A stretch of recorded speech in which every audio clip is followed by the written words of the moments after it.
Okay, if not, then we would just need a motion to approve consent. I make a motion that we approve item 6, the consent agenda. Second? Okay, and the vote, Peter? Yes. Ken? Yes. Shane? Yes. James? Aye. Jared?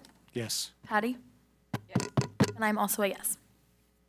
Okay, moving on to item 7, communications, the CAC chair report. And I did not receive one. So. Okay. Then we will move on to item 8, discussion items. Number 1, ACOE and ACUSD special education staffing update with Dr. Hedegaard. Okay, perfect. Thank you. Good evening. Yes, attached to this item are 2 slides. One that represents our current Thank you. Good evening. Nice to see everyone. Attached to this item is 2 displays. The first being our current vacancies for 25-26, and then the second being our vacancies as it stands for next school year. As I trust that you are aware, we are actively recruiting and holding interviews and making job offers. So on the 26-27 slide, those numbers are changing regularly, which is wonderful news. So I'm happy to answer any questions, but that information is there for your review. Okay, questions or comments about this presentation? No? Okay. One quick one. What, compared to last year, we staying the same? I think, so for me, I think it's hard, to answer that question really sufficiently, we'd have to look at like specific positions, because there's, just for speech as an example, where we are not making the progress that we had hoped in recruitment from speech and language pathologists. And it is not for a lack of trying and thinking creatively.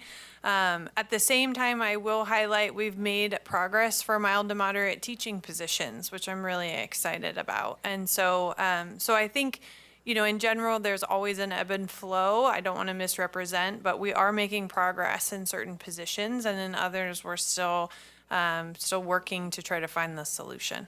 So like for speech pathologist, I guess is that the Yeah. is that due in part to the distance we are from like the cities, pay It's a great that question. they could get at other I districts? Yeah, my professional opinion is that mainly for the speech and language pathologists, it continues to be a need statewide.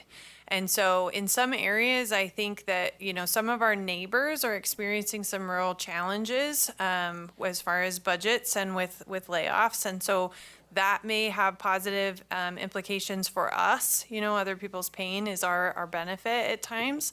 But with speech and language, I think a lot of people that have the appropriate licensures, they have found themselves, whether they're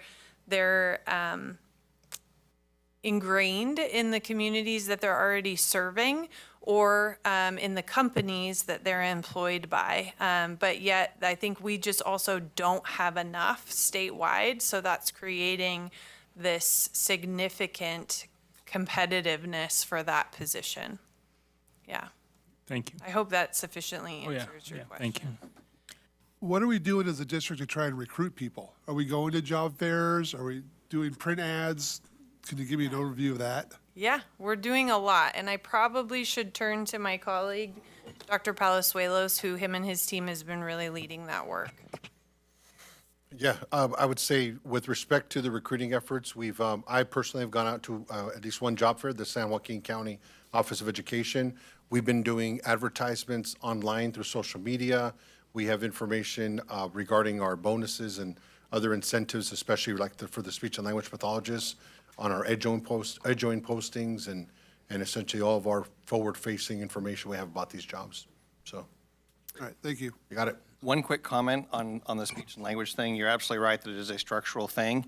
If we value the opinion of our little friendly neighborhood AI, I happen to like Grok.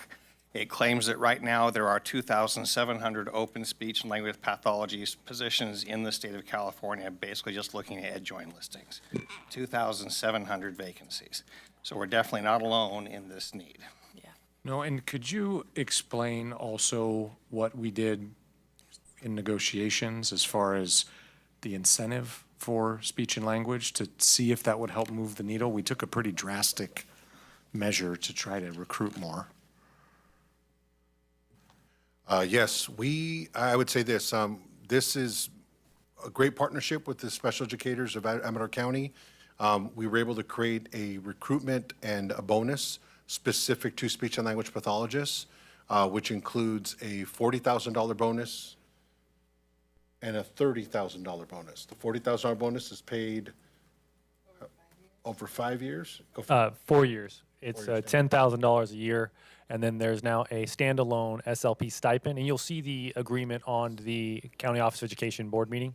But it's basically $30,000 a year, and we've got that agreement tied for the next 10 years. So that one's set up to where an SLP who joins us this next year would receive essentially $40,000 a year for the next 4 years, and then $30,000 a year after that. On top of wherever they're placed on the salary schedule? And this was done intentionally, and we kind of looked at market around us. It kind of made us on equivalent with any of the bigger neighbors we have to put us on par with them, yet we're in an area where you could argue it's a little bit more affordable. So This also financially, as we crunch this, just to be clear, whether we fill 1, 2, or all 6 of these vacancies, each vacancy then reduces a contractor the cost of wherever they would land on the salary schedule, plus those bonuses, is still less than what we pay a contractor. That's what I was just going to ask. Compared to the contracted positions, it's probably still a huge It's difference. a savings. Yeah, it's a savings. So, I mean, we were appreciative of SEEK and the work with them. It's difficult for a bargaining unit to separate out only particular members of their bargaining unit to receive a bonus like that and not everyone. That's a challenge for them. And I appreciate Michael Lynn and Haley and the rest of their team being willing, understanding that this also will bring, you know, a lot, if these positions are filled, will bring a lot of savings to our special education costs as well. Not only will then improve the services with obviously having more employees of our own being speech language pathologists. And just one more caveat. So in looking at savings in the county office meeting under the salary schedule piece, which has this included in it, there is a attachment there that does outline the savings. So you could see what each new FTE would save us effectively. I have a question. Help me understand. So these positions are all budgeted for, and then we're actually paying over because the contractor's more, correct? Where does that more money come from? So the way we budget it is if we know the position is not filled, we are actually budgeting for the contractors at this point. So if we hire any of these folks, it's actually a savings. Okay. Just too many contracted positions to hope that we fill them in the budget. So it's not a budget filled with hope. It's a budget filled with real, reality, where we may not fill any of these 6 positions. So that's how the budget gets built. And if I may, I would also offer, this is where like building relationships with the contractors really comes into play, right? Because there is a significance, I mean, with this many FTE, there's a significant contribution that ultimately you're treating these people as your team for the continuity of service that's being provided to the students and the family, right? And so I think every year when we renegotiate their contracts and they have the ability to look at the potentially raising their costs, right? We're working in close collaboration with Robert and his team and taking all of that into account. So we're doing that right now so that then it is being appropriately factored into the budget for next year. Okay. I have one request. Next time we get one of these presentations, can we make it so that the table is correct for an iPad format? because I'm looking at my screen, Sean's and James, and this is what we're looking at. It just makes it hard to review beforehand. Okay. So if No we can just problem. fix that. Yes. Thank you. I'm sure Haley can help me with that. Yeah. Or in PDFs. Yeah. Okay. Any other questions on the staffing update? Okay, then we're going to go ahead and move on to our next discussion item, the public hearing, the 2026-27 Amador SELPA local plan. Okay, so this item, we simply need to hold and open a public hearing. So California statute requires that before the SELPA governing board considers the adoption of our local plan or an annual update, which is what we are doing this evening, the SELPA governing board shall hold at least one public hearing to solicit the recommendations and commitments of members of the public regarding the specific actions and expenditures proposed to be included in the plan. And just as a recap, we have presented this at our community advisory committee. Since then, it has been posted to our website as well as been made available at the district office. And then the flyer that is attached here this evening has been posted at all of our school campuses. So then I would ask if we would hold the public hearing, please. Okay, so we're going to go ahead and open the public hearing. I don't think there's any public comment, so we will go ahead and close the hearing. Okay, moving on to item number 3, the SELPA local plan. All right, perfect. So we will pull up our presentation.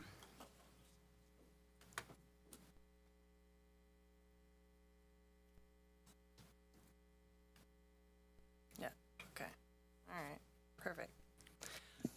Okay, so just as a reminder, today we are reviewing an annual update to the SELPA local plan. The purpose of this, it is a requirement under the Individual with Disabilities Education Act. Every SELPA in the state is required to provide this plan to the public and its governing board, and probably in the reverse order, to its governing board and then the public.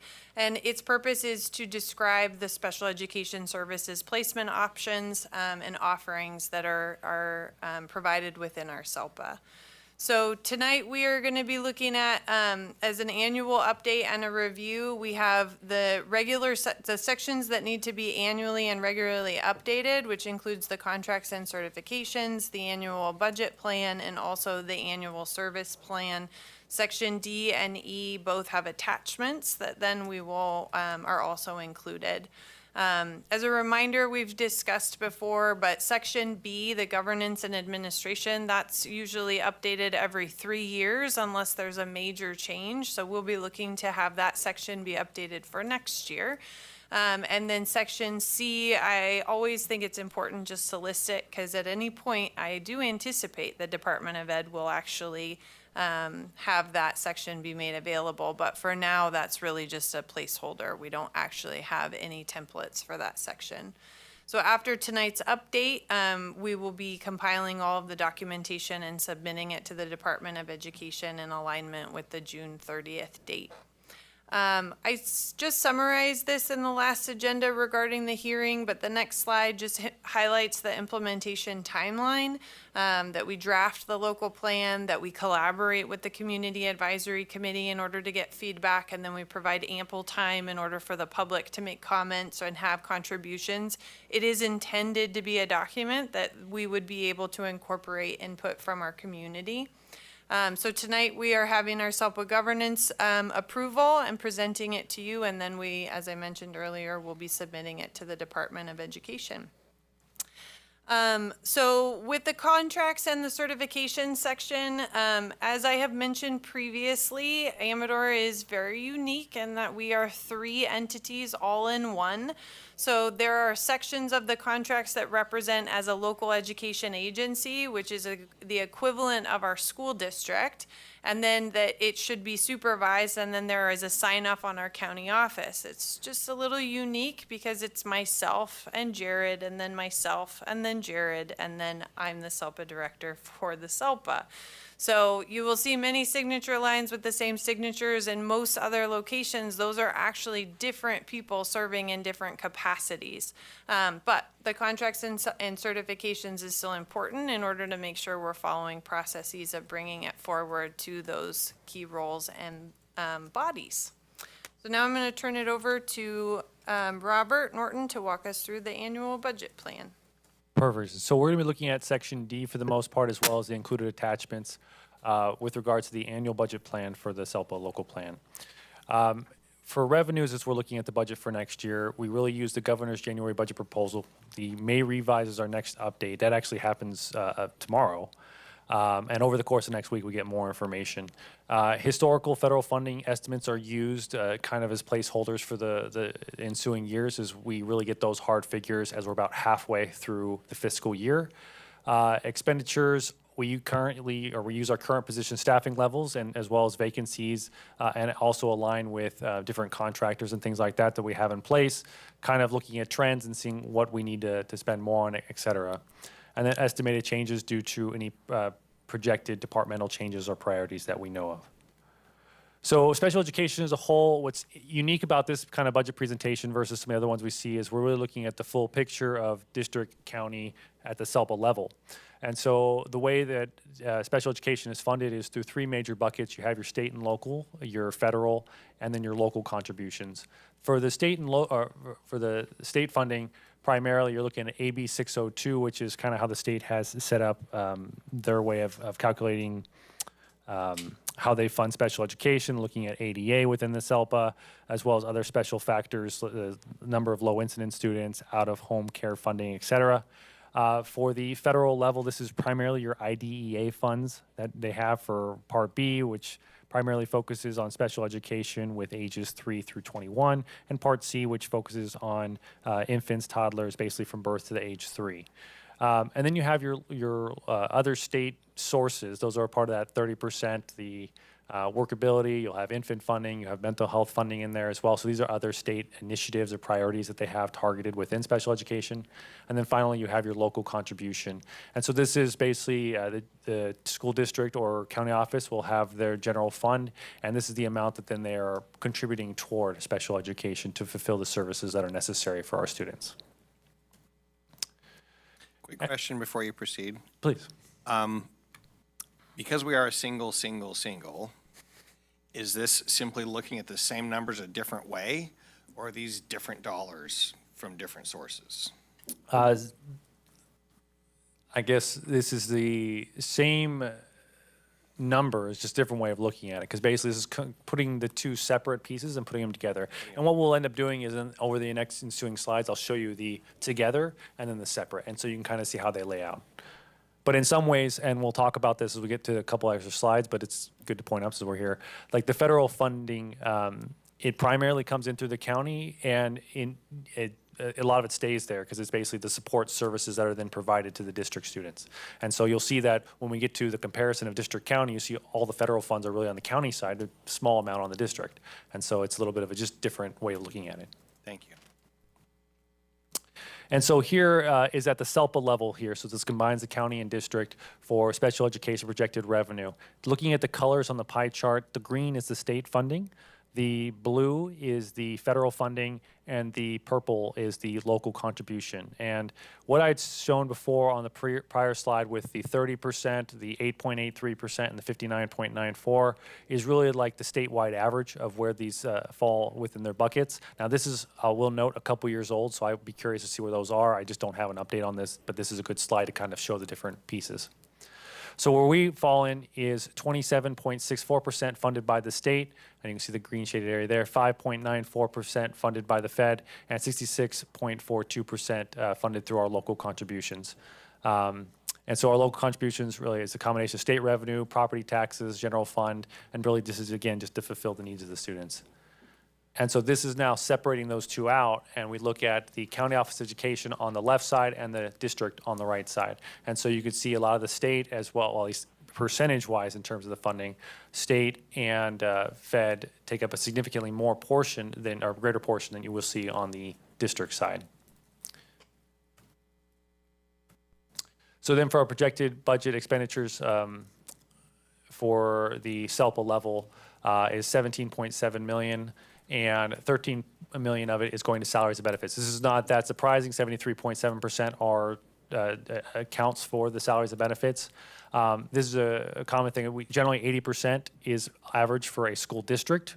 So this is in line with that, but we know that As we look here at the next slide, I'm just going to go to this one real fast, come back to it. But you see on the county office, the bigger portion that's towards services, those are the contractors. You see most of our contractors live on the county side, which is why it's actually a much greater percentage on the district side, where primarily it's staffing that take into account there.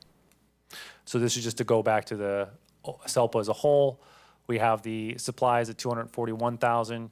The 4.4 million for services, again, primarily a lot of that is tied to contracting, and then the 62,000 for other services or other ALCO financing. And the financing is really some of the transportation expenses that we have. So we still have some leases that were done on our for our SPED buses that help with, support those services. And this is, again, this is the split between county and district. And so this picture here is at the SELPA level, for the regionalized services that are provided to our students. So this would account for many of the SELPA director, as well as the supervising staff, the support staff that's there, that help oversee the SELPA as a whole and manage and produce that. Oh, I'm going to turn it over from there. All right, and so then hold on. Okay. All right. So then the next section is the services section. This section is informed by CalPADS as well as SACE. SACE is the Special Education Information System. It is the digital system that we use to actually generate individual education plans. So when we hold, for example, an annual IEP for a student, it generates a transaction that is uploaded to CalPADS, our California Longitudinal Pupil Achievement Data System. So not only does this help us to track for compliance, but it also it provides us with a coding system to create uniform transactions across the state. So CalPADS have specific codes that then they align with service descriptions in order to be able to compare apples to apples across school districts. So in the service section, each section has a description of each service that's provided. That is provided through CalPADS, so we don't have necessarily the independence in order to be able to have our own description of what a service type would be. With that said, you will note in the service section that all services that are available through then the CalPADS definitions, we have indicated that should we have a student who enrolls that needs that service or comes to us with that service, that we will figure out how to provide it.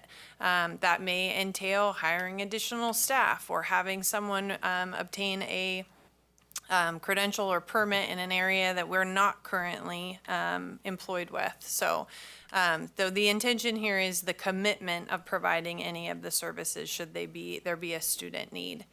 The attachment that accompanies the service section, I just wanted to highlight that our non-public school students their numbers are included in this attachment, and they're connected back to their school of residence. So even students who we are not able to serve within our schools, their data aligns back to then their school of residence.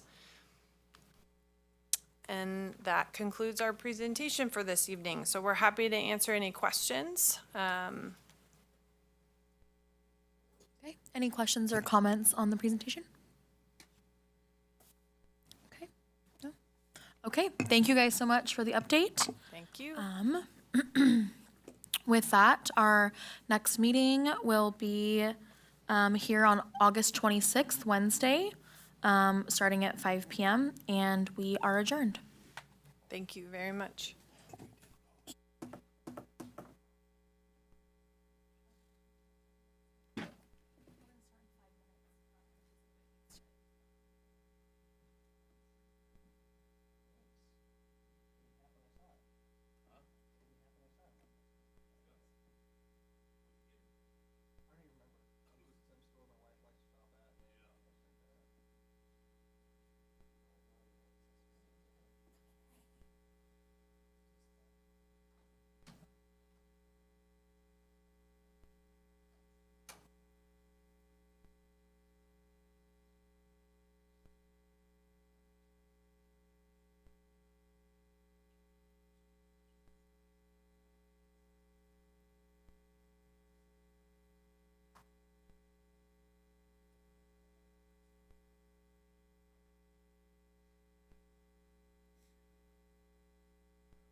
okay with they just drive by our driveway to let us all there.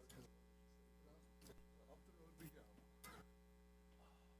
Because that these fifth graders and seventh graders walk down the road to get home.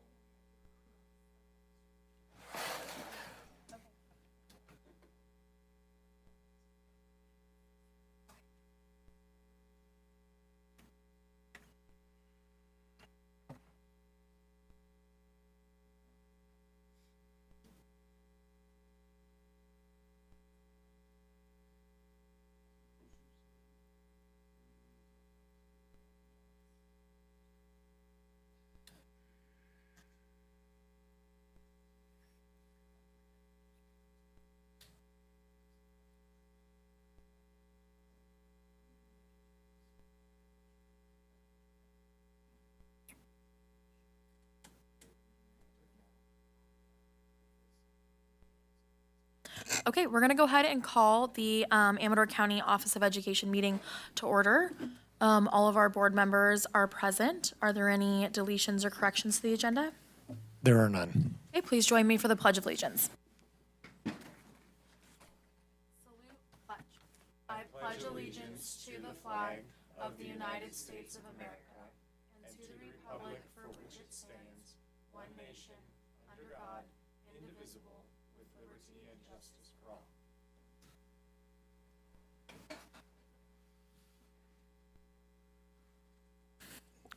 Okay. We don't have any presentations or recognitions, but we do have our employee organizations here. So first up is SEEK and Miss Angie Lucas.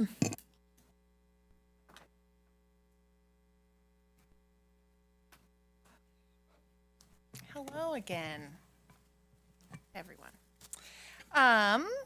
I wanted to start off by thanking the negotiating team and Superintendent Critchfield for continuing to work with us in order to establish incentives to help meet the need for additional speech-language pathologists, as well as recognize our current full-time speech SEEK member serving Pioneer and Pine Grove Elementary.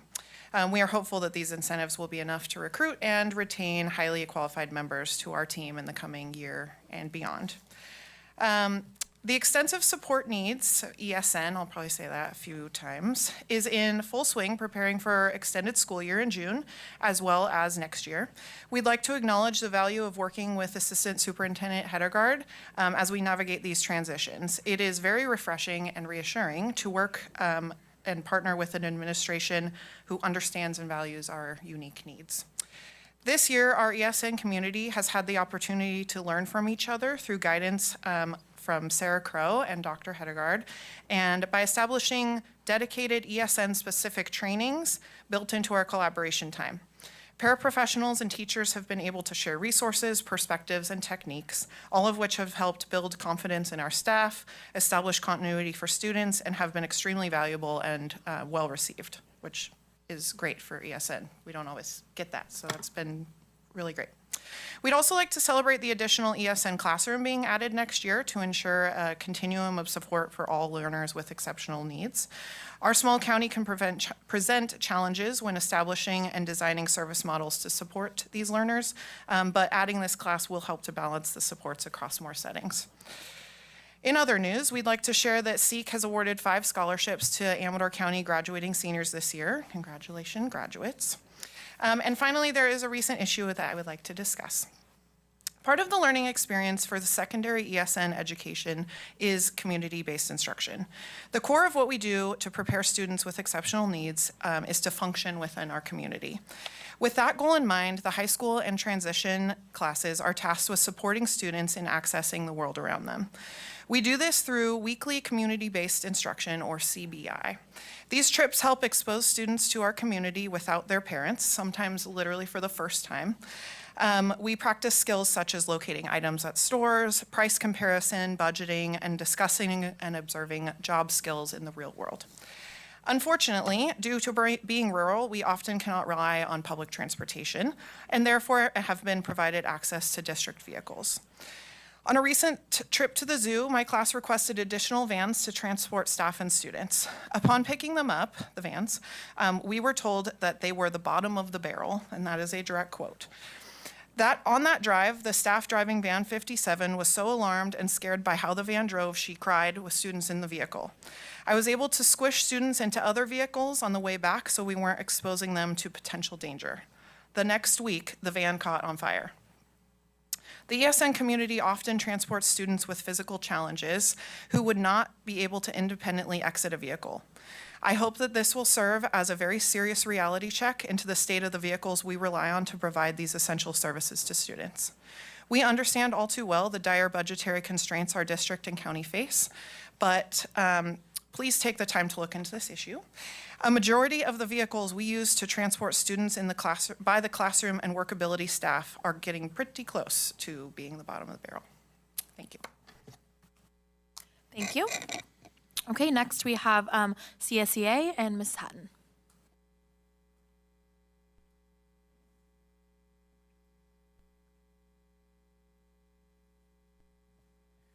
Good evening.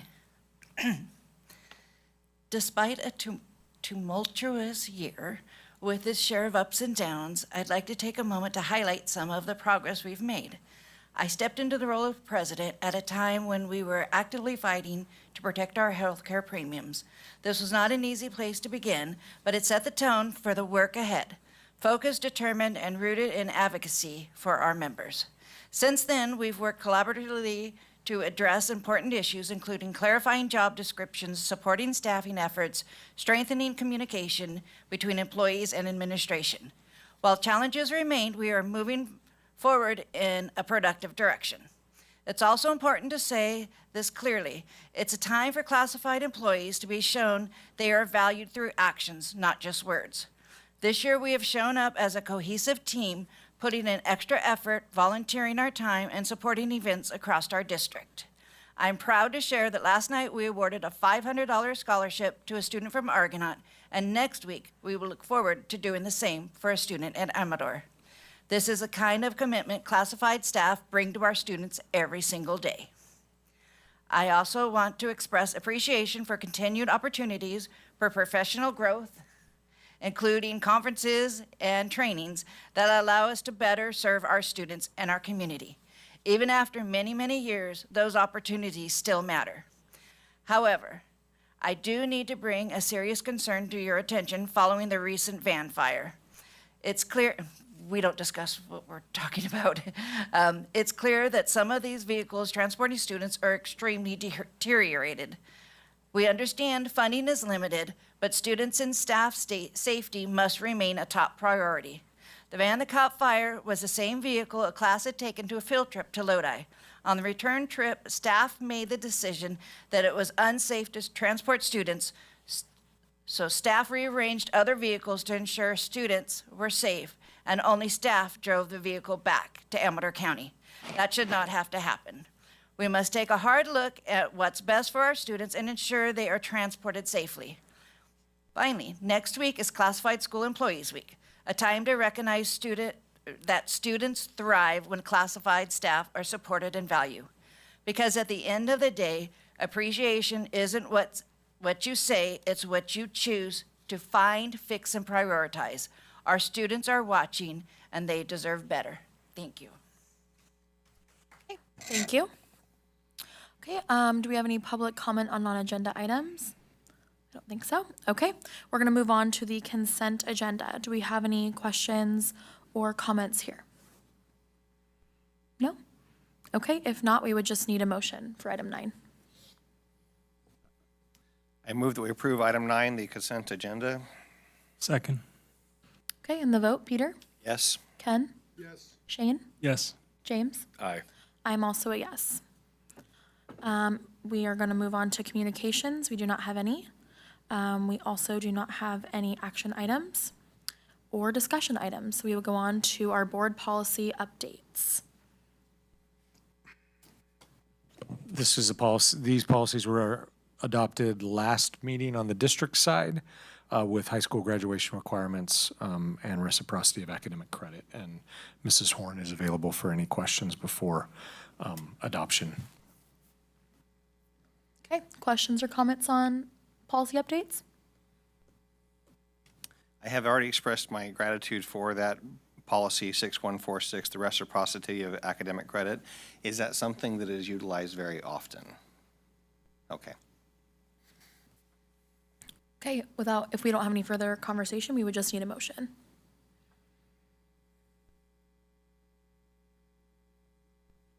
Move to approve item 13.1, adoption of board policies, 6,000 series.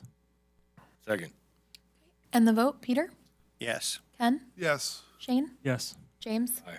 And I'm also a yes.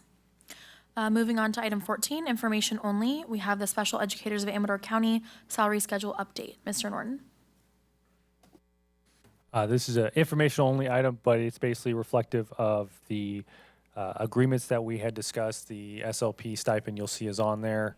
In addition, this is for updated stipend amounts that are for meeting with the contract language that we have set up there. Questions or comments on this item? Just information. Okay. And then the next is just our current personnel recommendations. Dr. Palazuelos, any questions on this? No? Okay. We'll go ahead and move on to our board reports. Mr. Critchfield? Yes, I'd just like to reiterate, since Mike Lynn wasn't in the room during the SELPA meeting, just again, reiterating what she was saying and working together on the SLP stipend.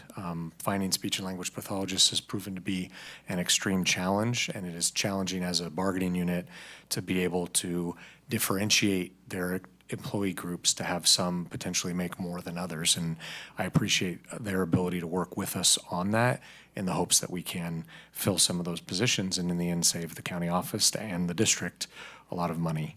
And just also want to, this will be our last board meeting prior to the end of the school year. So I want to thank all of our county office staff for all they do for our special education kids. I've been in the extensive support needs classrooms many times this year, and what we ask them to do on a daily basis is an extreme heavy lift, and they do a phenomenal job. And I just want to thank them for all they do. Great. Peter? I just wanted to say that, number one, I don't know how much reaction you've gotten from other people, Superintendent Critchfield, but I personally appreciated your inclusion of us when the letter that went out to teachers for Teacher Appreciation Week. I'm always, I guess, find it to be genuine and real when you talk about the impact to your own family. That speaks to me.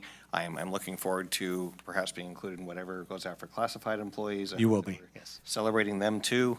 And I choose to believe, that they didn't collaborate on the whole van fire thing, but do hope that we can get creative in how we find solutions for that, for those groups. In particular, I don't know how long we have had the modified van that helps facilitate wheelchair access, but it's my impression at least that might be an ongoing need, that we could use another vehicle similarly configured. Yes, we're actively working on the van situation. And again, as Robert mentioned in the prior meeting, with the May revise coming out, depending on where the governor's budget lands, will show us how many vans we believe we can afford. But I would have you anticipate that we will be recommending the purchase of more vans for the next fiscal year. Wonderful. Thank you. So I'd like to just also touch on that point. And I'd like to maybe direct Kayla to work with the district office to find a list of the condition of the vans we have. To, go over our inventory of what we have, because anytime any of our kids are being picked up in a van and being told this van is bottom of the barrel, that's unexcusable. And that should not happen again. Because our first and foremost thing is to protect our kids. And you can't tell me that we couldn't have found a van that wasn't bottom of the barrel to take this group of kids to the zoo. So I'd like to address that in future meetings for sure. And I appreciate the fact that you already are ahead of the game thinking about vans we might be able to buy, because, yeah, that can't happen again. Thank you. Shane? Just to write on Peter and Ken's coattails, this bottom of the barrel statement, I totally agree. No one should hear that. And in my opinion, the special education students are usually second thought, and they should be given access to the best vehicles we have. When they have special circumstances, as far as disabilities, they need to have everything top notch when they go on trips like this. So very disappointed to hear that, and I hope we can get that resolved. On a good note, I want to thank Jared for the board visits last week. Was able to visit Jackson Junior High, Jackson Elementary, and Argonaut, and just it was a very good visit. I think James, I missed James. I didn't have anyone with me, so I didn't have anyone to hide behind. But it was just very good visit. Treated to a little lunch at Mr. Garcia's class. Was able to see how things at the cafeteria at the junior high, and got to do a visit at Jackson Elementary. And I just want to say that the tone, just the vibe at Jackson Elementary was much better, and I'm hoping that continues, and I look forward to more visits in the future. James? I couldn't agree any more with my fellow board members regarding the van situation and transportation situation. I'm curious to see what comes of further discussion and brainstorming and figuring out what we're going to do. I was unable to attend the scheduled board walks. I think the first one I was supposed to go with Ken, but I had some VA stuff. I wasn't unable to go. And then that Friday, Ione Homecoming, I was given the honor to judge Ione Elementary's costume parade, first time. It was pretty cool to see, because they were celebrating 150 years of Ione Homecoming, and then to see, I guess the theme was all of the homecomings in the past. So these kids got really creative, kids and parents and families got really creative, dressing up in the past Ione Homecoming themes. And so I kind of got to get a flashback of all those with all the kids. It was great to see they really show up and show out for Ione Homecoming. It was really great. That's all I have. Okay. I'll reiterate, kind of ride the coattails of what everybody else said. Definitely we'll be working on the van situation. I know that we had a van debacle last year, and so in the past, and so I am happy to work with Jared and the district to bring forward another round of potentially new vans for our students, and so nobody should be scraping the bottom of the barrel to be transported around. If my kid was on that van and that was the comment that would be made, I would not be a pleased parent. I'll put it that way. I also was able to do quite a few boardwalks this week. I was able to go to Amador, Sutter Creek, transportation. We did visit there. I went to Pine Grove, Pioneer, and I have been able to go into the extensive need classrooms. Oh, Plymouth, sorry, can't forget Plymouth. I'm there every day, so, and Ione, oh my gosh. So I've been a lot of places this week. And I will say, I've been on quite a few boardwalks in my time on the board so far, and the difference in our ESN classrooms from just a year or two ago to what they are now it's like night and day. And so there's a lot of challenges that go in those classrooms. And I know firsthand, my son is in one of those classrooms, and I know what a challenge just him all by his lonesome can be. And so when you've got a whole slew of them in one classroom, that can be really difficult to manage. And so I just want to give kudos to the teams working together and doing a really wonderful job to take care of those kiddos in those classrooms. And also to the staff that has been very responsive and receptive to issues that might arise and being very willing to help come up with some solutions for those kids in those classrooms as well. So I just wanted to give kudos to that for sure. And of course, like you said, classified week is next week. Thank you for reminding me because I've got a lot going on in my brain, so we can hopefully do some good stuff for our classified staff next week. I have nothing else, so with that, our next meeting will be June 10th. Here, open session will be at 5:30 p.m. And we are adjourned.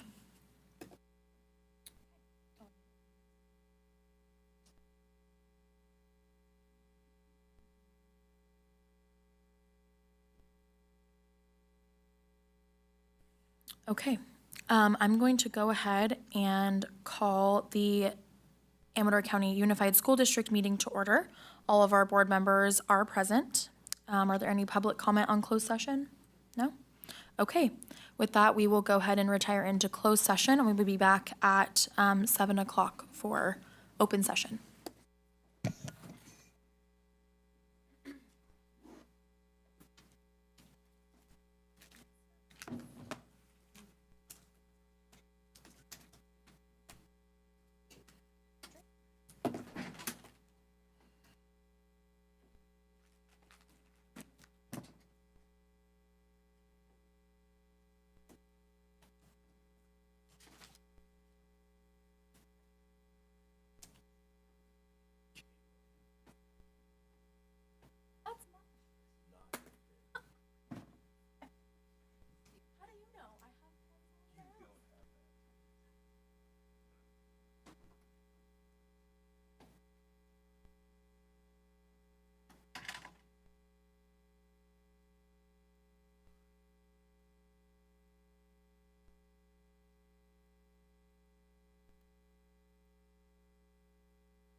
I did actually. I tested it, and I was like, okay, I'll wear them, and I wore them one day, and I got them home clean except for a little scuff on the back.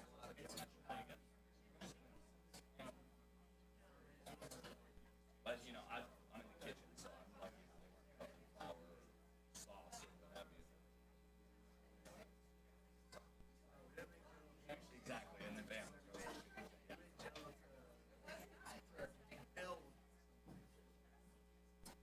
You here for community services? How many hours you end up with?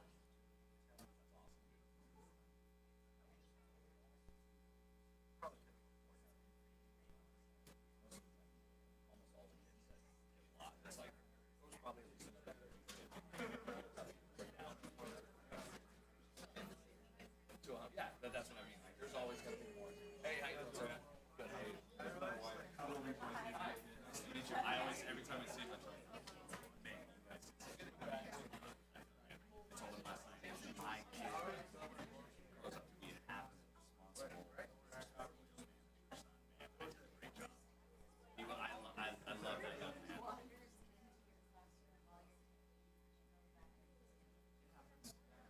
I mean, they do it now. They're cooking eggs. It's just part of the job. But no, I really enjoy having them in my class. So I just, anytime I see you guys, I like to talk about how amazing you are. So, good job.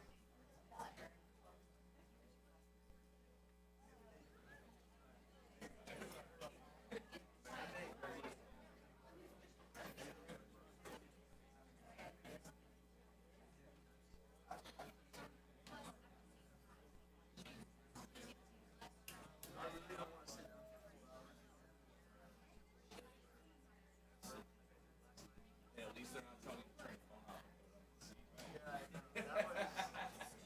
I thought I was gonna see some of you guys like, phone. Hey, I'm proud of you, bro. Awesome, man. Well, you go for the show. I'm in. Depends how you're feeling. Hang on, put a couple extra in there. When do you ship out?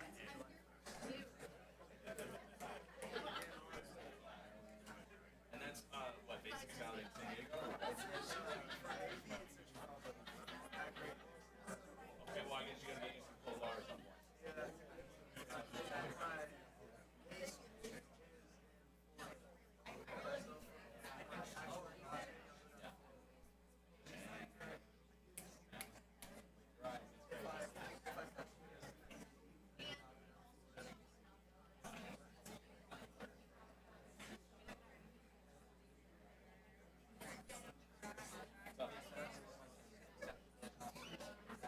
They'll ask you to stick around long enough so once everyone is done, they'll take a picture of you guys. I mean, if you gotta go, you gotta go. But they will ask you to stay because they want to make sure like you might end up with they'll definitely trust you. I mean, you already look nice.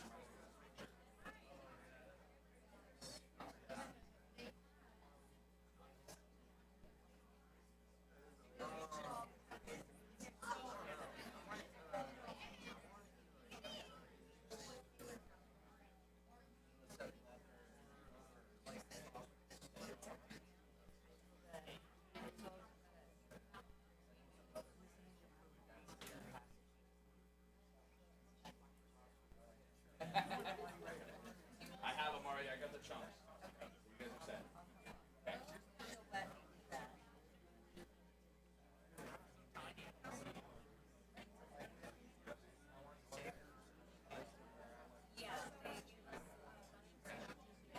Fair enough.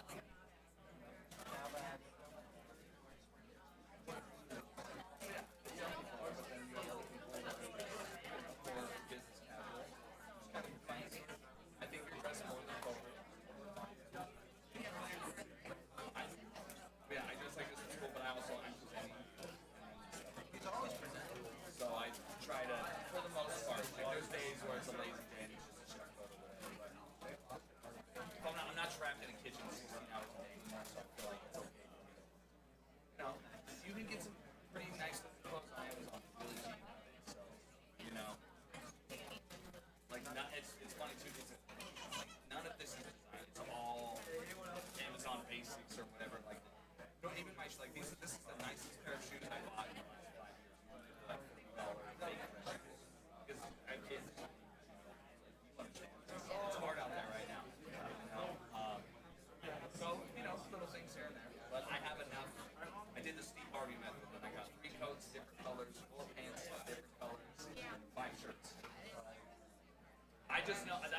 I know it because I seen it on the Steve Harvey show.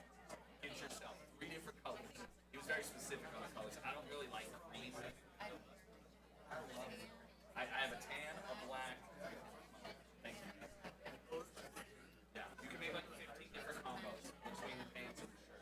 And then I have red blazer for FCCLA. That's provided by the school, so I even throw that in there. That's why I bought these in Riverside for the state conference, and it matches the like official dress. Or like they didn't. They're like, you can wear.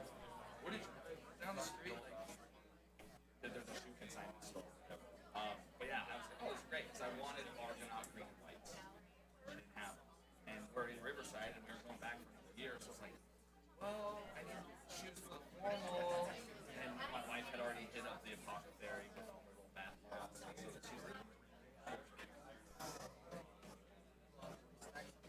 I did. I was very happy with it.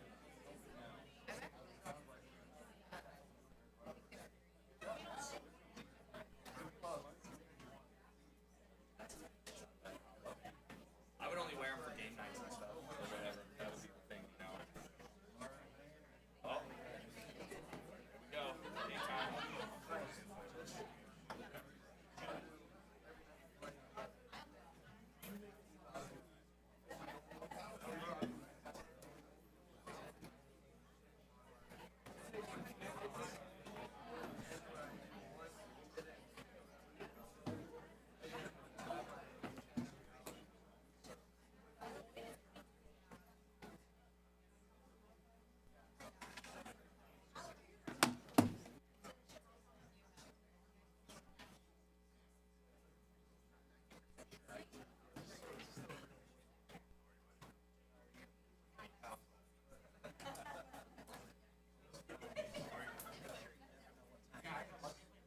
No, that's why I got clock. Not in the casino. Hey, how you doing, sir? Oh, well, good. I'm glad you enjoyed it. Awesome.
Yeah, I gave them one that got pissed off because using a bag of carrots. Yeah, I was like, dude, there's a homeless dude under the bridge over there that'll fight you for it. I forgot who I told. I think it was Patrick or one of them I told. He's like, what? I'm like, yeah, stop doing that. So then I brought mine from home. That one that ripped was mine from high school. Yeah, I used to play in front of Goff's class, bro. Back in the day, yeah, that was our spot. When there was a tree, that stuff, like that tree was up and everything, bro. Yeah. I mean, I'm not like as limber as I used to be. No, I wasn't. It was just, that was what we did.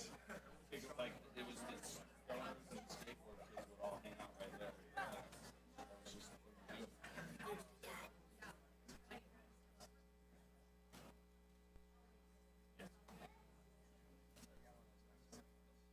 You know, that's all right. Gotta use the old one. It's the best way to do it. I'm not paying $1,000. It's not right. Well, you know, there was a time in my life where I was very reckless with my money, and I would have at one point in time.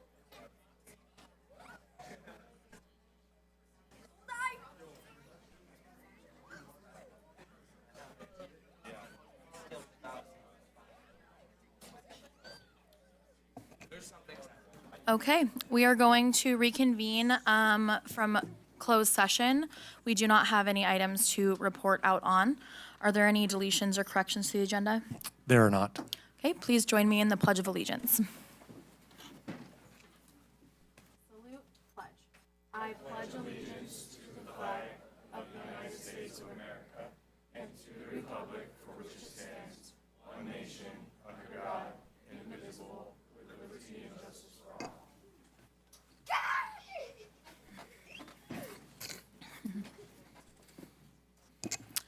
Okay, we're going to move on to our presentations and recognitions. First up, we are going to do our Community Service Awards.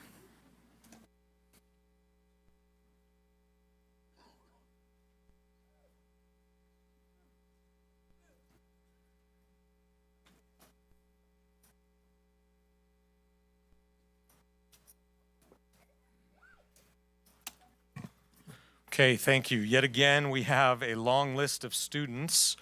It is a busy time of year, so we'll see how many of them are here. They were all invited. If they're not in attendance tonight, we will get their gifts and recognitions back to their school, and they will be recognized there. So our first group of students have all completed a minimum of 135 hours of community service. So students, if you have not been here before for this, the way it's going to work is I'm going to call your name, say how many hours, and you didn't know you agreed to this, but you're going to speak, okay? So you're going to come up and just take 30 seconds or so. I'm getting some wide eyes. Just 30 seconds, okay, or so. They don't want to hear from me. They want to hear from you what you did for your community service. So just take 30 seconds or a minute and kind of explain some of the things you did. Once you're done, go over here by the screen with Haley, and once we have all of you together, we'll take a picture, okay? All right, so, and then Mrs. Horn is here to keep me on task because there's so much going on, I'm gonna mess something up, okay? All right, so our first student with 153.5 hours is William Bethel. Oh.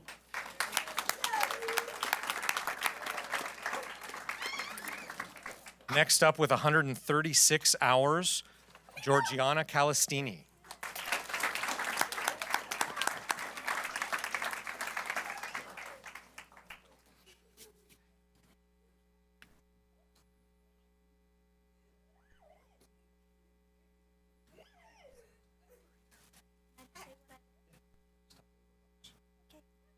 Hi everyone. I got all 136 of my hours primarily through FCCLA by catering for school events, but I also did some little things such as the Avid Special Education Prom. Thank you.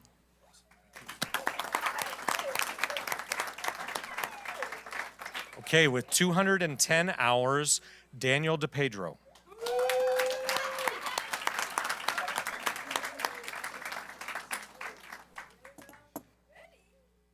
Hello, I am Daniel DePedro, and I got most of my hours through the Argonaut football team filming the football games, and another 100 of those hours taking care of the baseball fields at the Ione Baseball Park. Good job. Thank you.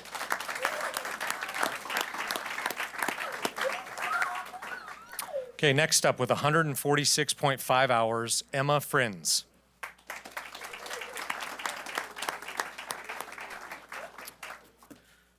With 160 hours, Gracie Ann Gonzalez.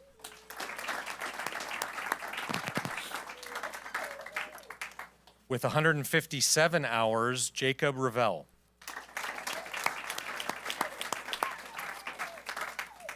With 158 hours, Michael Rooney.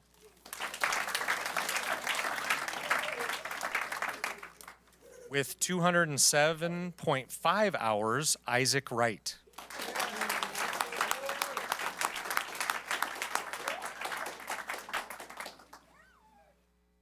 Hi, I'm Isaac. I got most of my hours from running the shot clock for my high school basketball team and helping out at my church.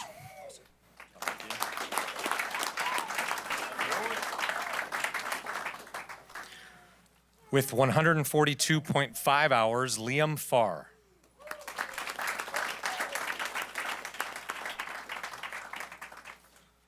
With 168 hours, Ashley James Jalandoan.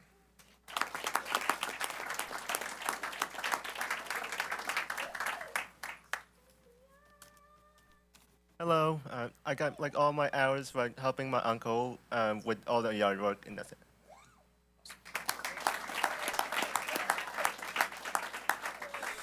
With 147 hours, Garrett Wunschel.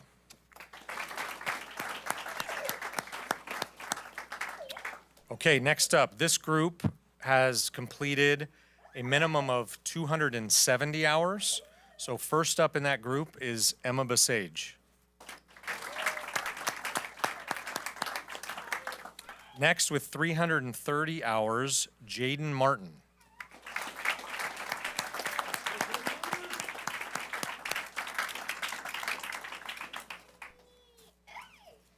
Hi, I completed all my hours by working on Eagle projects like the Scout Hut stairs.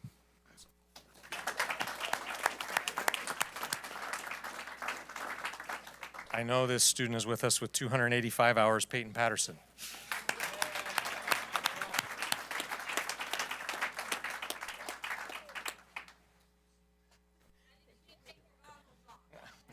Hi, I'm Peyton. I got most of my hours from being a board representative here and doing AYB camps, like for the little basketball kids, and doing stuff at the fair for our basketball and tennis and volleyball teams.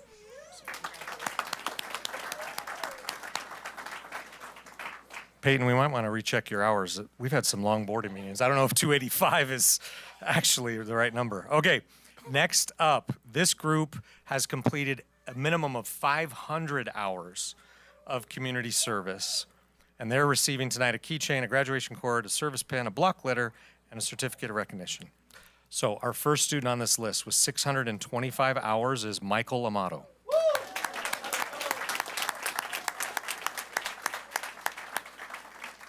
I'd like to thank my mom and my uncle Jaden, who owns Chuck's Chicken. He's going to be in Bear River next weekend, so show up.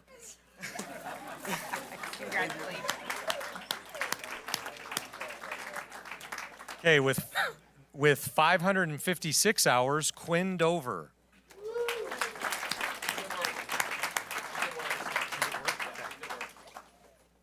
With 679 hours, Kylie Mansu.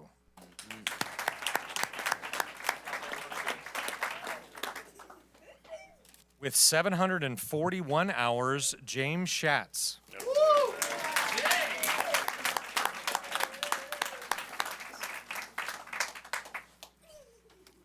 So I attained a majority of my community service hours from serving my church in various ways, such as cleaning, a little bit of speaking, and other things like that. Awesome. Thank you.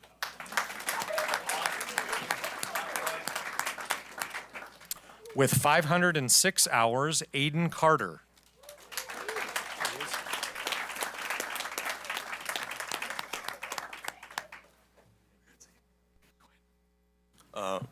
I was a big part of the Interact Club at Amador for all high school, and also I photographed and videoed many sporting events around the San Joaquin section for sports.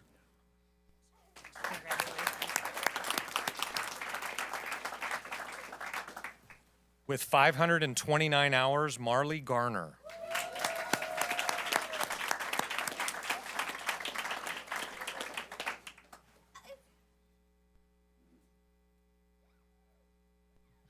I completed most of my hours through coaching youth tennis and recording stats for Amador varsity basketball.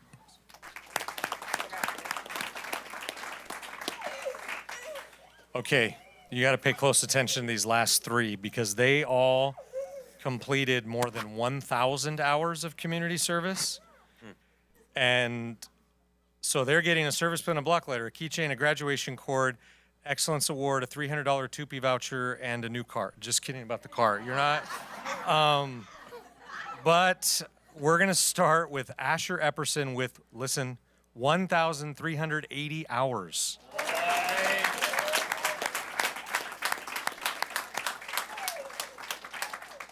All right, I completed a majority of my hours doing church work. I helped out on our worship team, along with helping out for Camp's worship team, and I lead a youth group down in Ione, where I am currently just in charge of it, and that's where I got most of my hours.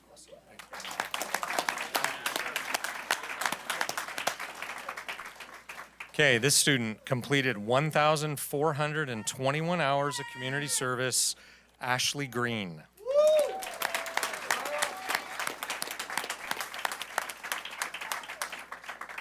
Hi, I got most of my hours from coaching AJM for the past 4 years, also being a part of ASB and setting up for the downtown rally and participating in the downtown rally.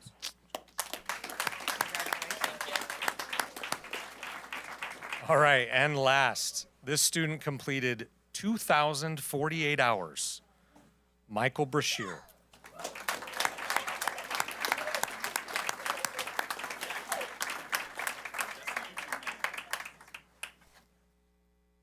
Hello. I did a lot of drama. I think I did stage crew for 4 shows before I was in the stagecraft class, and a lot of running sound for events and building sets, and a little bit at Preston Castle, so a lot of drama.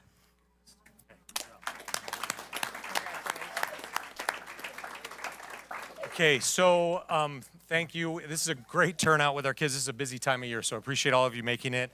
So kind of get together, pretend like you like each other for a minute, okay? And Haley's gonna get your picture. Families, you are obviously welcome to stay. Do not feel obligated to stay. I know you have a lot going on, so you're welcome to stay or quietly leave after the picture's taken. Thank you, everyone. Let's give these kids one more round of applause.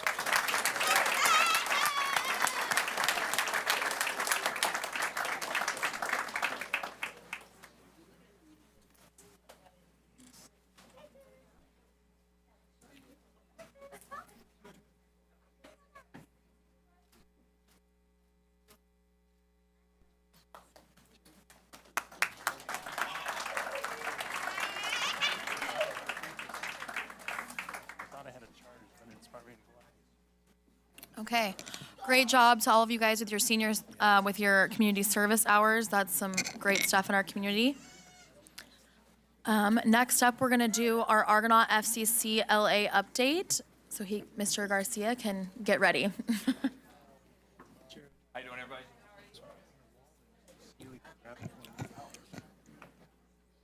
Nothing great. You just asking for my, little old me.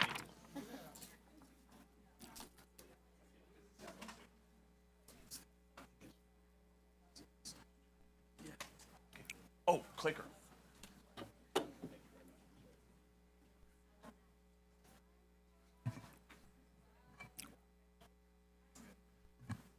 Hold on, Mr. Garcia. Just wait till the room clears. So how's everybody doing today? Outstanding. And yourself? Good, good. Dude, I got to do scholarship night last night. Like, so cool. So cool. Dude, I'm like, if I don't teach anymore, man, I'll tell you what, I think I'd be a pretty good public speaker. I'm just saying.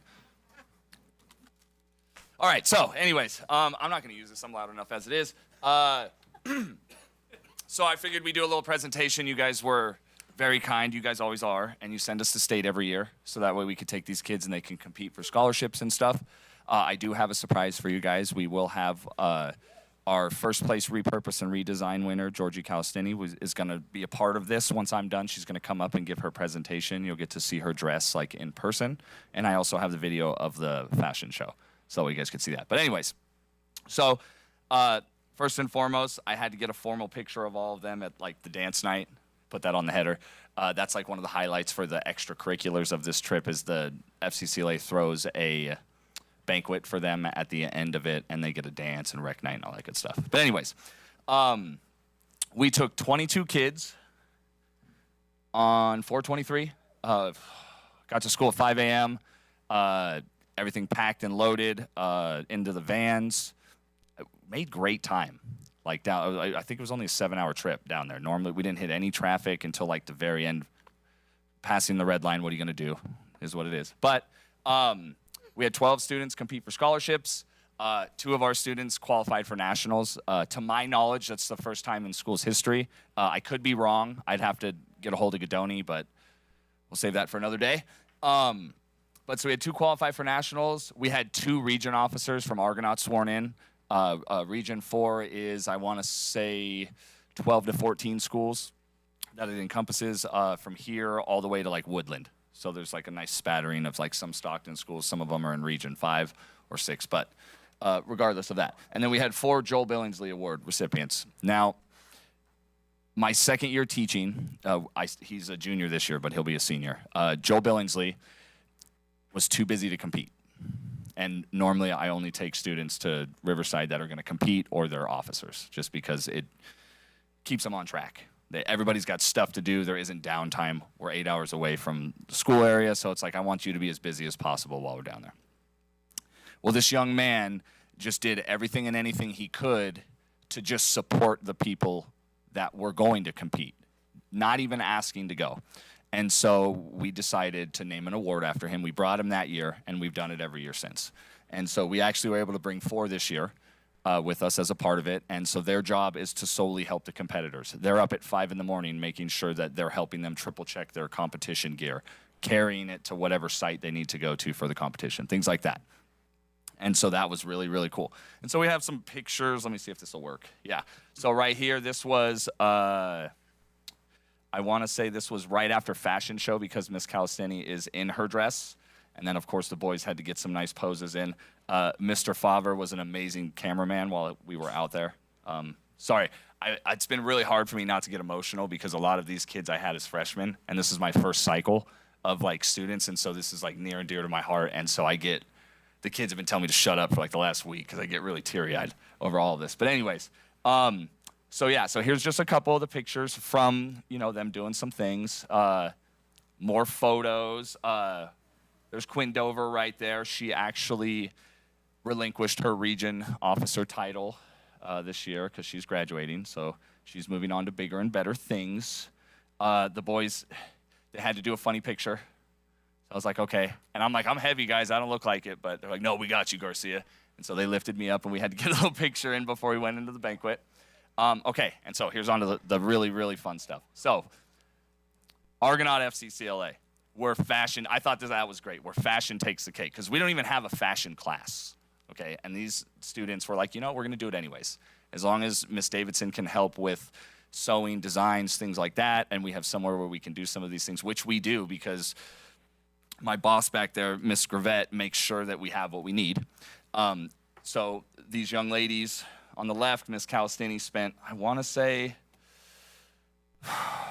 at least 25 hours on that entire outfit. She made the clutch. She made the dress. She cut the soda can roses. She folded the soda can tabs. You're going to see this in a minute. It's absolutely amazing what she did. I think she said in her presentation, I don't want to ruin it, but I talk a lot.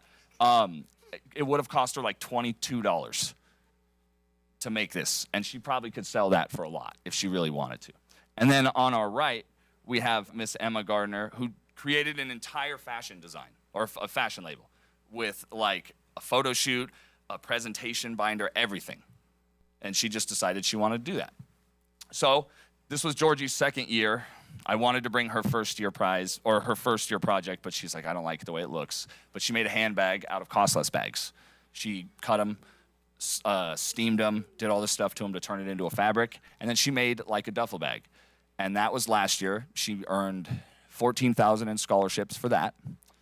This year, so far, she's earned $20,000 in scholarships just for that dress. I mean, it's a lot of work. I don't want to say just for that dress, but because in my opinion, it should have been more. But whatever. So second year in a row, she won region. This year, she almost got a perfect score. I think there was maybe 1 or 2 things that she didn't do right, and they couldn't give it to her. They're like, no, we got to knock something off because nobody's perfect. So 98 out of 100. Miss Emma just decided, I'm going to compete. She isn't in culinary. She was last year. She isn't in this year, but FCCLA is open to everybody. She's like, well, I want to compete. And she did this whole design, okay? Now, I don't have pictures of all of her design, but I do have, like, the main piece that she put on display. I just want to be very clear about that one. And she placed second, and she lost by 1 point. So she could have easily took first place and then got a sewing machine, because with the fashion one, you actually get, like, a sewing machine. And so she's hopefully going to nationals as well, for a shot at another $10,000 in scholarships and a potential internship with a fashion label. So we'll see. That could be really cool. This is amazing. My camera sucks, I'm sorry. She made that all by hand. That's in front of probably 800 kids and another 150 advisors. Did a little twirl and everything. It was absolutely amazing. Now, and I've known this young woman since she was a freshman. And if you knew her as a freshman, you'd be like, what, that's Georgie? Yeah, like completely, like she has just blown me away with how much she's come out of her shell. It's absolutely amazing.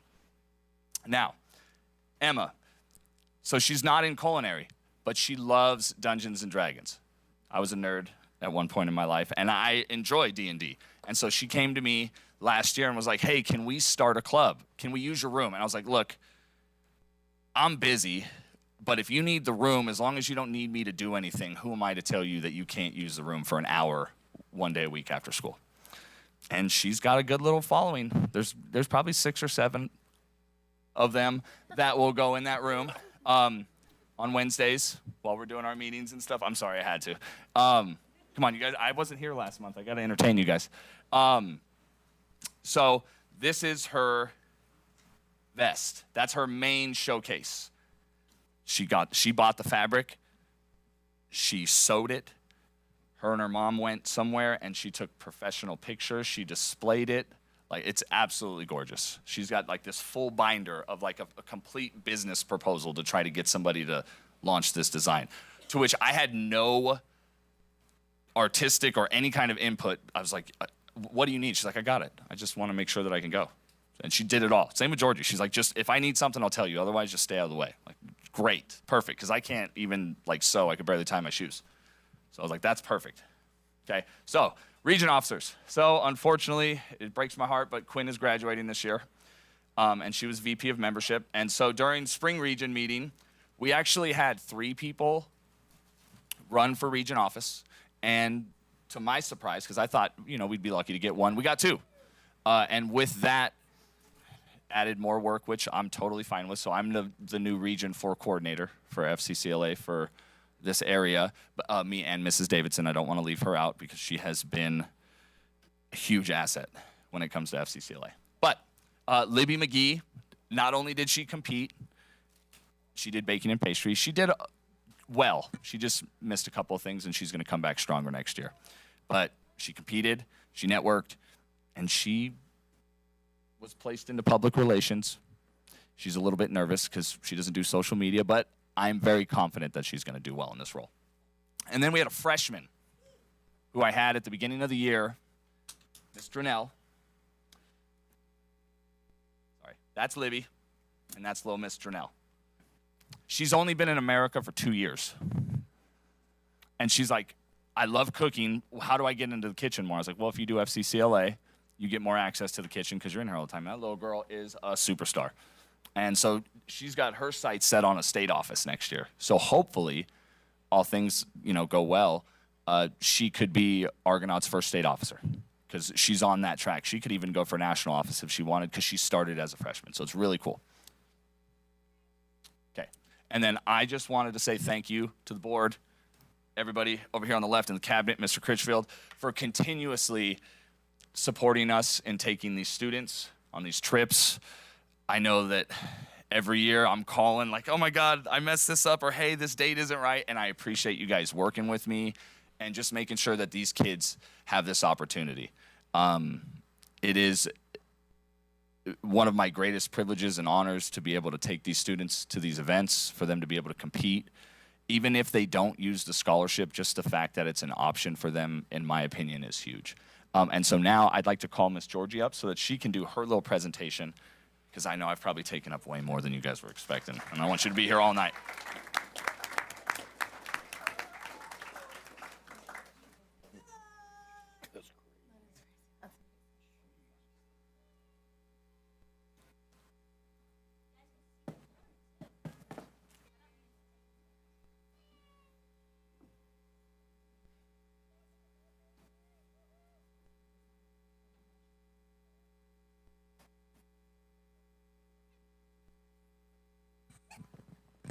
I'm not as tall as Mr. Garcia, so I gotta move it down a bit. But hello, everybody. This is my dress. I got one question. Did you think that you could make clothes out of soda tabs before this? No. Not really. Me either. Until I believe it was April of 2025. when, after competing at state last year, which I didn't do very well at, admittedly, a friend I had talked to me about using soda tabs, and so that's why I made this dress. Her name's Devin Garcia, just a shout out. See the camera. I don't have a script or anything, so I'm so sorry. But Georgie, could you maybe explain to us exactly how you did this? Like maybe just a little window, because I'm looking at it and it just doesn't seem real to me that those are soda tabs. yeah, of course. So this dress is made out of 3,976 soda tabs, all of which I had to hand wash, bend, clip, and interlace using, admittedly, these really rusty jewelry pliers I've had for a while.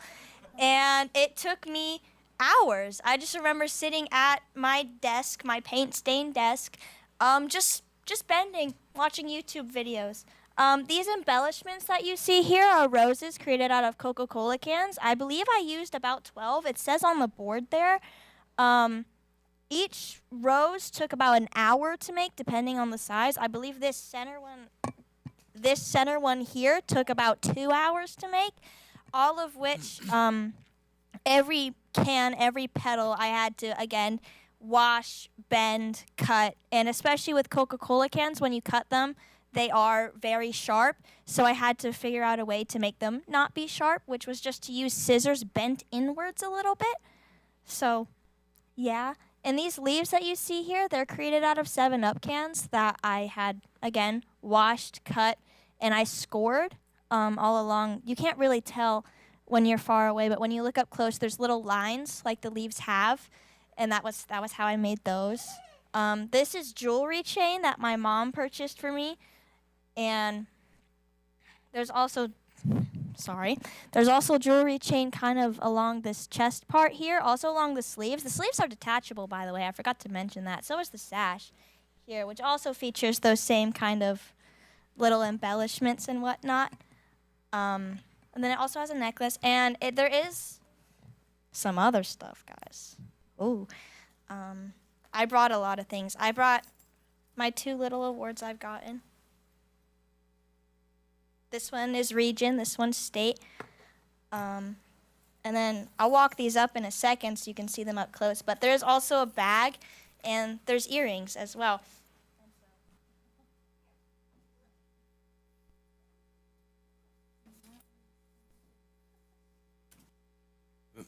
And your brand name is So Desirable? Yeah. That's very clever. So one little part of my presentation, one of the many things I'm scored on, is making a brand, to which I chose So Desirable because it sounded funny at first, but the judges really liked it. Every logo of that you see is hand painted. I didn't use any ink or anything like that. Even on the board here, everything is pretty much hand painted. But yeah, I'm scored on a couple things. I'm just gonna kind of yap. I'm so sorry. But amongst being scored on making a brand, I'm also scored on fashion coursework. I think that is actually a major part of what I'm scored on. So I'm scored on how I relate my fashion coursework to my dress, which was kind of hard because I don't have a fashion class to really compare it to. So I had to compare marketing and culinary to get that little point. And I brought the rubrics too if you want to see them. Yeah. Thank you. Do you have any questions? I'm better with answering questions than going on a whim. Does anybody have any questions for Georgie?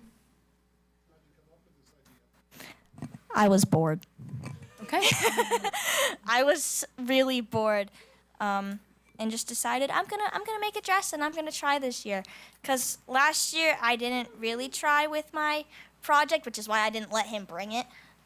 And I wanted to redeem myself and prove to myself that I could win in a competition.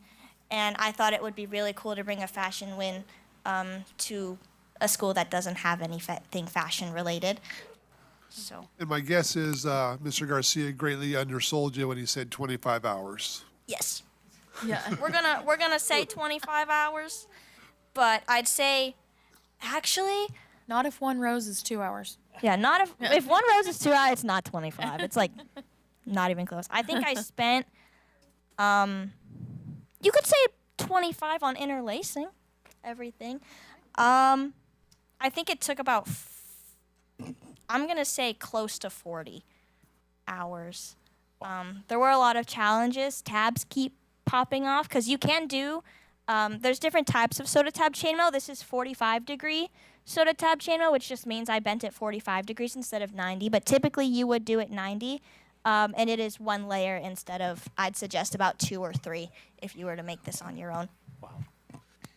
Thank you, Mr. Garcia. Thank you, Georgie. If Georgie, before you go down, could you maybe turn that around so our audience members can see the front of it a little bit better?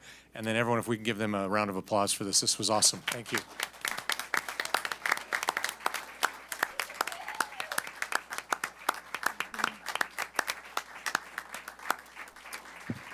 Haley wants your picture too, so just stay right there.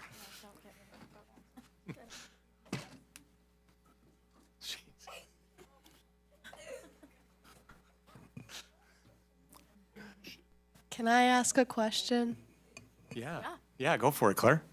Okay, so I know I would always see like bags on people's doors being like, put your soda tabs here. Is that how you acquired each soda tab, or did you have to like find other ways to get them as well? Yeah, so I got the majority of my tabs from members on my campus, and I would like to give a really big thank you to all the teachers that I really bugged for soda tabs and all of the students that I bugged, and especially my first period English class, because anytime I'd sit next to somebody with a drink, I'd be like, give me that. This isn't all of the tabs I've received. I have 2 of these pink bins full of tabs that I received, and I will be making a second dress that you'll probably hear about at some point. But this is all here. I'm actually going to bring it up a little closer so you can see. All of the tabs in this bin are ones purely donated to me from members of my campus. It's a lot. Yeah. For reference of how many tabs. That is a lot. That's a lot of soda. I know, right? That dress took about half of this bin. So this is about 2 more, I'd say. Georgie, I have a question. Are you gonna enter another dress next year? Or are you gonna make something different, or are you you're gonna enter something, right? I think I might enter something. It's college FCCLA is a little iffy because college chapters with FCCLA don't really tend to take off.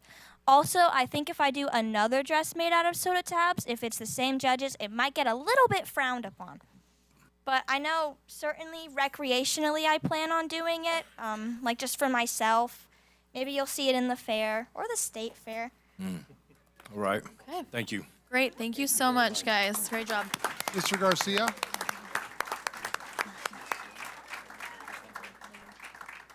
Yes. Okay. Next up, we are going to do our challenge coin recognitions. We're going to switch up the order just a little bit. First, we're going to recognize special education.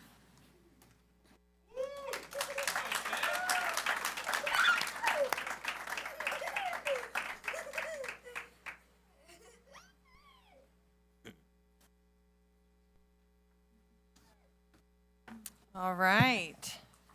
Good evening, school board, Superintendent Critchfield, colleagues for cabinet, and Amador community.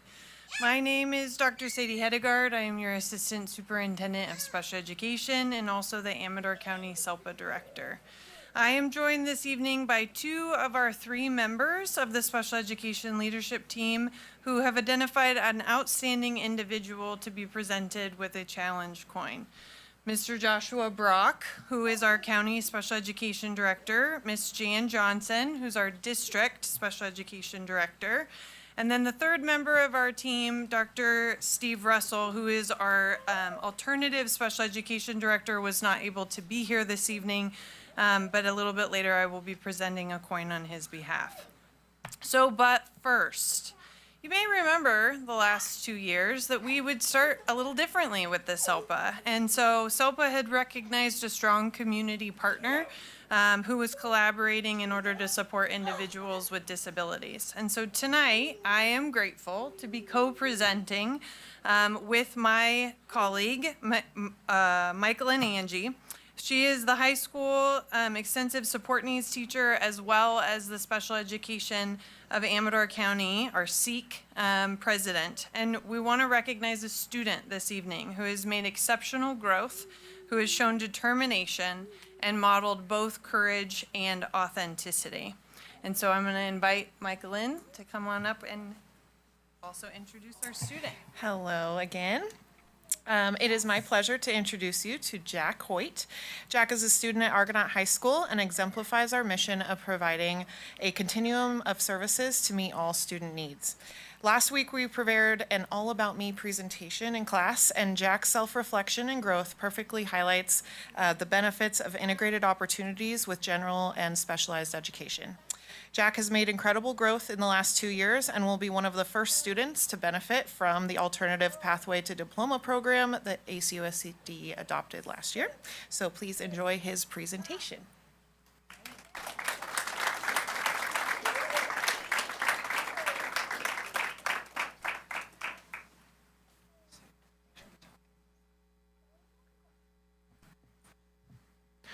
My name is Jack, and my disability is autism, and I also love the superhero Spider-Man. My favorite food is hamburger helper. I love this food from its melted like taste of ravioli and soft made meat. My favorite show/movie is Bluey, Finding Nemo, Wall-E, and Tales of the Teenage Mutant Ninja Turtles. I love these shows for their unique animation styles and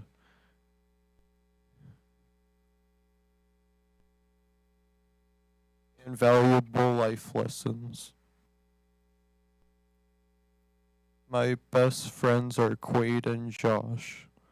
Quaid has a sense of humor that's school appropriate, and Josh is kind and thoughtful for others at Special Olympics. My dream job is coding. This job would help me learn new languages from computers. My favorite activity is memory games. These kind of games keep me busy and relaxed. My favorite subject in school is algebra. This subject reviews math and fractions with creative extra rules. The zone I'm in the most is green. I'm always in this zone now because I've had a positive change of attitude ever since I started the school year.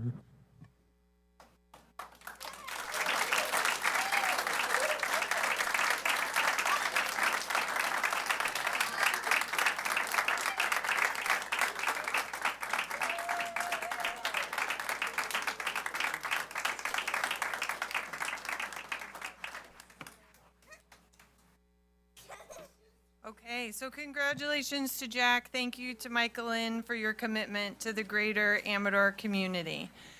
Now, turning to the recognition of special education staff members.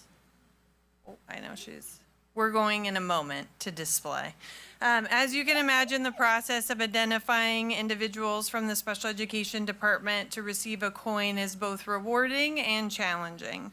Tonight, our team is focused on the special education department staff that serve the County Office of Education.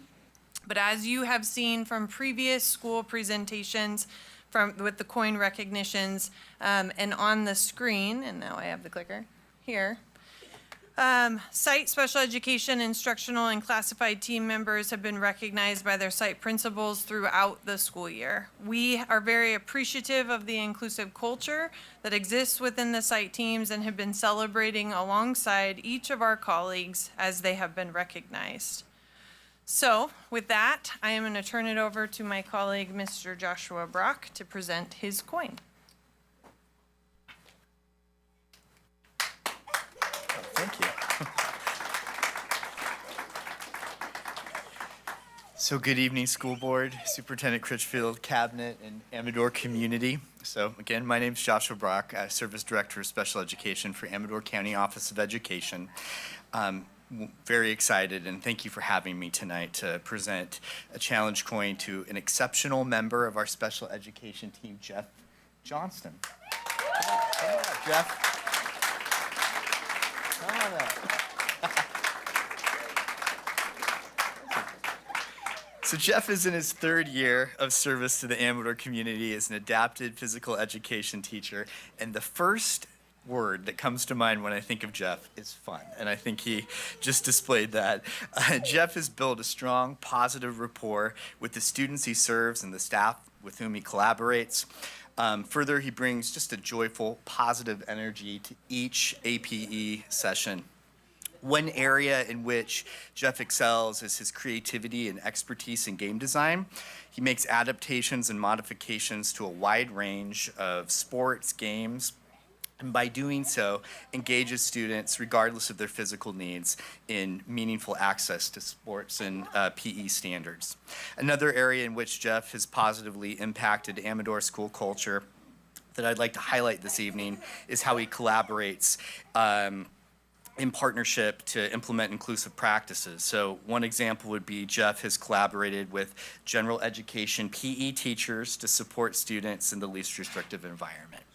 He's also willing to help programs in need of staff support during the day by sharing his game design and running APE centers for students. So Jeff, I'm pleased to present this coin with you as an acknowledgement of your contributions to our educational community.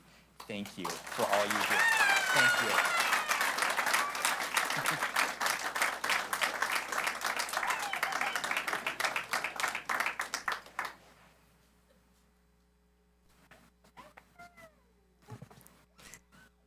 Hello. Before I get into what I wrote, I just want to share how excited I am for Jack and how incredibly grateful I am to be able to participate in his journey that contributed to where he is today. I am so proud of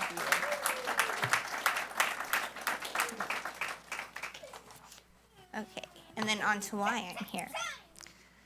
Good evening, school board, Superintendent Critchfield, cabinet, and our greater Amador community.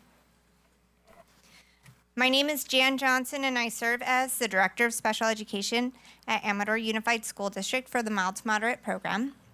Thank you for having me this evening to present a coin to an exceptional member of our special education team, Jenica Sanders. She was unavailable to be here tonight to accept her coin in person, but she is very grateful and excited that she was selected. Ms. Sanders has served on the Amador community for 1 year as a school psychologist intern. Colleagues describe her as consistent, reliable, a team player, and a strong psychologist. Ms. Sanders has bridged the gap between theory and practice with remarkable sophistication. She has demonstrated a mastery of evidence-based practices, moving beyond standard assessments to provide nuanced, data-driven insights that have fundamentally reshaped how we support our most complex learners. Beyond individual testing, Ms. Sanders has taken the initiative to improve our school-wide climate by collaborating and calibrating herself to current systems while asking prudent questions to improve our processes. This, combined with her willingness to connect with our families and community to support our diverse learning populations, has made her an asset to the Amador team. School site staff admire that she plays an active role in modeling what is expected, approaches challenges with authenticity, patience, and a student-centered focus to build student independence, empowering them with the necessary support to fully participate in their education. I am so pleased to present Ms. Sanders with this coin as an acknowledgement for her contributions to our educational community. Thank you.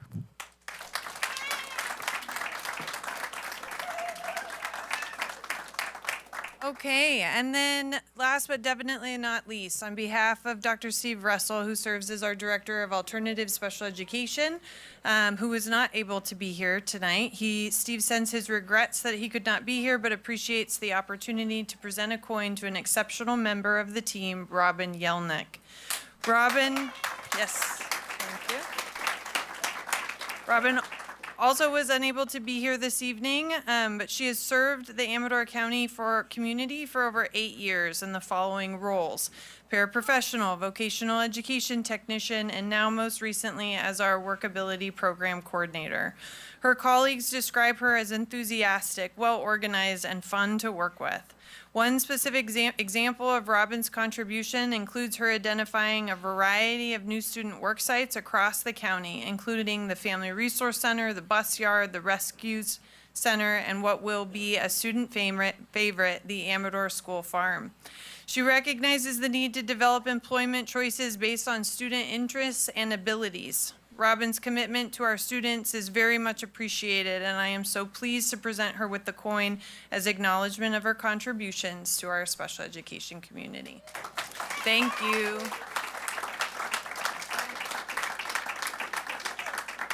Thank you guys so much. Hi. Thank you. Okay. We are going to go ahead and move on to our next challenge coin recipients. We have Argonaut High School.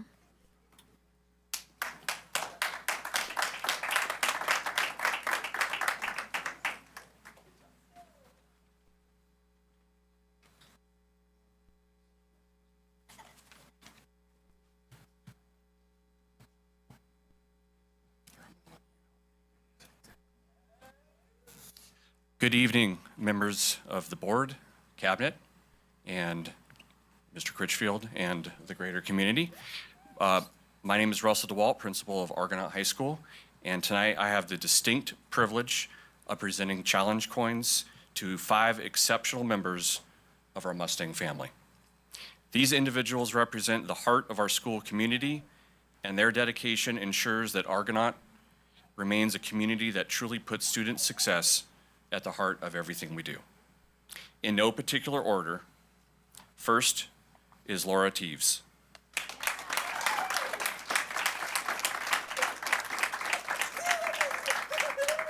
It is my pleasure to recognize Laura Teves with a challenge coin.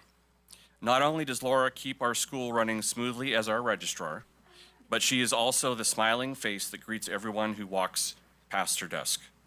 Laura goes above and beyond her daily duties, happily assisting with any needs that arise.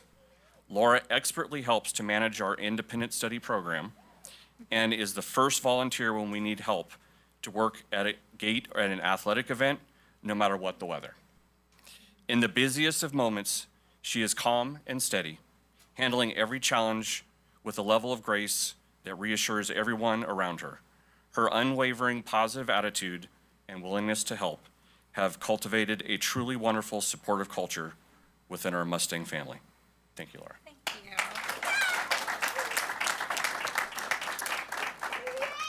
you. Next, I'd like to ask Michael Garcia to come up.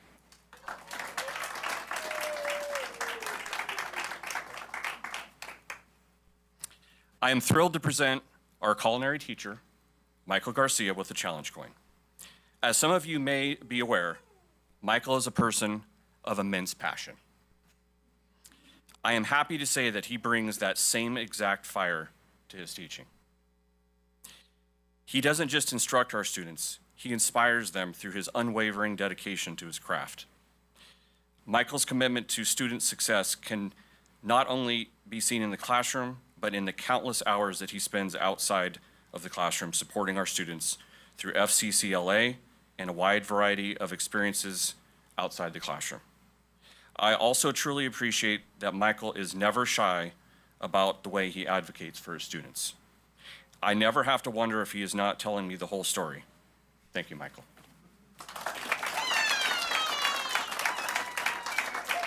All right. Next, I ask for Matt Goff to come up.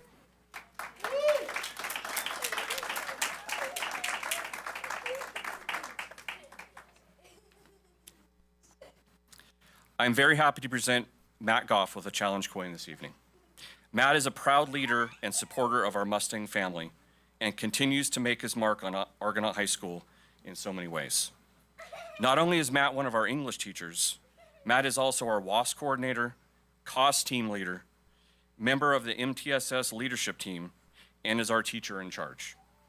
During his spare time, Matt also has started our Mustang to Mustang student mentoring program and recently started a PLC on how we can reverse chronic absenteeism in partnership with Amador High School. Another Matt. In addition to always thinking about new ways to better support our students, Matt always takes a leading role in most of our school events, including being a class advisor. We are truly lucky to have Matt as a member of our Mustang family, and it would be difficult to imagine our school without him. Thank you, Matt.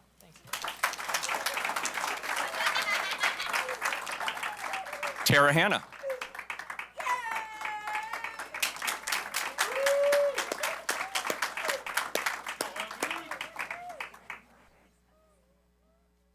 I'm truly honored to also present a challenge coin tonight to Tara Hanna. Tara is a dedicated, avid teacher here at Argonaut High School and is also just an outstanding person. Tara has a vast experience in her background, not only as a teacher and working as a TOSA, but is a dedicated champion of the AVID program and for the students that she serves. Even after all this expertise, Tara is still excited to learn new things that she can bring back to her team in order to not only use in her classroom, but also share with her fellow teachers for the benefit of all of our students. If we need help with anything, Tara is the first to step up and is willing to do whatever it takes to best support the staff and students of Argonaut High School. Thank you, Tara.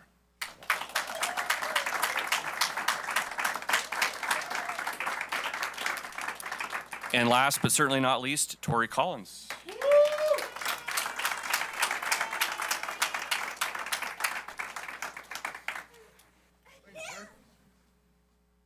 Tonight, I am also honored to present a challenge coin to Tori Collins, a night custodian at Argonaut High School. Wait, aren't you supposed to be at work? Right? Yeah. Many of you may have not seen Tori before, not because he works at night, because he is hard to see or even catch, as he is always running from job to job. You can ask Mr. Critfield. To ensure that all students and staff come in the morning to a clean and safe office or classroom. From start to finish, this man knows how to hustle and does not compromise results for speed. He's able to accomplish both with his incredible work ethic. Tori is also a proud member of our Mustang family and demonstrates this with thought and care that he puts into all of his work. Thank you, Tori. Thank you. And I don't know if I remember to introduce Alex Hess, our vice principal, but this is Mr. Hess. Thank you. Thank you, everybody. Thank you guys very much. Yes, don't forget your photo.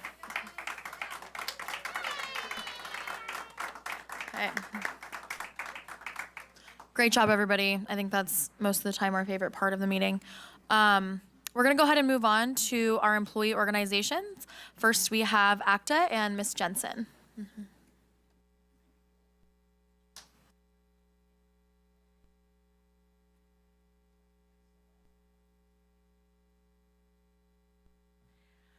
Good evening, members of the Board of Trustees, Superintendent Critchfield, members of Cabinet, colleagues, and community members.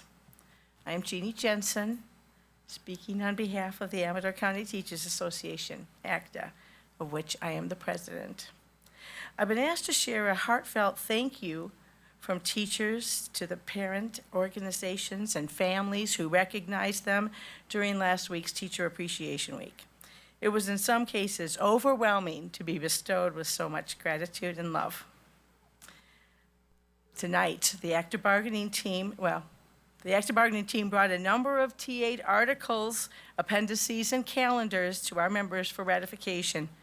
Voter turnout was high, with many items receiving 100% of voters' approval. I received the most positive feedback in reaction to the pay increase and recognition of veteran employees in the form of a post-scale increase in the last column. You will be asked to approve these deliberately considered adjustments tonight, and we hope you do. The end of the school year is fast approaching, and I'm looking at the future board meeting schedule. And so, recognizing that this will be my last meeting, I will likely attend before the start of next year. I'm not leaving. No, until I get out or something drastic happens. Yes, thank you for your full attention during the healthcare crisis. Sincerely. Thank you for including the labor partners in your decisions. Thank you for being open to learning throughout the process of juggling the needs of students, families, and community. I wish you all well and look forward to working with you again next year. Ms. Parker, I will send the name of the alternate attendee to you prior to the summer board meetings. And there are 4 of them.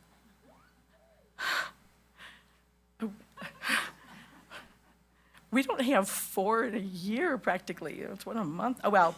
That's a lot to work on, and I appreciate all of your work, and it's been a pleasure working with you. Thank you very, very much. Thank you, Jeannie. Okay, next up we have CSEA and Mr. Baird.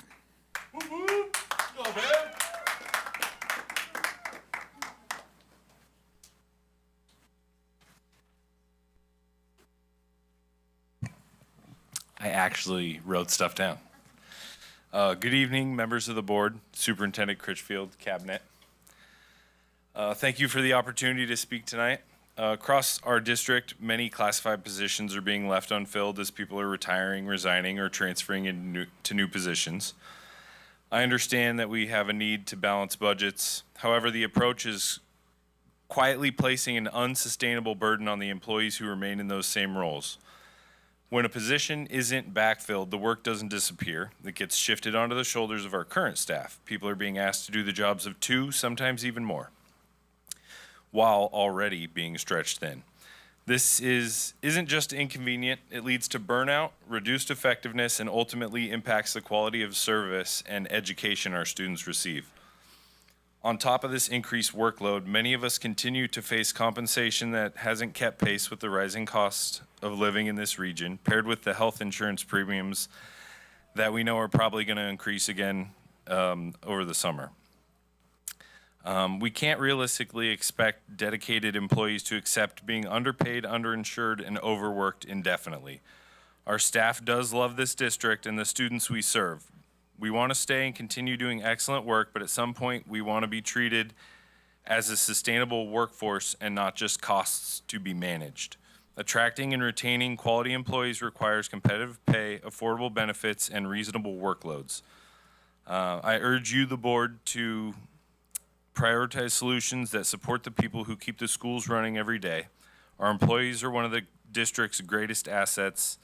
Please find ways to invest in them before more decide they can no longer afford to stay. Thank you.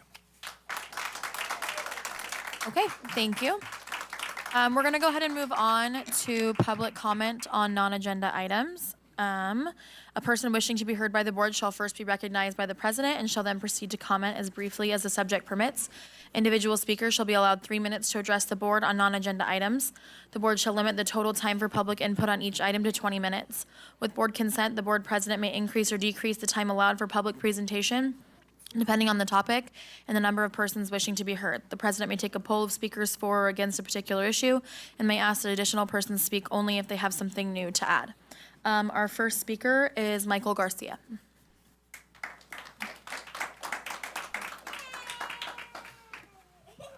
Good evening, trustees, cabinet, Superintendent Critchfield, kids. Good to see you guys. To start, I'd like to apologize for missing last month's meeting. I had a field trip to attend, and since we were leaving very early, I needed to get a little bit of sleep, especially because I had to drive.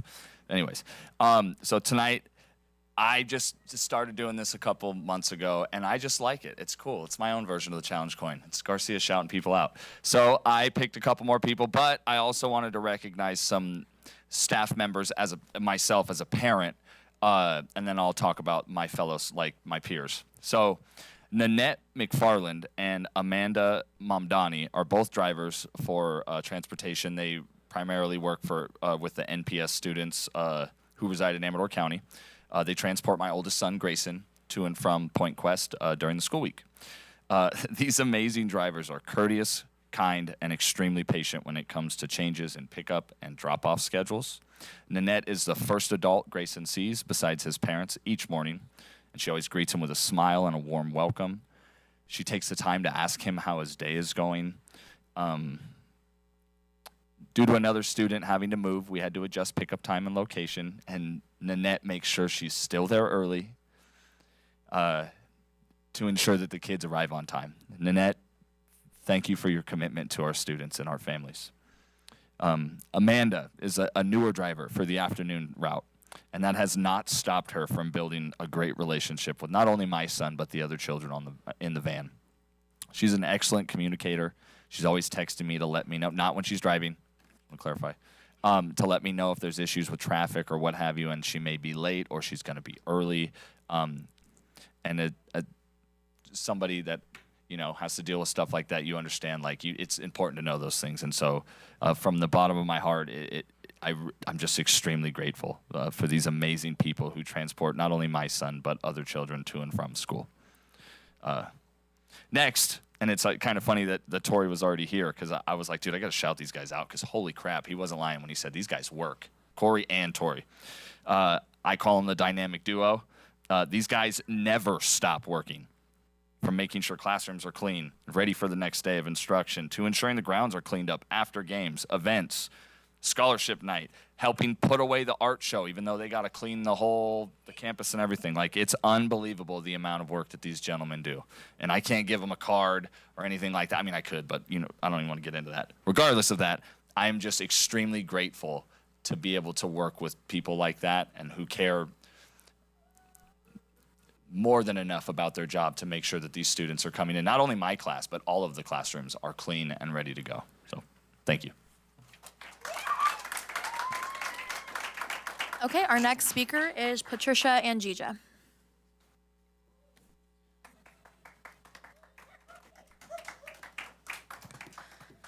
Good evening, everyone. My name is Patricia Angija. I am an Ione Elementary School parent. I just wanted to ask a question. I attended the AAUW Candidate Forum on April 23rd, and I saw trustees Farrar and Gale there, and I appreciate you showing up to that. I just had a question. Hopefully you can answer briefly now, or hopefully during your board report at the end of the meeting.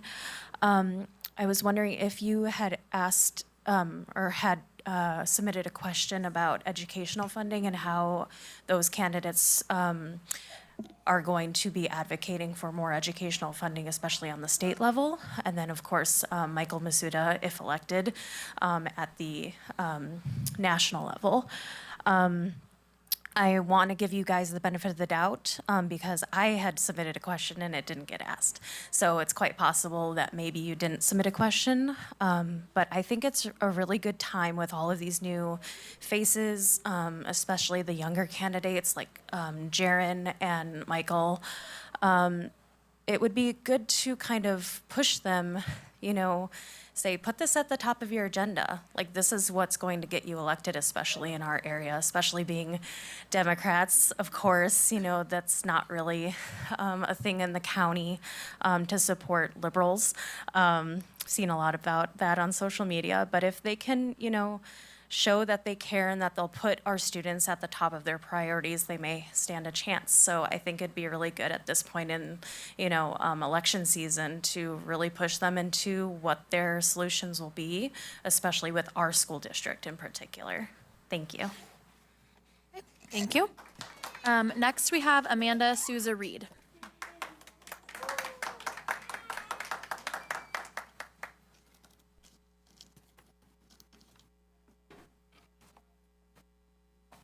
Hello. I'm Amanda Souza Reed. I am a teacher at Pine Grove, and I am the coach of our Odyssey the Mind program. it's the end of the year, so we just wanted to come and share a little bit about this season with you.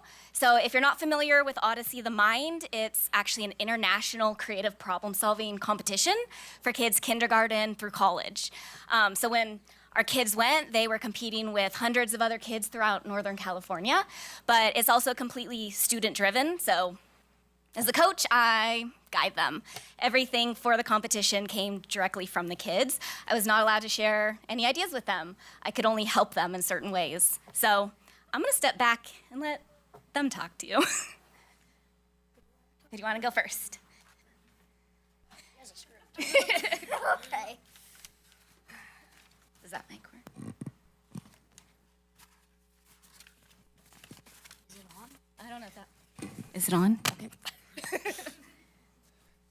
Hello, my name is Trevor, and I'll tell you why I love Odyssey. It's a great opportunity for kids to grow a strong sense of engineering, problem solving, and teamwork. We have creative visual project without any outside assistance, meaning we can't get any ideas or hands-on help. We can be taught how to do things, but we have to complete them ourselves. To make it a challenge, we have a limited budget around $100, so the teams have to get very creative about how to save their money. There's also 6 different categories your kids can choose from. Primary is the first one for kids who are still a little young. It will have simple assignments each year. It doesn't really have an exact topic. Problem 1 will involve vehicles. Problem 2, personally, I think is the hardest. It is the machinery category, where you have to build a machine to do certain things, such as making people happy, like a little robot dog or something like that.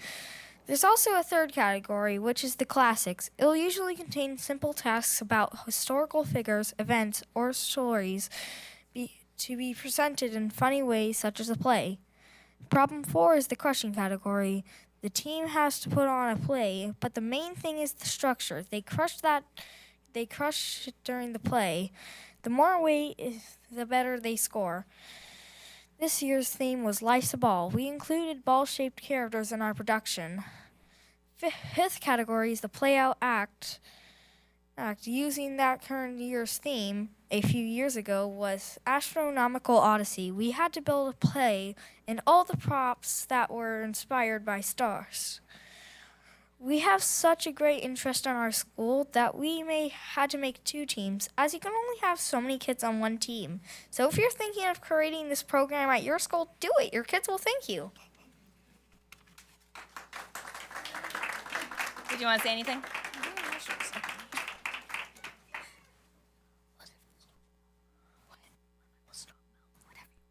don't have to. You can just say it's great. I like it. And we actually had one of our teams make it to the state tournaments, which was really great. So there's like 3 levels. A few years ago, we were invited to Worlds, but it is in the Midwest, and we couldn't afford to go. But every year, our students do great, and hopefully there'll be more interest throughout our community, and Amador can be really represented someday at Odyssey. It'd be great. So we just want to share with you because it's such a great program, and our kids are amazing. So thank you. Great, thank you for coming. I was a hay bale. Okay, next we have Sylvia Sorensen.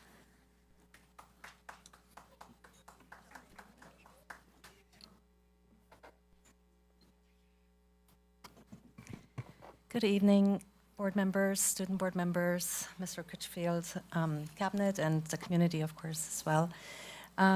My name is Sylvia Sorensen. I'm a chapter chair, Moms for Liberty in Emery County. I'm here as a parent alongside with many others who deeply care about our children, our teachers, and the role families should play in education.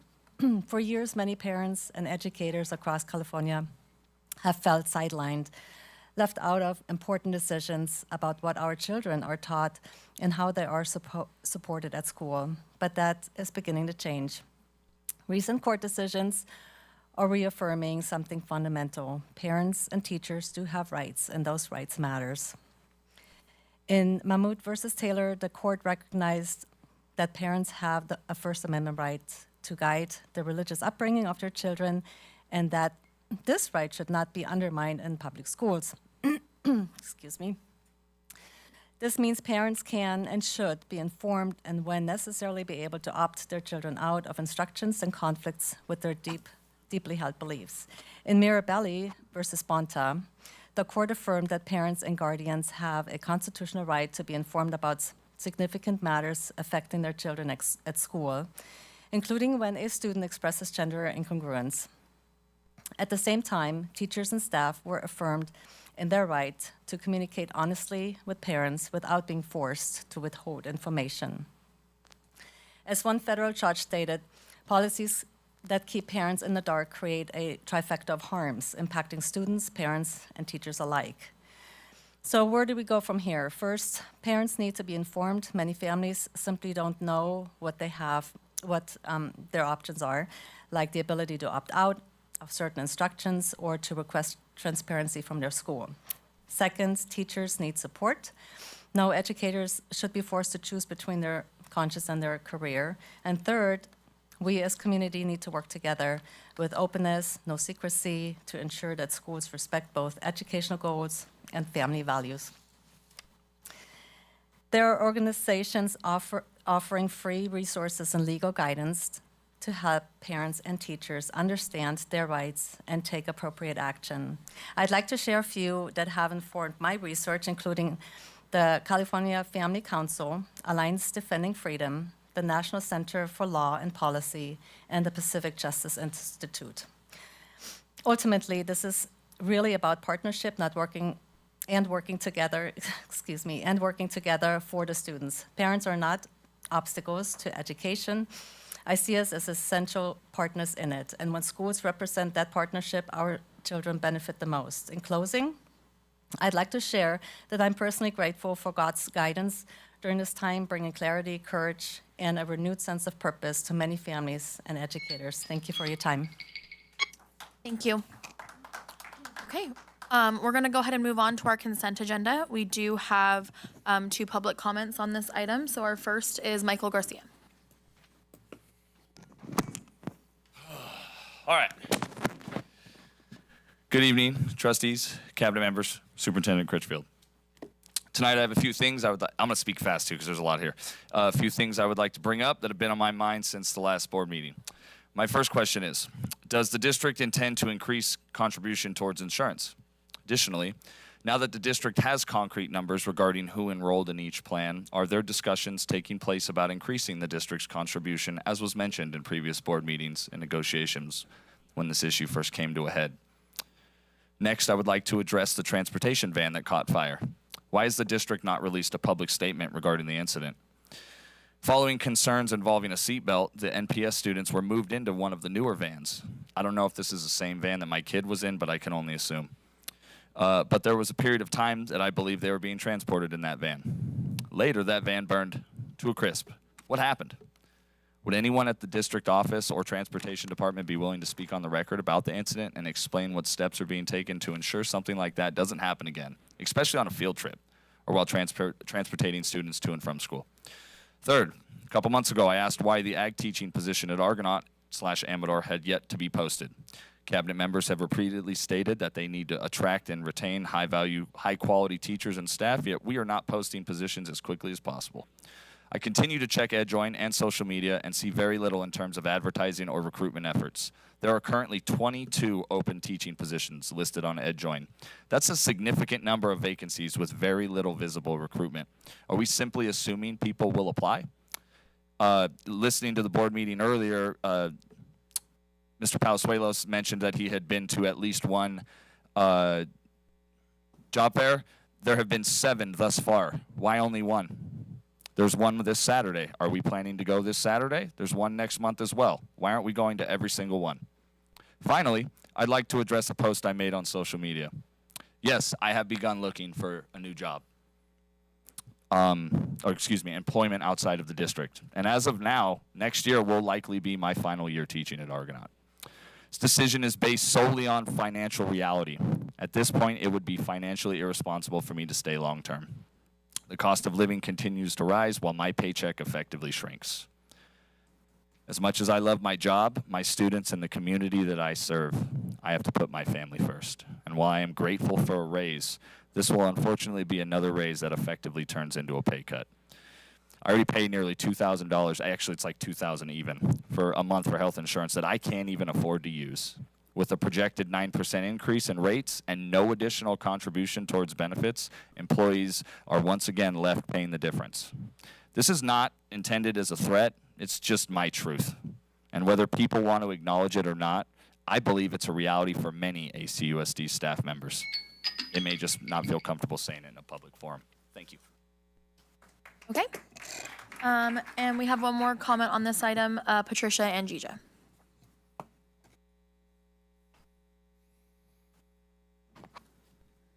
Good evening again. My name is Patricia Anjija. I am an Ione Elementary School parent.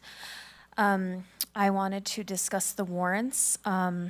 Again, MGM Transportation on 417 for $16,656. On 424, $6,402. This set of warrants, $23,058.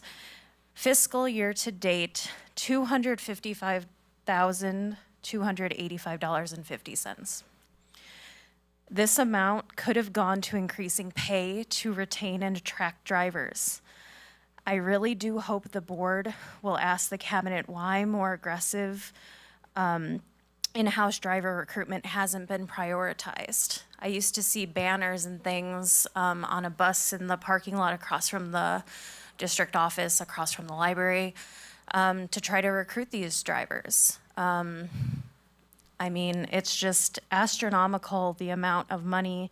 I do understand athletics are important, as are all extracurricular activities. But as we'll see later, with the cost of infill for the 2 turf fields at the high schools, it just seems like athletics are being disproportionately prioritized over just the general maintenance of the schools. I mean, Ione Elementary needs a new roof, and they just get pushed off because we're going to consolidate or not. We're supposed to be consolidated by now. My kids are in that school every day. Teachers, staff are in that school every day. And honestly, it's getting pushed off because we're going to close that school. And if we don't, that's going to be a big problem when it's going to be, you know, another decade from now. Why didn't we replace this a decade ago, 2 decades ago, when it actually needed to be replaced? So I just would really appreciate asking the questions of what is being done to minimize these contractors, especially the MGM Transportation, that just sticks out like a sore thumb. $255,000 so far. Fiscal year's not over, so we still have some spending to do. I appreciate your time. Thank you. Okay, thank you.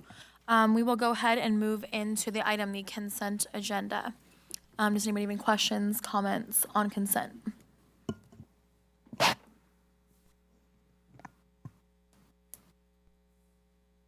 No? I had a question about 2B, the Summer Food Service Program, the MOU. My only question was, looking through that MOU and how long it is, has anything changed from the prior ones? And if so, what is it? In my conversation with Mike, he did not bring up anything. Mike, the director of food service. Yeah. So I am not aware of anything changing. There's still no cost to the district to perform this service. And are we still, I remember there was things that were being worked out every year about sites that can be accessed by community members, student aged or actual students or things like that, assuming nothing has changed, correct? Well, this is in reference to Calaveras County, so this is with the neighboring county. Okay.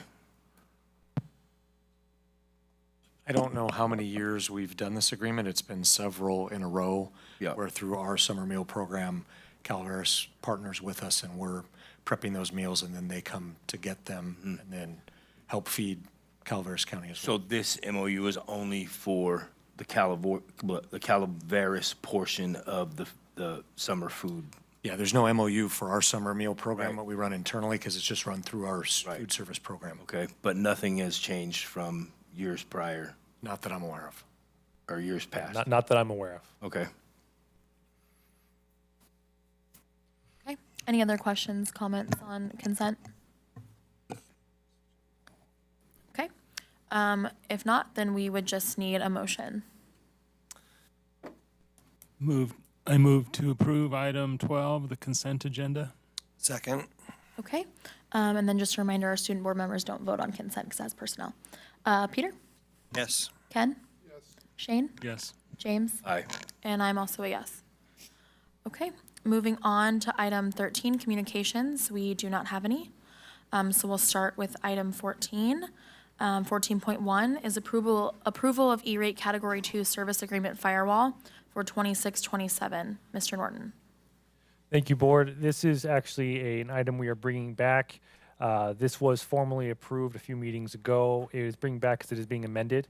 The bid that was submitted by one of the vendors was misread, and so, or at least misinterpreted. I'll put it that way, because it was not clear in their proposal exactly how much the price listing was. So this corrects the value of one of the bids, but the end result is still the same. So we are still moving forward with Gigacom per the recommendation of the reviewing team, which included our Director of Technology, Dan Hemer. And I'm available for any questions the board has. Okay, questions or comments on the item? 7,000 less, basically. Yes, there was a reduction in the value, or at least the proposal to bid. They basically misclassified which were E-rate deductible items, and so that lowered the value once we got clarification. Thank you. Peter, any questions or comments? Shane? No. James? I don't have any questions either, so we would just need a motion.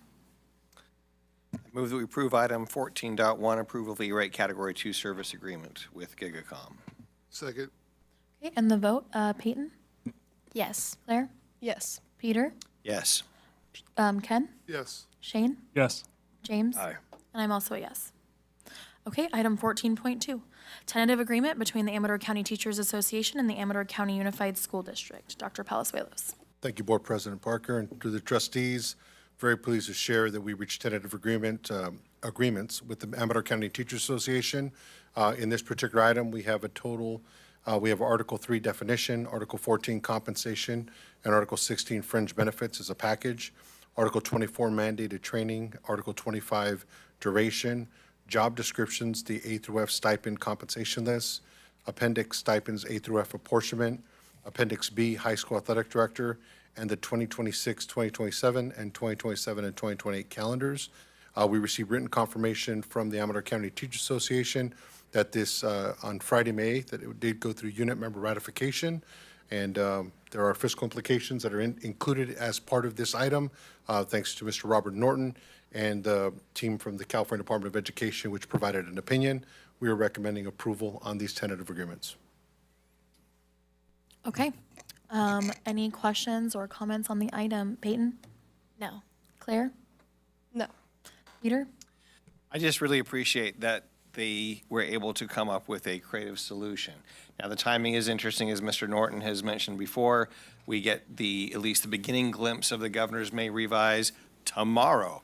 So interesting times and the timing and whatever. Obviously, we established our board calendar months ago.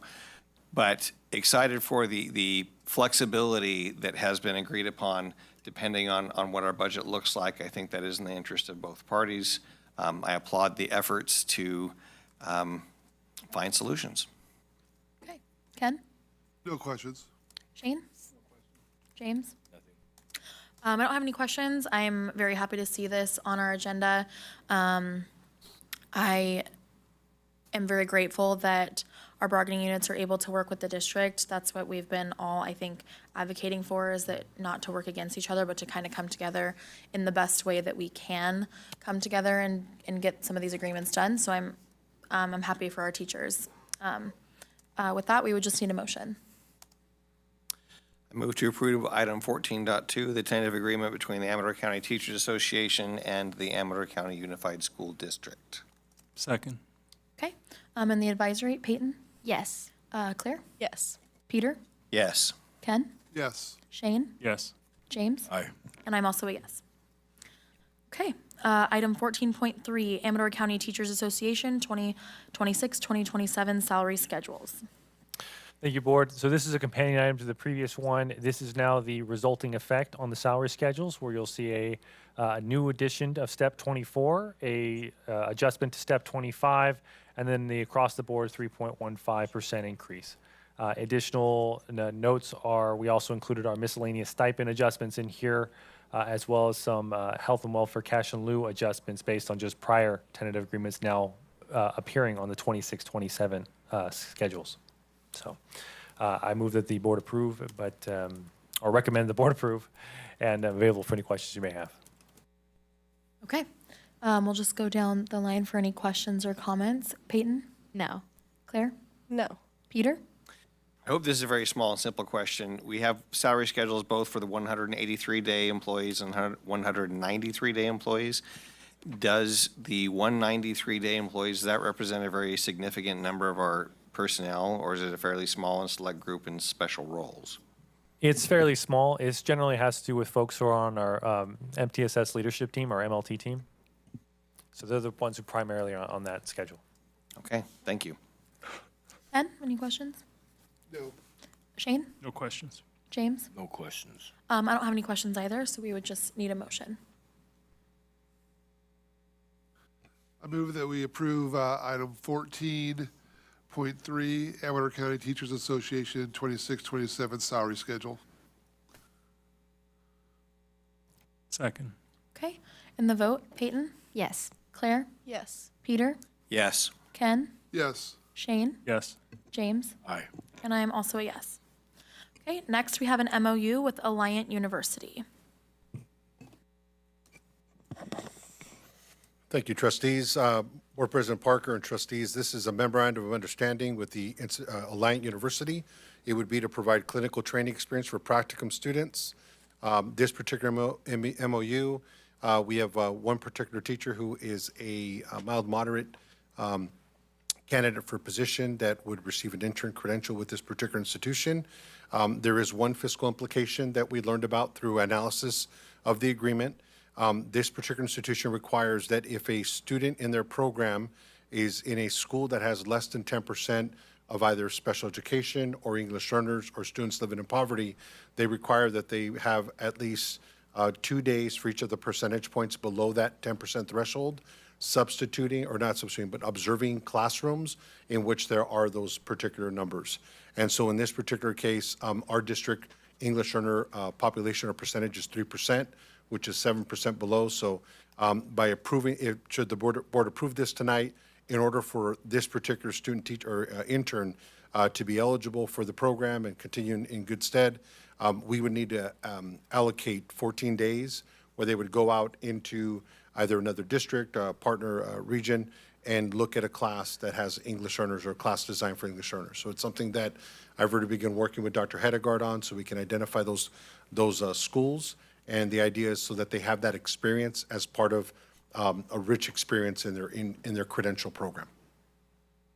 The cost for that would be $2,450, and obviously the substitute, that's for 1 year, and then the substitute, that money goes towards our substitutes that would provide that support while the teacher's observing other classes. Okay. All right, questions or comments? Peyton? No. Claire? No. Peter? Only that I think is absolutely worth the investment, that you cannot really replicate that. Some of the best practicum experiences simply by watching and discussing with teachers who have some success there. Mentique Unified has a robust ELD program and would be more than happy to try and facilitate something if that's helpful. Thank you. Ken? No questions. Shane? Nope. James? No, nothing. I don't either. I just appreciate these MOUs. I think it's helpful when we have people wanting to enroll in these programs, and being able to kind of facilitate that is great for them. Board President Parker, if I may, just one quick thing, and this is, appreciate your consideration of this. When we get real-time feedback from staff, we want to be able to share that back. Today, as part of a walk at one of our campuses, I was able to interact with one of our classified staff members who's currently enrolled in the Grand Canyon University program leading to a bachelor's. They're working in our district. They're eligible for the, there's a percentage that they actually discount that they receive for being in the Grand Canyon University program. And it's because of those, of the action of this board approving that agreement almost a year ago. So I just want to let you know that the work you do here, especially with these types of memorandums of understanding, they have a lot of power for our people, and appreciate your consideration of this. Okay. With that, we would just need a motion. I move that we approve item 14.4 MOU with Alliant University. Second. Okay, and the vote, Peyton? Yes. Claire? Yes. Peter? Yes. Ken? Yes. Shane? Yes. James? Aye. I'm also a yes. Okay, moving on, 14.5, we have the Amador Community College Foundation MOU with Mrs. Horn and Mrs. Gravett. Good evening, Board.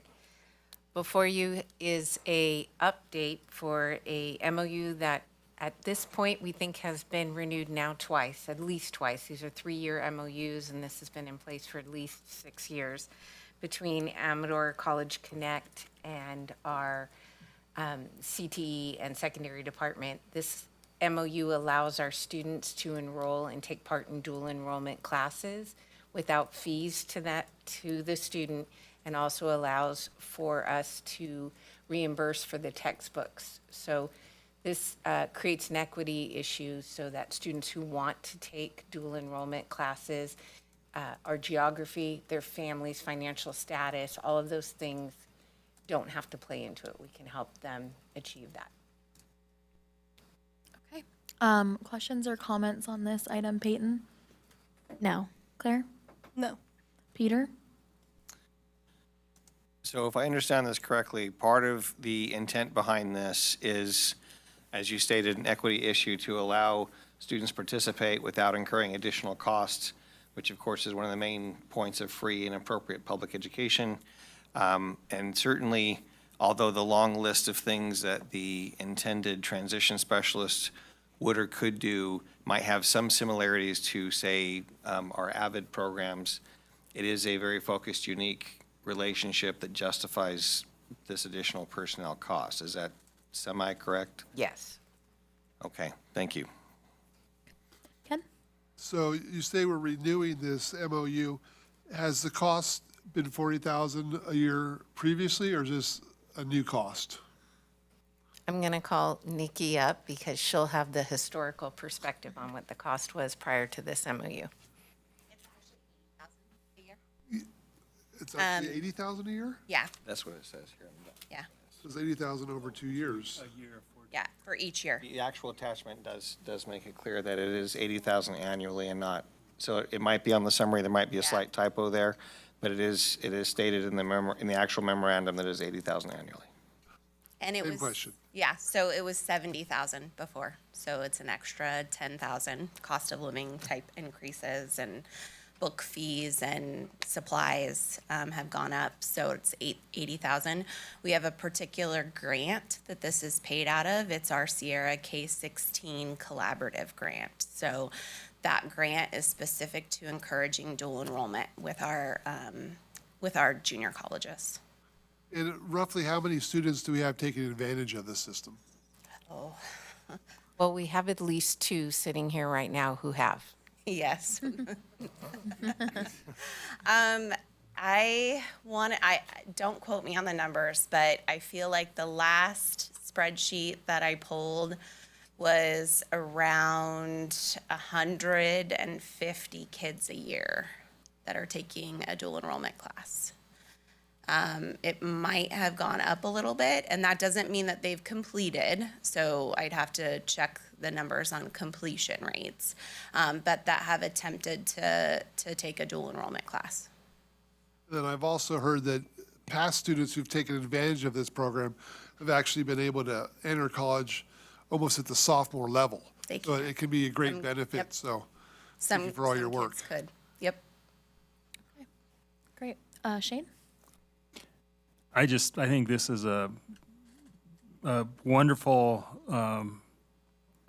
offering that we have for our students. This is what we're here for. If we can find an opportunity to help our students, I think we definitely use it, and it's from the grant money. I see no negatives on something like this. James? I too see no negatives with dual enrollment. I have children that have utilized it. I think it's great for all students. I'm all for it. Yeah, I think this is great. I wish something like this had been more readily available when I was in school. So, yeah, I think this is great. Thank you, guys. With that, we would just need a motion. Move to approve item 14.5,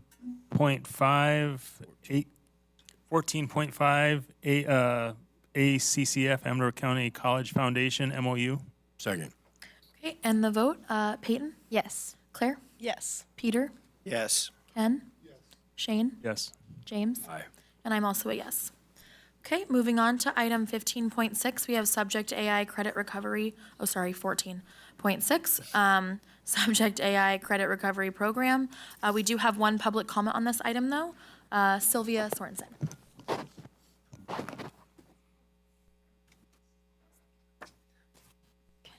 Thank you. Hello again. I stand here tonight again, not only as a parent, but a voice for many parents, grandparents, and community members with Moms for Liberty who are deeply concerned about the direction our school are heading with the AI implementation, specifically the subject AI. Artificial intelligence should only supplement, support, advance mankind, not create an existing crisis or put our children at risk. AI technology should never replace the human relationship, discernment, and mentorship that children need from real compassionate teachers and staff. As both a parent and community member, I am concerned that instead of prioritizing hiring and retaining more qualified teachers, aides, and intervention staff, we are moving towards systems that could eventually reduce the human role in education altogether. Once these systems become normalized, what safeguards prevent larger class sizes, fewer teachers, or replacing meaningful instructions without automatic platforms? Parents deserve honest answers.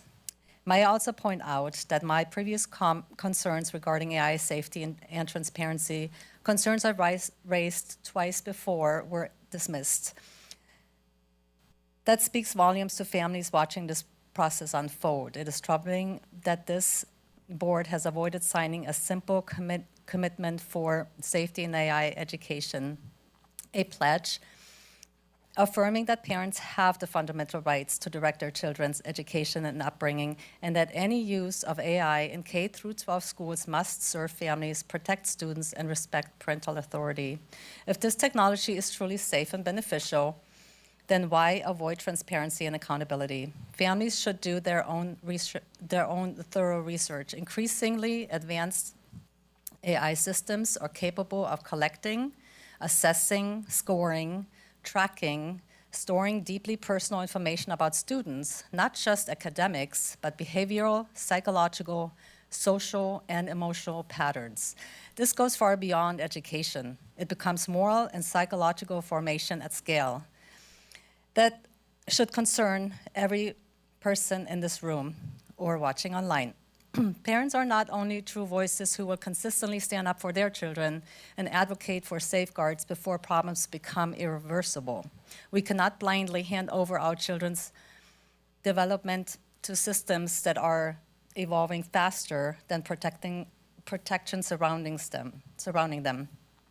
I work hard to protect my God-given parental rights, even knowing that maybe only a few people in this room truly stand with concerned parents tonight. But silence is not an option when it comes to our children's future. I urge this board to slow down, prioritize transparency, and implement enforceable safeguards and put children and family first before approving expanded AI use in our schools. Thank you for listening. Okay, thank you. We're going to go ahead and move into the item, Subject AI Credit Recovery Program. Mrs. Horn and Mrs. Gravett. I'm going to invite Mrs. Gravett back up. Currently, we have a credit recovery program that we've been using for the last few years, and as of this June, that contract was due to expire. So as part of our due diligence, we started looking and realizing that we were not able to utilize that contract the way we needed to be able to use it. Translation, we were being charged a lot of money for licenses we weren't able to use. We didn't have enough students to fill them, we didn't need them, and they would not change the pricing to reflect what we needed. So in our fiscal stabilization plan, one of our commitments has been to the board at all times to look at and evaluate every single way that we can find to save money. That's where this conversation started. At the same time, we were receiving feedback from the field, from the teachers utilizing the other program, that it wasn't meeting the needs of the students. So we launched through that lens, asking the practitioners who are using the programs to do credit recovery to start looking at what they could see would be the best way forward for us. And a group of educators from all three, our two comprehensive high schools and our continuation school, really dug in and looked at credit recovery, tried a few different things, met with vendors, discussed the possibilities, and their recommendation overall, and Nikki, I'm pretty sure it was unanimous, was Subject AI was the best that they saw, and it would meet our needs. And then when we went to ask Subject about contracting, they actually had some bulk pricing that was very similar, and we said, well, that's not going to work. We need it to be tailored to the amount we want, and they changed their pricing. So in that possible MOU or the contract you see, you can see the change of they are customizing their pricing for us for the next 2 years based on the needs that we have and to help us meet our fiscal responsibilities.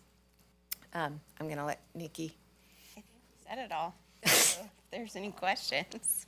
There is a slideshow attached. It is a slideshow that was given to us from the publisher, from Subject themselves.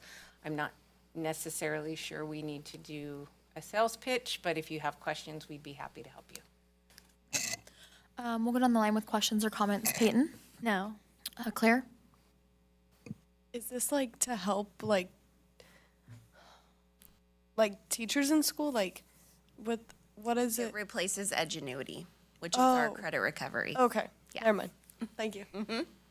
That's a good question. Great question. Peter? Okay, a couple of questions, going to try to be as brief as I can.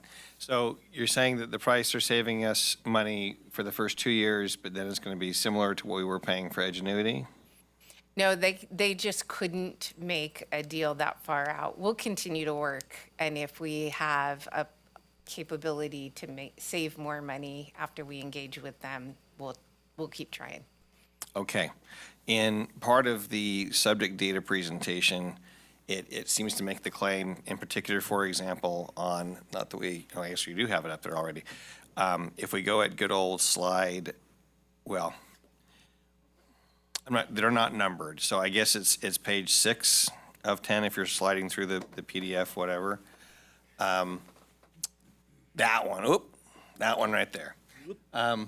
I would agree, having been someone who's used Edgenuity or similar type platforms, that they can be, well, mind-numbingly boring and difficult for students who already have a difficult time engaging with coursework to succeed with it. And I've done a quick little look at their website, but have not found an answer that's perfectly clear to me. So their website seems to claim under the credit recovery section that they are using credentialed teachers to create this content. And so I'm just seeking clarity. Is that the case? And it's not just, hey, we asked it a question and suddenly the animated, vibrantly colored, and it says the word subject on there in case you missed that, it says subject. AI person suddenly starts randomly talking to you. This is created by real people. Yes, that is it's correct. created by real people. And for our purposes, for what we need it here, it's strictly credit recovery. Right. So it has A to G component, which is fantastic. But if we were going to use it to that capacity, we would still need a credentialed teacher in that subject area to be overseeing the actual content that's on the course. Right. Because, for instance, if you have science, they need to be doing labs, right? To be able to be that A to G, that D level component. And we wouldn't be using it for that. It is strictly for credit recovery.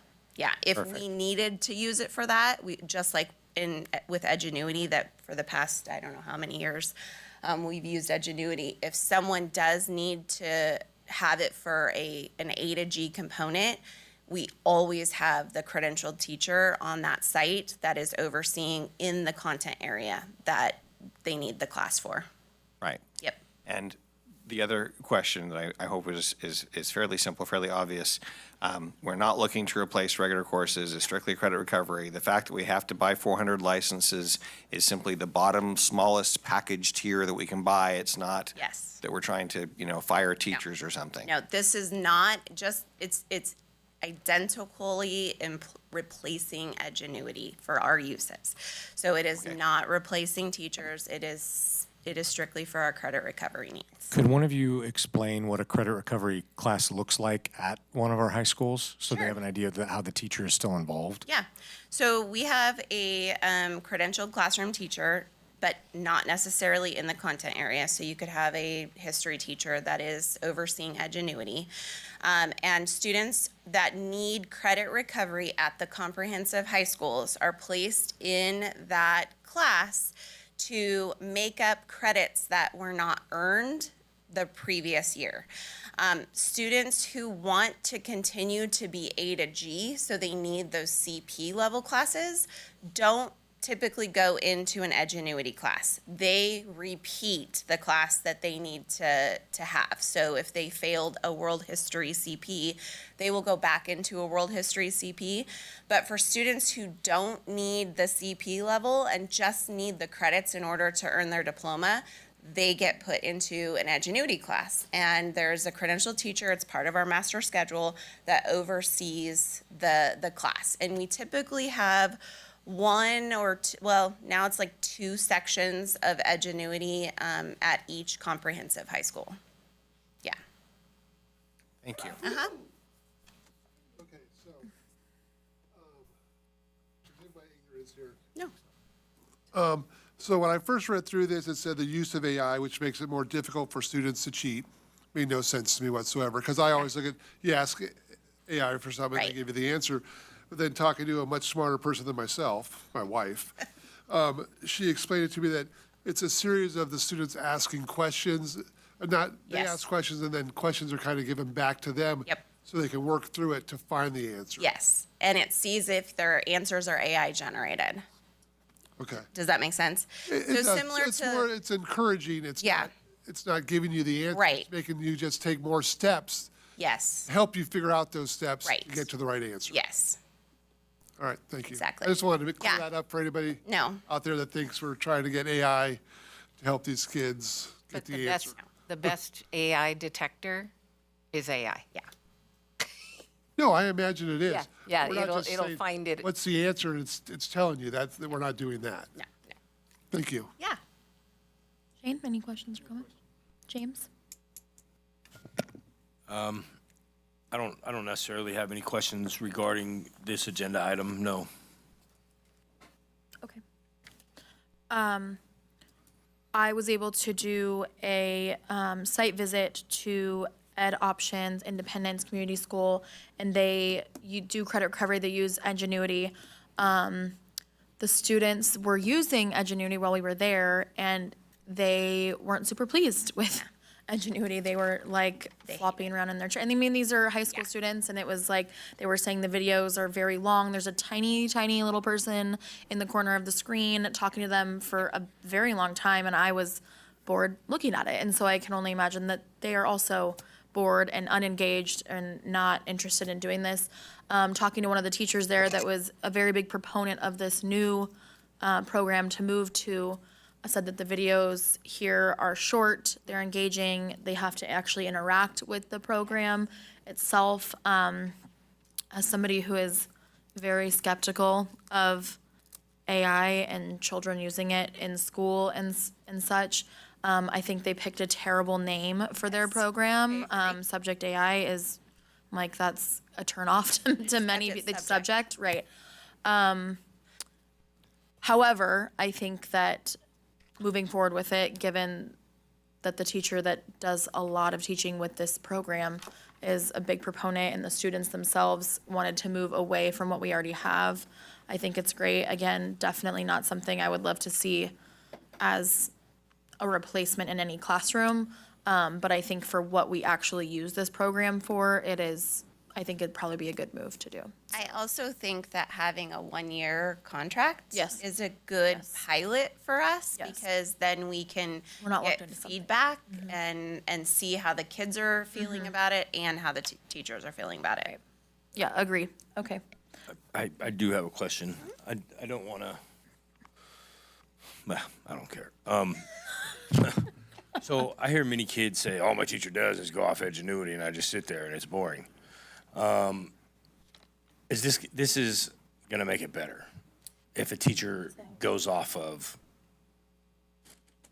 a program to teach their class? Well, this program will not be accessible to the general classroom teachers. So they won't be using it. Because it's only for credit recovery. Right. Yeah. So But we are doing away with Edgenuity. yes, Edgenuity is going away. So people are going to have to teach. Yes, they cannot use Edgenuity any longer if they were using that as a supplemental in their classroom. Right. Okay. Yes. Okay. So just a quick question. I don't want to get too far in the weeds here, but Edgenuity was available to all classroom teachers? Yeah, Edgenuity, anybody could, I mean, we had enough licenses that we didn't use that I'm sure if you got a log-on information, any kid you could have them log on to it. Okay. Yeah. Okay. I mean, I think that's but we won't be giving out these licenses to anybody unless you're enrolled in credit recovery. No, we don't have enough. Okay, good. Okay. Okay. That sounds like an improvement to me, so I will take that, yeah. Okay. Any other further conversation, discussion, questions? Ms. Grivette. Oh, yeah. Don't go anywhere. So I make a motion that we approve item 14.6, subject AI credit recovery program. Second. Okay, and the vote? Claire? Yes. Peter? Yes. Ken? Yes. Shane? Yes. James? Aye. I'm also a yes. Okay. Item 14.7 is Minga Services 26 and 27. We do have a public we have a public comment though. Sylvia Sorensen.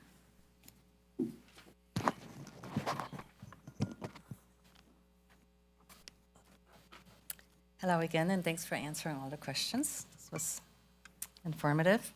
Not that I agree 100%, but that's okay. I'm just here to voice my opinion, so thanks for listening. So here I am again, just a concerned parent community member regarding the proposed use of Minga in our schools. Mind you, this is just the research I've done. I don't know nothing about it, but I'm interested to hear more. This discussion is about far more than digital hall passes. It is about students' privacy, parental rights, transparency, and the growing normalization of surveillance systems being placed on our children without families receiving clear answers. Before approving any platform that tracks students' movements, behavior, attendance, and data and personal data, parents deserve full transparency. We deserve answers to basic questions: who owns the servers? Where is the data stored? Who owns the data itself? What exactly is collected on our children? Who has access to it? How long is it stored? What third parties can access it? And what are the future plans with this data? Because once students' information is collected, stored, analyzed, and shared digitally, families lose control over where it may actually eventually end up. Parents are increasingly concerned that schools are creating permanent digital behavior profiles on children, tracking movements, tardiness, disciplines, habits, and behavioral patterns, often without meaningful consent or opt-out protection. This raises serious concerns about transparency and trust. Technology companies may market these systems as improving safety and efficiency, but efficiency should never come before children's privacy and dignity. Schools should be of learning. Schools should be places of learning and mentorship, not environments that students feel constantly monitored and data mined. And I asked this board what safeguards are in place to prevent future expansion of the system. Will this data eventually be integrated in AI systems? Will predicted behavioral scoring become normalized? Will families ever truly have the right to refuse participation? Parents should not have to fight for transparency when it comes to their own children. We are not anti-technology. We are asking for accountability, clear policies, independent oversight, parental consent, protection, and full transparency before implementing systems that collect and store sensitive students' data. Our children are not data points. They are humans being deserving of privacy, safety, and respect. I urge this board to slow down, answer the questions, publicly involve families honestly in the process, and put students' rights and parental authority first before approving Minga. Thank you again for listening. Okay, thank you. Okay, we're going to go ahead and move into Minga services with Ms. Horn and Mrs. Grivet. Okay, so before you right now, and I always have to have Miss Grivet here if it's all things secondary, so don't even go anywhere because I realize we have something next to. Minga is a comprehensive student engagement and campus management platform that's designed specifically for secondary schools. So this is in response to our schools. Ms. Horn, I'm sorry, I have to interrupt you. We're just going to need to extend the time really quickly. Sure. Okay. We just need a motion probably to extend the time. Let's do it for an hour just so we don't have to do it again. I move that we extend our time for 1 hour. Okay. Second. Okay, and the vote, Peyton? Yes. Claire? Yes. Peter? Yes. Ben? Yes. Shane? Yes. James? Aye. And I'm also a yes. Okay, sorry about that. Go ahead. No worries. Okay, so this is a management system. Similar to ARIES is our student information system. The best way that I've heard this described is Minga manages the behavioral side, the part ARIES doesn't. Hall passes, check-ins for events, behavior tracking, rewards programs. It ties directly with PBIS and some of the other things. I know that you've seen the brochure and the presentation that Minga provided. We are able to, once both comprehensives and the continuation school took a look at it, they were all very, very, very in favor of having this and see it as a tool to help manage and connect with students. We, and this is a shout out to Ms. Grivet, we were able to figure out a way to use TUPE funds because a lot of what Minga does is help mitigate student behaviors, tracking the use of the restrooms and who's doing the hall passes so that teachers can work on teaching and not always managing who's going out and how often.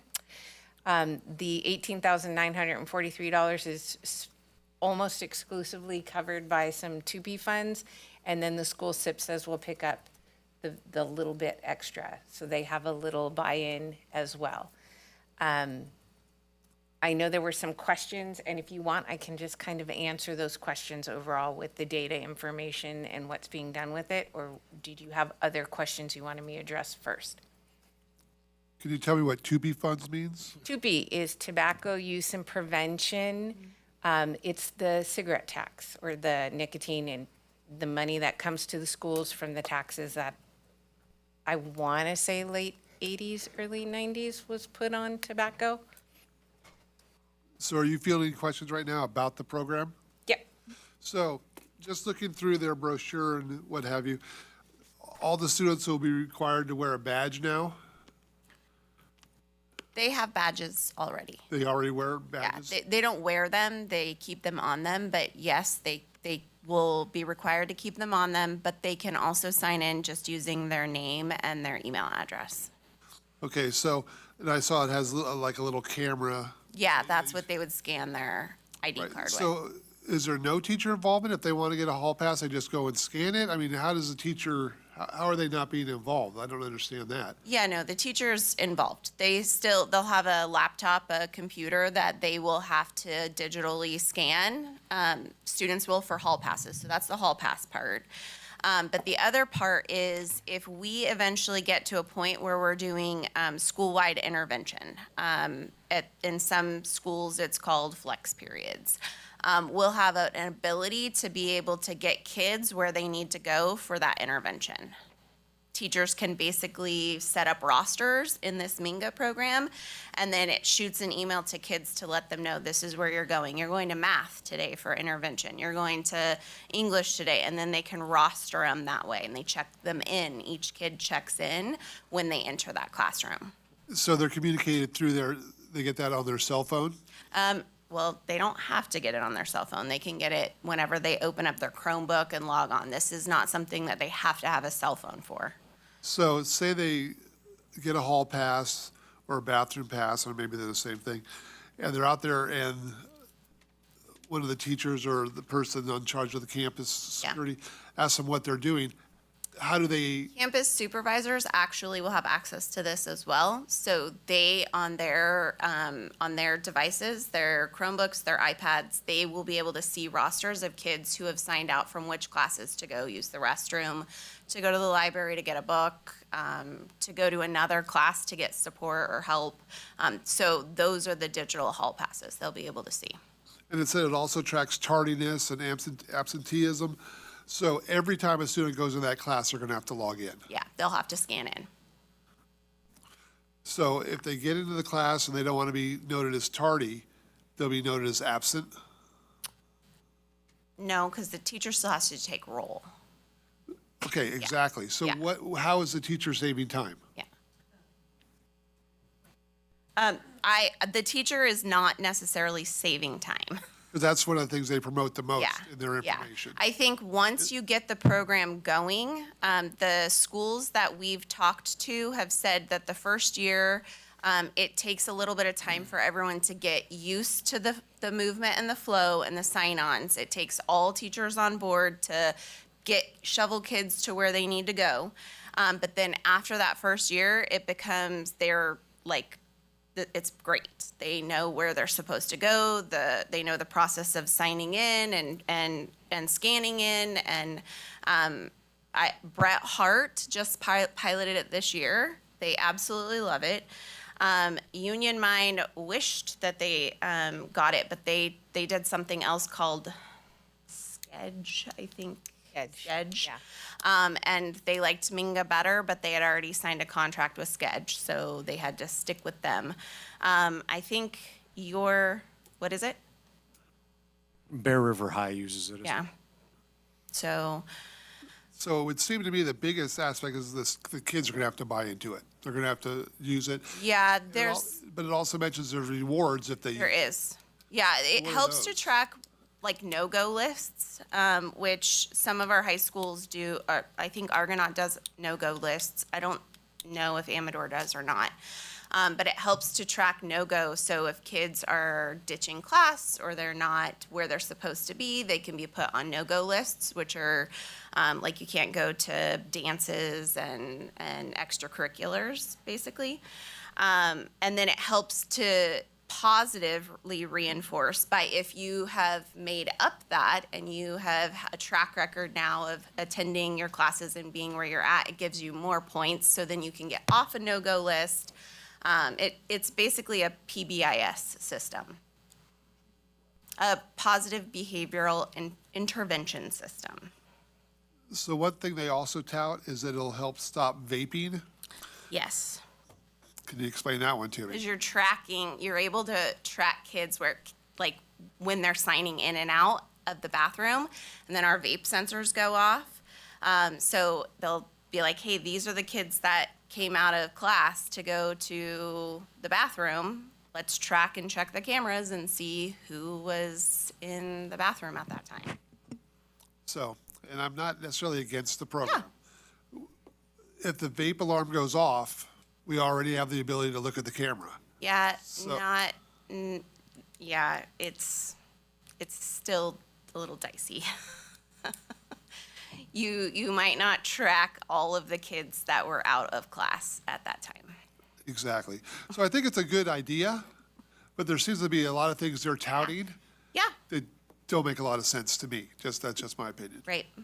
And I can't answer that because I haven't used it yet. So I wouldn't know until I am totally in the program using it. So we used the program for a year. We hate it. We've kicked Ingenuity to the curb. Oh, this isn't Ingenuity. Totally No, separate. no. But Oh. if we give them a year contract. Yeah. Ingenuity is effectively kicked out. So what happens if we don't like them next year? We just go find another program like, I guess Union Mind was using? Oh, so this is completely separate from Edgenuity. That was our last thing. Oh, my bad. Yeah, exactly. Okay. Yeah. So we use this for is a the year. first time we're trying something like this. So Yeah, we we've try it for never a had- year, we collect all the data, and we decide whether or not it's worth it to go forward or look at something else. Yeah. There are other companies that do this. I think 5 Point or something. So, shall I jump in? Yes, no? Okay. Manteca Unified School District uses a system called 5-Star that, again, according to quick research, is not as highly regarded or as widely implemented or quite as effective as this is. I'm actually interested in sharing this with our team to see if they're interested in possibly upgrading. But the concern about not saving teachers' time is a valid and real concern. Obviously, teachers still have a legal responsibility to take the attendance. That's not going away. But how many times have I been guilty of mark the kid absent at the beginning of the period, and then I'm focused on learning. And when you're completely focused on learning and the kid manages to slip in because you're focused on this person and you don't catch it, if you don't correct that attendance, well, we're losing out on ADA money because the child is marked absent instead of being marked tardy. So if there truly is which 5-Star does not feature, by the way, it does not have that magical connection, where if the child could scan in, that we potentially are recouping and having much more accurate data when regards to our attendance. So that, if it truly does that, that's remarkable. We looked at 5-Star a few years ago. From a logistical standpoint, I'm hoping we don't want to give one more thing to teachers to do. So I personally feel mildly frustrated that as part of our positive system, we're now trying to, well, how do I say this politely? Encouraging teachers to do more data entry, to give attaboys to some kind of whatever key behavior a student has done to give that student recognition. And although recognition is always a good thing, it's kind of hard to have one more thing added. So if it truly does have an automatically tracking, oh my gosh, look at you, you've got 95% attendance, whatever the thing is. You've been to these extracurricular activities, whatever. And that's not something that admin or teachers have to do, then that alone might be significant simply because we are trying to do everything we can to get more students engaged in wanting to come to school. Logistically, yes, cell phones can scan things. Are you suggesting that we're going to, in addition to this $18,000 software cost, buy little scanners like you see at the library? Or it's just the camera that's built into the, It works with Chromebooks, with the just with technology just that the we already existing have. camera? Yep. So not a significant new cost. That was one of our biggest selling points. We didn't want to have to buy more hardware, stuff. yeah, right, more stuff. Yeah, it might require students to actually wear their ID or lanyard or something. I don't know Yeah. how we get buy-in on that. But if there was real incentive on their part, Yeah. maybe Which that'll do it. actually is good as well for them to have their IDs on them at all times for safety purposes anyway, so. So personally, I'm impressed by the potential. Okay. Ken, any more questions or comments? No, good. Shane? So it mentions behavior tracking, and then down below that it talks about positive behavior interventions. So it does also track negative. Yes. Not negative like assertive discipline, if that makes sense. Not negative like when you are suspending a kid because of X, Y, and Z. It tracks them because It tracks them something because they've happened. been tardy, or it tracks them because they ditched class, like that kind of thing. They went to the bathroom and they never came back. that's what it tracks. Does it scan? Because you have to scan in and scan out. But it just scans the ID cards. It Yeah. doesn't. Okay. Not their face or their facial recognition or anything like that. You know, does this is this going to encourage students to use their cell phones in classroom? No. It'll be through the Chromebook? Yeah. Okay. Maybe I'm an old fuddy-duddy on this, but to me, it seems like this is kind of like social media where you're competing for likes on your post. Yeah, nobody else can see their. No, I know, Got but it, I mean, okay. it's like, not that you're competing for likes, but it just seems like you're looking to get that positive, and I understand that looking positive on, hey, I'm doing really good in school, but how in the heck did we survive 40 years ago? Right. I don't know.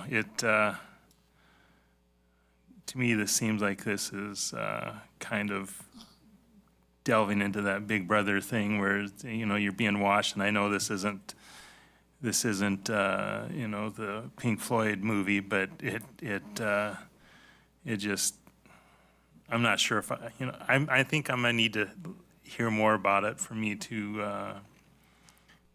buy into it. Right now I'm not feeling very positive about it. Can I explain why we even started looking at this?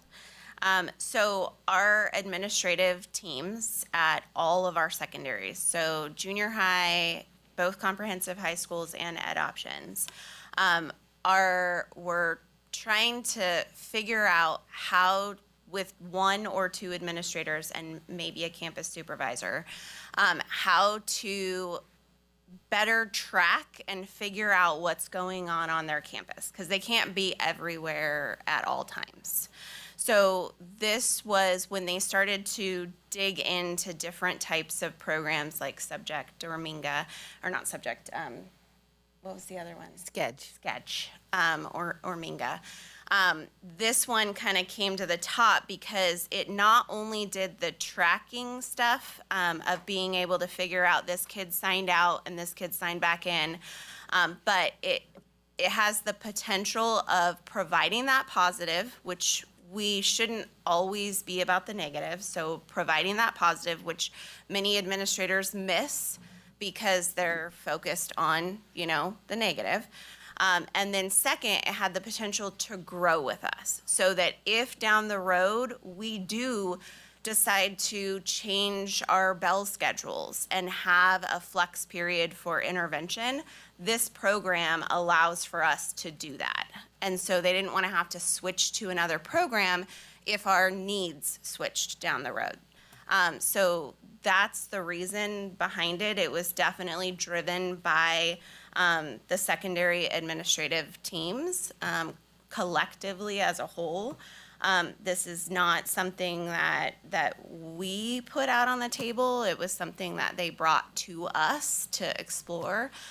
So I think that that's important to note, that it was, something that they wanted. One more little question, Yeah. sorry. If this is tied in with our student information system, do we already have a method of, the automatic generated phone calls or Parent Square, whatever it is, to say your child was late today, whatever? Yes. And so this would help provide better data for some of Yes. that as well. Is it the intent to keep parents notified with greater precision with even the positive stuff? I mean, is there some desire there where we want to be inclusive of the good things too, or no, that's really not a feature? I think that it is a feature because the email goes to the parent and the student about their positive stuff. Really? So they're being automatically notified? Yeah, I think it's once they reach a certain level of positive stuff. Like it kind of, those like the attendance letter It's thing. very similar to our digital campaign that we have in the attendance. The 95 or better, you get the celebration letter and the email. Woo! Yeah. Okay, cool. I don't know. I don't think it does much more than maybe that. No animated fireworks or Yeah, anything no. like that? What is given as far as the cybersecurity on something like this? I have lots of pages and pages. I can answer that for you if you want me to Okay. go. You want me to dig into those right now? Well, I know that's a lot, but I just, as we get more involved, as society gets more involved in things like this, you're always going to be finding people that are going to be trying to hack into stuff.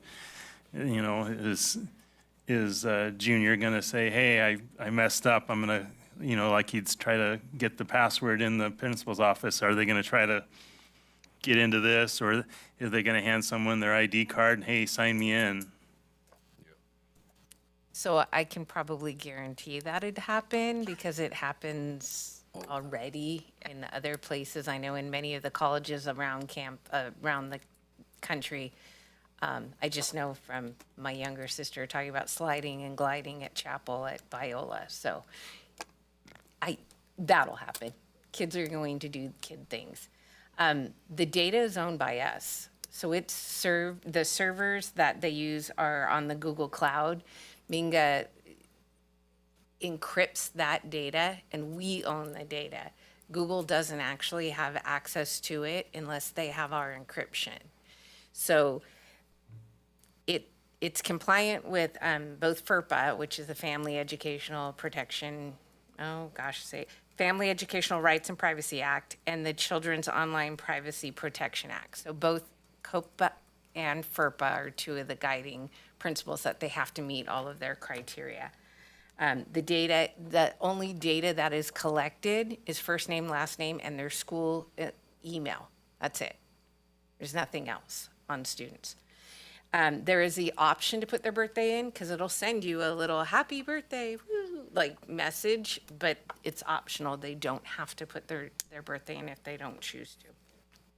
They also don't have to put a picture in if they don't choose to. You can pick a little avatar rather than a picture of a student. So as far as the security goes, in order for us to even enter into this, we have a really strict set of rules from CITE, and Dan's not here, so I can never remember what CITE is, the acronym.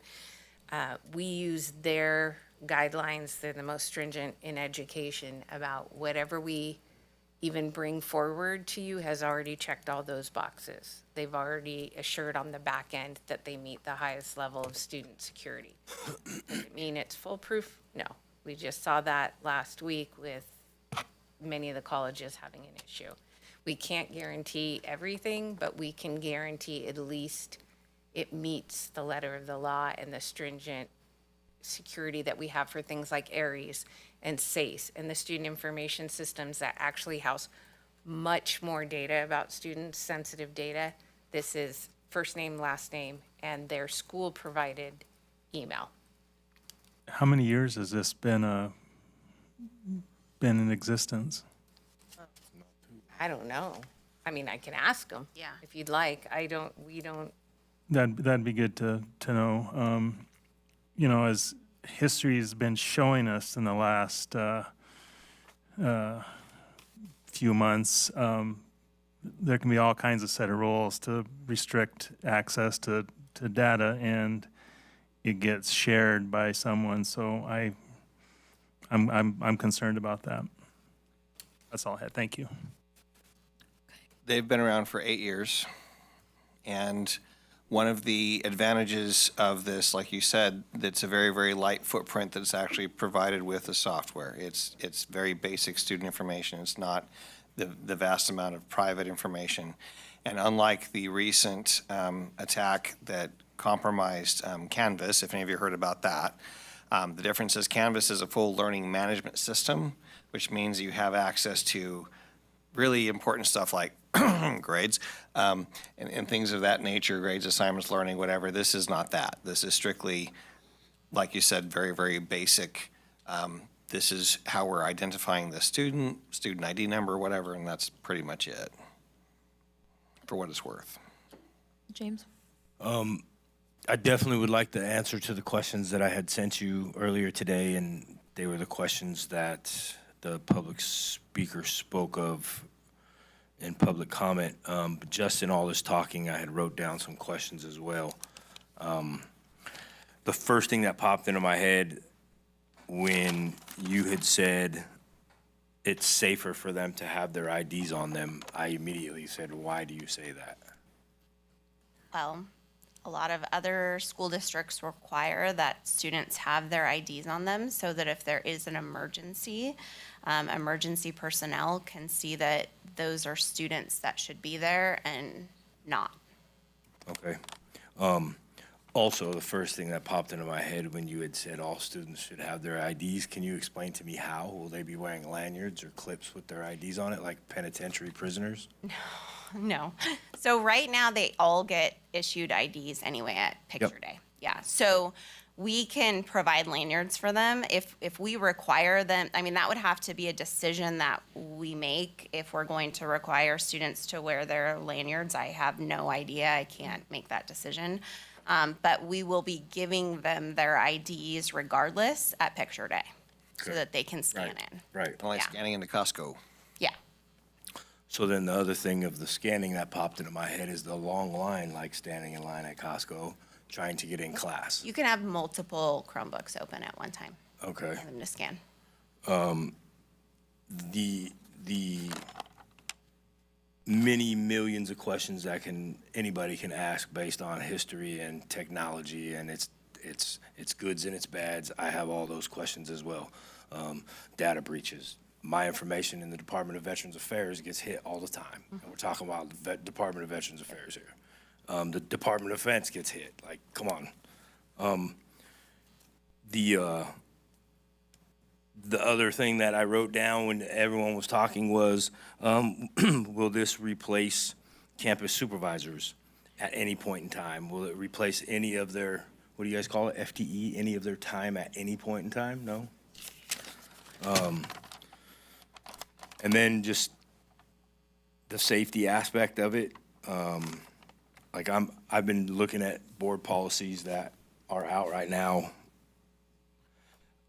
0441, and other stuff that I have pulled up. It's just concerning because some of them it's just expected. How I read it, and I could be wrong, it's what we expect the teenager or the student to do.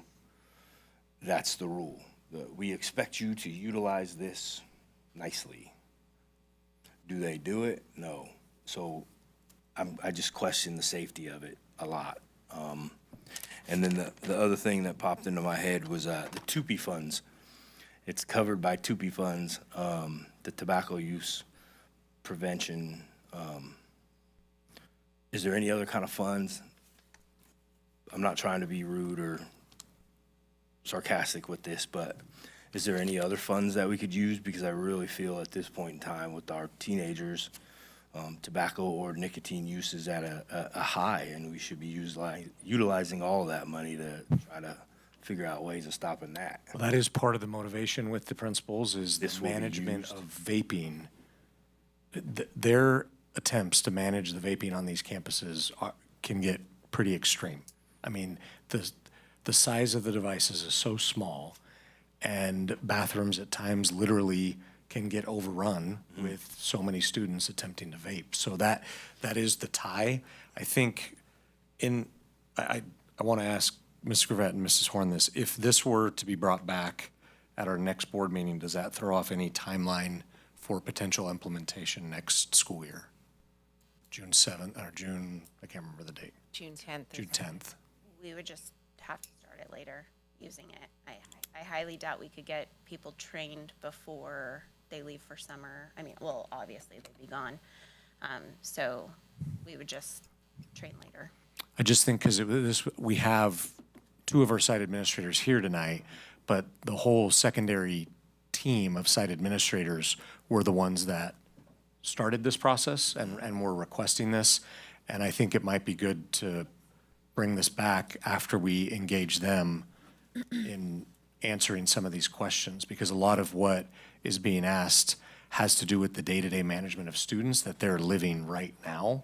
And I think we should look to them a little bit more before the board makes a vote on this, would be my suggestion. Yeah, I agree. I think, I don't want to vote it down. I'm worried that might be, I can't speculate on what's going to happen, but I personally would like to hear a little bit more about how this will actually be implemented in day-to-day.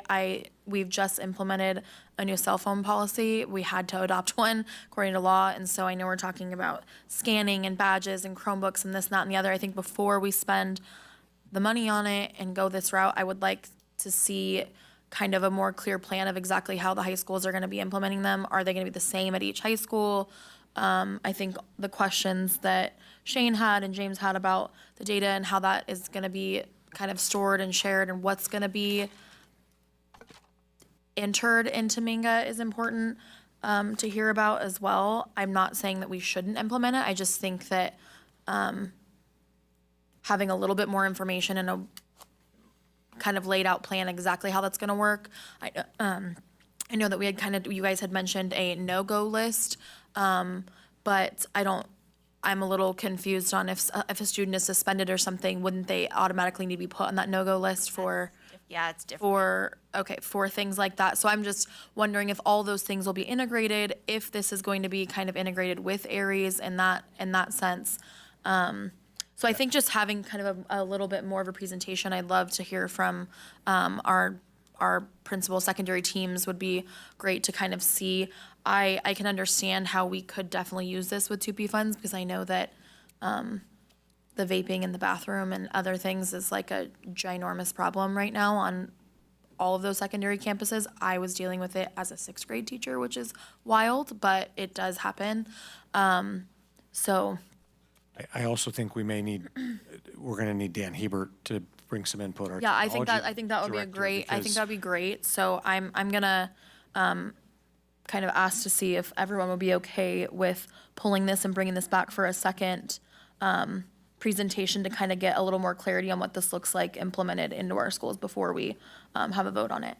I think one of the best things is, I mean, Minga, they must have a sales force out there. Yep. I'd like to hear from them. Okay. So they can maybe give us some real life situations, how it's worked and how the process really works. So I would say before I could vote for this, I'd have to hear from them. Can I ask that we at least get the answers? Yeah, I'm ready if Questions you would like answered? those now. I mean, I hate that you did some I research. can wait and- as well. Well, I'd Either like way. to hear the answers to the 7 questions that I sent you. Absolutely. All right, you ready? Sure. The servers are owned by Google. The host platform is on Google Cloud. Minga controls the account and data, and the physical server and infrastructure belongs to Google. Okay. The data is stored in Minga's housing facilities operated in partnership with Google in Detroit, Michigan. All data and replication of any backup data stays in the USA at all times. Who owns the data? All student data within Minga is owned and managed by the school district as part of their educational record under the applicable laws such as FERPA and COPA. We talked about those earlier.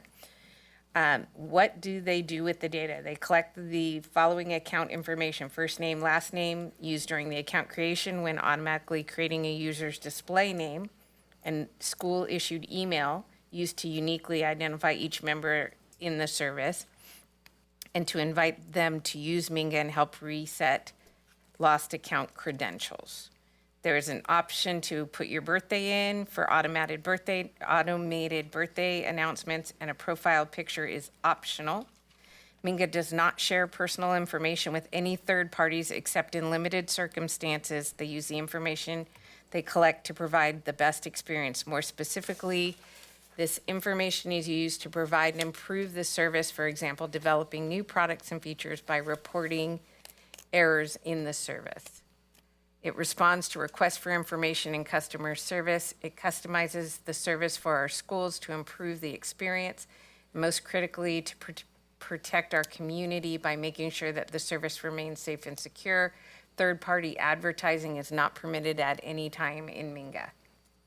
Data is only stored for as long as there is an active subscription with the district.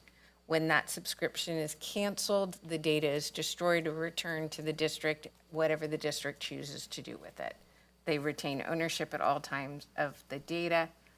It only shares information with service providers who perform tasks on their behalf, such as database management, database housing, customer support, software, and security. And those service providers must adhere to the confidentiality and security obligations consistent with the privacy policy that was included there, that is overseen by site, which is another thing Dan Hebert could speak to when he comes. They cannot use the data beyond what is necessary to assist Minga. Data is never shared outside of our school or district, including the names and email addresses. So it all stays here. Minga is fully COPA compliant, and they'll handle the personal information with strict safeguards, and will get necessary consents via school acting as the agent. So we have a data use agreement that we put out every year that parents have in the parent handbook that talks about the technology use agreement. It adheres to that and is part of that, so that any permissions would be gained through that system. Minga doesn't ask for its own permissions. And they don't sell or share any student data for advertising, and there is no use at all ever of non-educational purposes of the data. And they refer to, I got to do a lot of information digging today, so everything that is referred to as PII, which is the personal information. They only require student first name, last name, and email address that is provided by us. So we give them the email addresses when we roster. All other data is optional. And then we have a copy of their privacy policy, their data storage policy, and their system architecture, if the board would like to see those. I would like to know if we have a student that they graduate and they move on, what happens to their data? Is that stored by someone? Can the student say, "Hey, I'm no longer there. I want my data deleted," or? Typically, we re-roster every summer. So that programs like this, we use Clever. A lot of our elementaries use Dojo. That kind of rostered data gets wiped clean, and then new roster is put up. The only thing we would be utilizing it for is our own data digging before we wipe those clean, to kind of look for trends and more globally look at what are hotspots, what are areas that we need to improve, or to your question, this would never in a million years replace a campus monitor, but it would help them understand where do they need to be at certain times of day, because we can look at the timing and say, based on our Minga data for the year, it looks like we have a real issue at this time in this location. Let's make sure we have supervision there, and then start targeting that supervision. But once these kinds of data programs are done, at the end of the year, we re-roster and they're gone. Aries is different because those are student records and their grades and attendance and all that. This is not that. Well, like you mentioned, certain data is optional, and say a student, they just go, they add everything they want, everything that's asked. Say, oh, my birth date, my image, and all that. I would hope that the student would have control of that, and if they ever wanted that deleted, I don't know.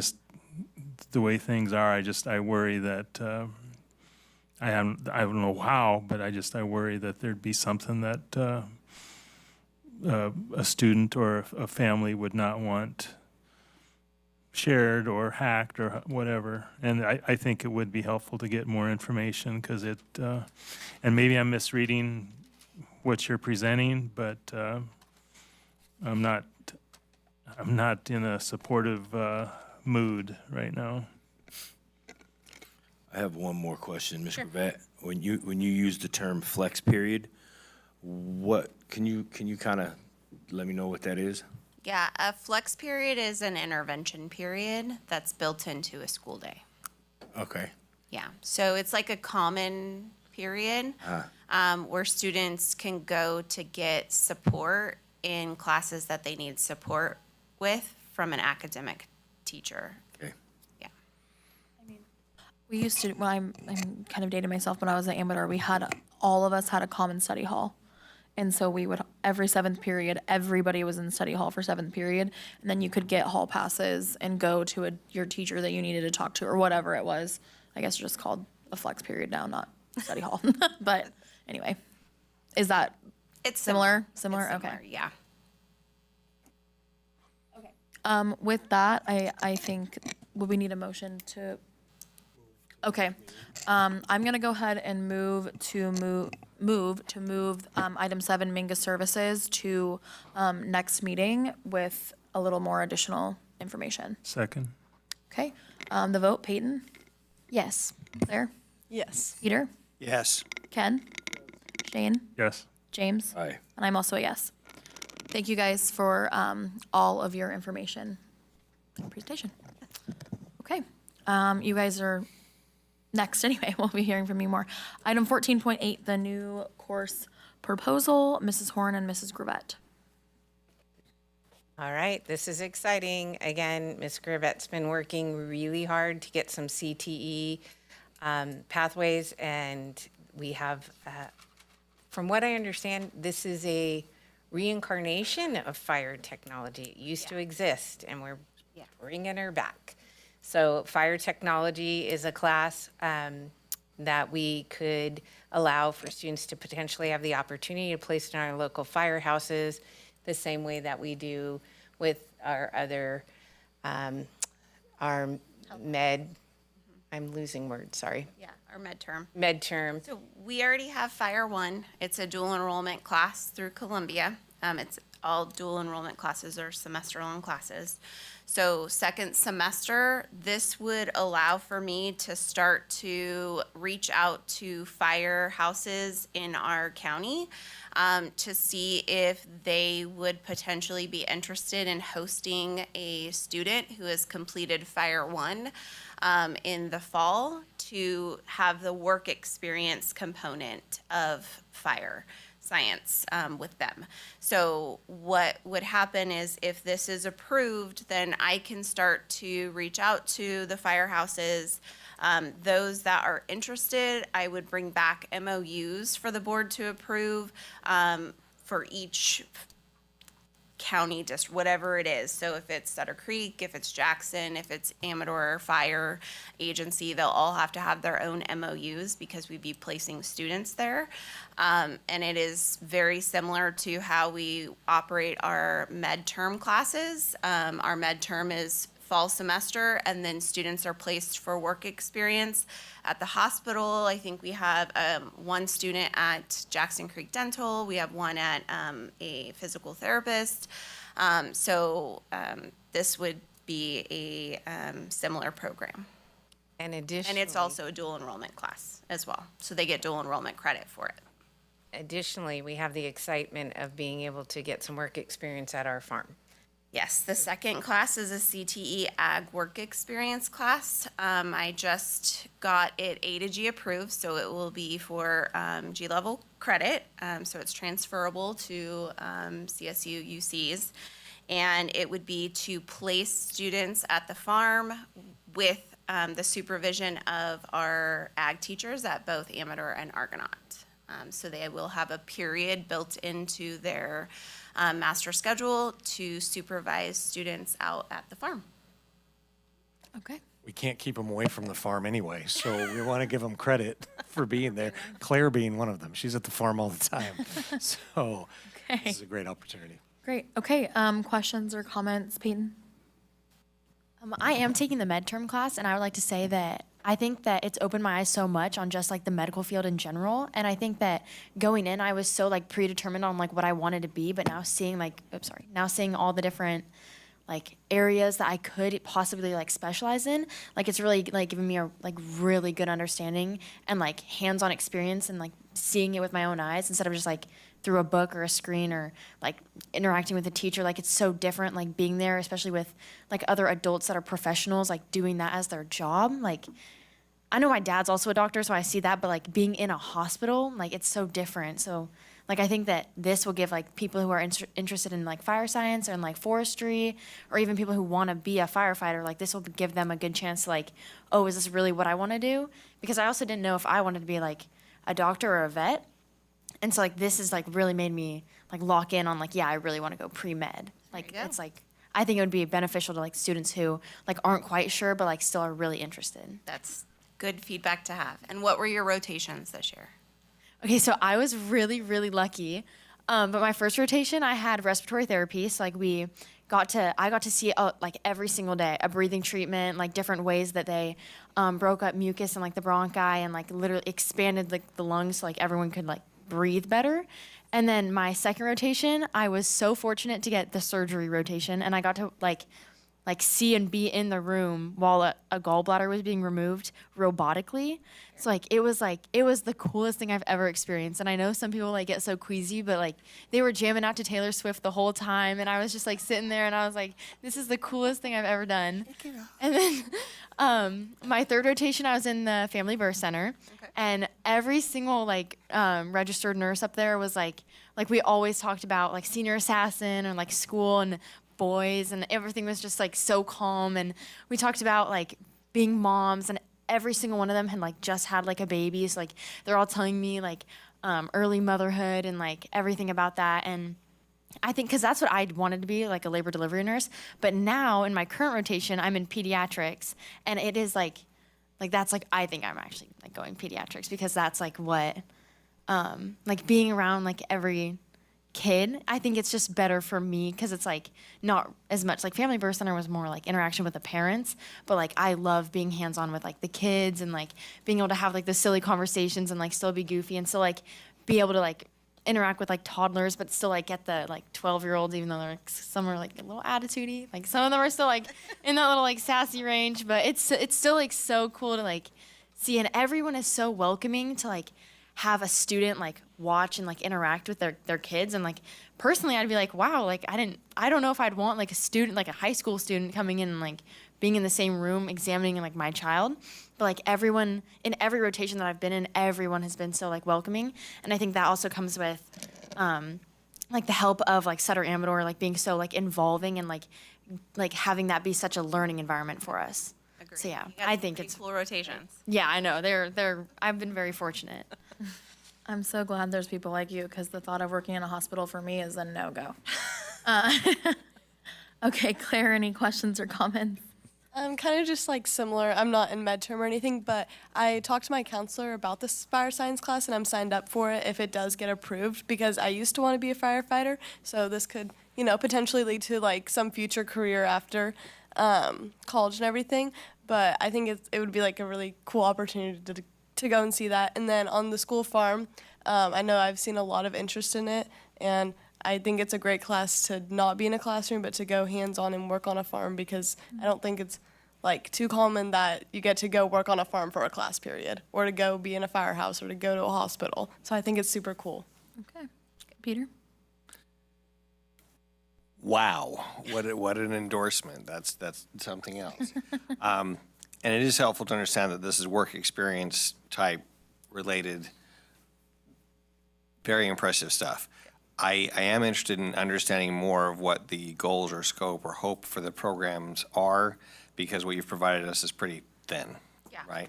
So it's very comforting to know that they are A to G approved and all that, but would love to have a better picture of, well, the concept.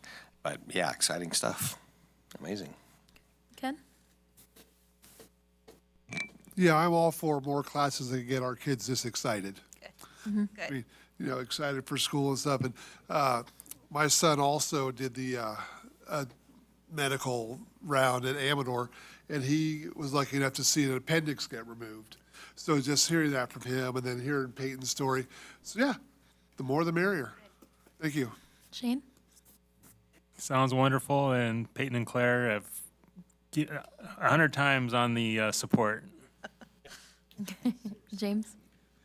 I support this. I really think this is important, especially for our community. I talked to former players of mine former students that go on to other schools to take their fire programs, and the fact that they can touch it here first gives them a leg up wherever they go as well. So I'm all about it. Thank you for doing that. Yeah, I agree. I'm definitely into this. I think anything that can get these kids out and hands-on, I think that's the way that a lot of kids, I think actually most people learn, is by just going out and doing something. I also come from a very large fire family, so this is good. Yeah, if you need anybody to place them, I'll help you out. So I think this is great. We would just need a motion for this.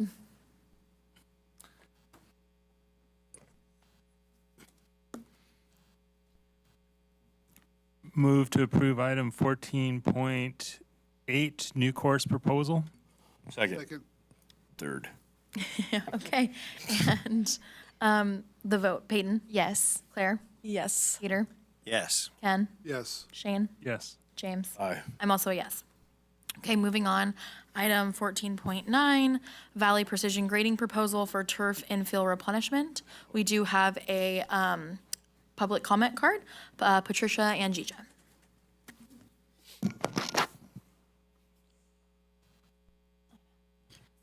Good evening again. Patricia Andija, Iona Elementary School parent. I just had a couple of questions on this item. It didn't specify the funding source for this. I hope that the cabinet will clarify if this is coming out of the general fund or some other specific restricted fund. If it is coming out of the general fund, I hope the board will ask why these funds can't or aren't being used on significantly deferred maintenance. That affects all students instead of just athletes. Athletics are important, don't get me wrong, and all extracurriculars are. But seeing that the turfs are only 4 years old, whereas other district facilities are in dire need of repair or replacement, and they're decades old. Some parents have gone to Ione Elementary and the portables are there from when they were elementary students, with little to no replacement or repair. Along with significant spending on athletic contracted transportation, the turf install only 4 years ago, and now hundreds of thousands being requested for replacement of infill.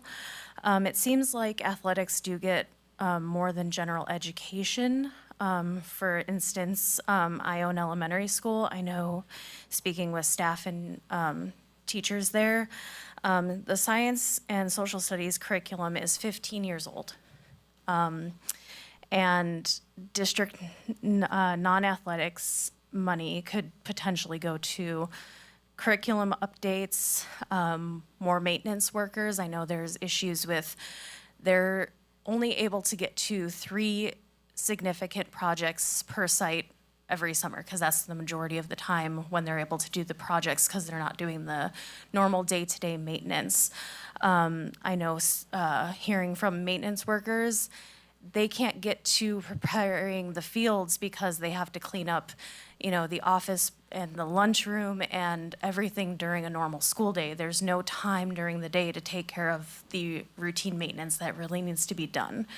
And I think that when Mr. Cruz came and spoke, the lack, or the, I guess, less, I know he's working kind of with the bare bones and he seemed to be like fine with it, but I do think we can do more in that area. Also possibly using those funds to offset the healthcare issues, as we heard from Mr. Garcia. He's potentially not coming back because of that issue. It's $225,000, and if we're gonna have to be spending that every 4 years or so, that just seems like quite a lot that could be spent in other areas, and I would appreciate your consideration of that. Thank you. Okay, thank you. We'll go ahead and get into the item, Mr. Norton. Thank you, Board. With this item, I'm presenting for your approval 2 proposals from Valley Precision Grading for the replenishment of infill material at our synthetic turf fields at Amador High School and Argonaut High School. Over 4 years ago, the district made a significant investment in synthetic turf for both high schools to prioritize student safety and cooling performance. We opted for an organic infill system. This choice has served our students well in reducing and eliminating costs associated with field maintenance and prep, i.e. the water used, as well as field paint, fertilizer, etc. However, organic materials naturally break down and compact over time, and we've reached the point in the life cycle of these fields where the infill levels have diminished and the turf fibers are beginning to lay flat. This directly impacts traction, footing, and overall overall playability for our student athletes. To restore these fields to peak condition, we are proposing a top off of the infill. While we are staying committed to organic materials, we are recommending a transition from the original coconut husk to a walnut shell product. And this walnut shell is denser and heavier than coconut husk, which means it will improve durability overall, so it won't break down quite as quickly. It stays in place, so the extra weight will help it remain incorporated into the field and not just go all over the place, as well as maintain safety as it preserves the cooling and performance benefits on the athletes that they rely on. Both proposals are under the California Multiple Award Schedules, or CMAS, contract number 4-23-05-1021. This ensures that we are receiving pre-negotiated and competitive government pricing. As you will see, Amador's total cost is a little over $111,000. Argonaut is a little over $112,000. Therefore, both projects combined, we're looking at just under $224,000. To note, this pricing is all-inclusive, so it does cover the DIR mandated prevailing wage for labor, materials, freight, equipment, etc. All in all, this is a necessary maintenance step to preserve the district's strategic investment in our athletic facilities. By replenishing these fields now, we ensure that our students continue to have a safe, high-performing surface for years to come. At this time, I recommend the board approve both agreements as presented, and I'm happy to answer any questions you may have regarding the project. There's a couple other additions too for context. Thank you, Mr. Norton. So when these fields were put in, part of it was identifying a major issue that was providing serious cost to the district. CIF made the decision a little over 10 years ago to move both high school soccer's, boys and girls soccer, to the winter season. And when we saw that move, the wear and tear and the situation in both of our stadium's fields, the needs grew dramatically. At the time, back when this was, the turf fields were originally approved in January of 2022, January 26th to be exact, the financial analysis we did at that time showed that we were spending around $22,000 per year per field on just field paint and fertilizer, and we were spending about $32,000 watering both fields. And so we were having a yearly maintenance cost on those outside of that, did not factor in the time of staff spent on those fields, of nearly $100,000 per year. We also were in a cadence of about every 5 to 7 years replacing the sod, which at that time came at a cost of about $150,000 to $200,000. With winter soccer, we were anticipating having to replace the sod more often than that. So while this is a steep expense, a couple of other things to remind everyone of is this is also a PE space. It is not just for athletics. This is a classroom. And I have, since we had those turf fields, I have seen our PE classes outside significantly more in the months from November through March and April than they ever were prior to that, being stuck in the gym because the fields were too soggy to play on. And so there's just a couple more additions to just the financial analysis and where we were at. Had we kept our grass fields, I don't think it would be a cheaper option to maintain them, is another way to say it. Okay. Questions, comments, Peyton? No. Claire? No. Peter? Thank you for sharing the math and the perspective of the big picture. I've never, okay, I can't say never. Years ago in Southern California, I worked at a school that had a field like this. And then that was an ongoing part of that discussion. I believe they used the rubber, and this is probably a better solution, certainly for the health of our athletes. Can I talk about just the rubber pellets real quick? You brought that up. There, again, I know just enough about turf fields to be dangerous. I'm not an expert. However, the rubber pellets, two major problems that have been identified. One is the heat. Right? We set up watering systems, so while we're saving a ton on water by not watering them all summer long, prior to practice with this natural infill, it cools the field tremendously. It doesn't do that if you just get rubber pellets wet. Rubber pellets were also known, because they would heat up so hot, they had a tendency to break down the fibers of the turf, and so the actual turf was identified as needing to be replaced more frequently when you use the rubber pellets. And so the larger investment is the replacement of the turf itself. And so this also provides a longer lifespan to the turf. So sorry for interjecting, but when you said rubber pellets. I was just going to say, yeah, many of the student athletes complained about the heat of the rubber pellets on the regular basis. And just driving by in the middle of the day today, they definitely were using the field for regular PE, not just athletics. All of that is certainly true. I guess my only question, after providing all this information to us, is there hope that the walnut shell versus the other material will last longer? There is, but I don't want to project that it will last longer. We were told with the coconut husk, it would last 3 to 5 years, and it's been 4. And so there isn't a projection of it being much longer than that. So I don't want to sit here and say, oh yeah, this is going to last 7 or 8 years. I'm not certain on that. But you've demonstrated as a significant time and cost savings. Yes. Thank you. So was this an anticipated cost that we should have accounted for? Yeah, it's part of next year's budget. It will be built into next year's budget. We're wanting the approval now to get the product ordered because there is lead time. And I can't remember the freight, but we're talking, what was the weight on those? It's like a couple 100,000 pounds of material. It's It's like 100,000 pounds. Yes. per field though, I think, isn't it? Per field. Yeah, Yeah, so a 4 couple truckloads. $100,000 in freight. So getting the product ordered in here, so it can be, this can be done during the summertime. But in July with our new fiscal year and that budget. So when you first installed the fields, did they tell you 3 to 5 years from now you did. expect this cost? Yes. Okay. And is there a special fund the money is going to come from, or is it general fund money? No, this is general fund. All right, thank you. Shane? Was there when these fields are first installed, was there any type of a maintenance program provided or maintenance schedule? Yeah, we did purchase at the time, so we had the watering rigs. If you've ever seen them out on the fields, it's what's called it's a reel watering equipment. It looks something similar to what you might see out on a ranch or a farm. They use a cart to unroll the reel to the far end of the field. It has 2 massive heads on it, and then it slowly gets rolled back in over about an hour period of time, watering the field and cooling it. The process was, especially during the months of August and September, with football in particular being hot, watering that field before practices and games to bring the temperature down.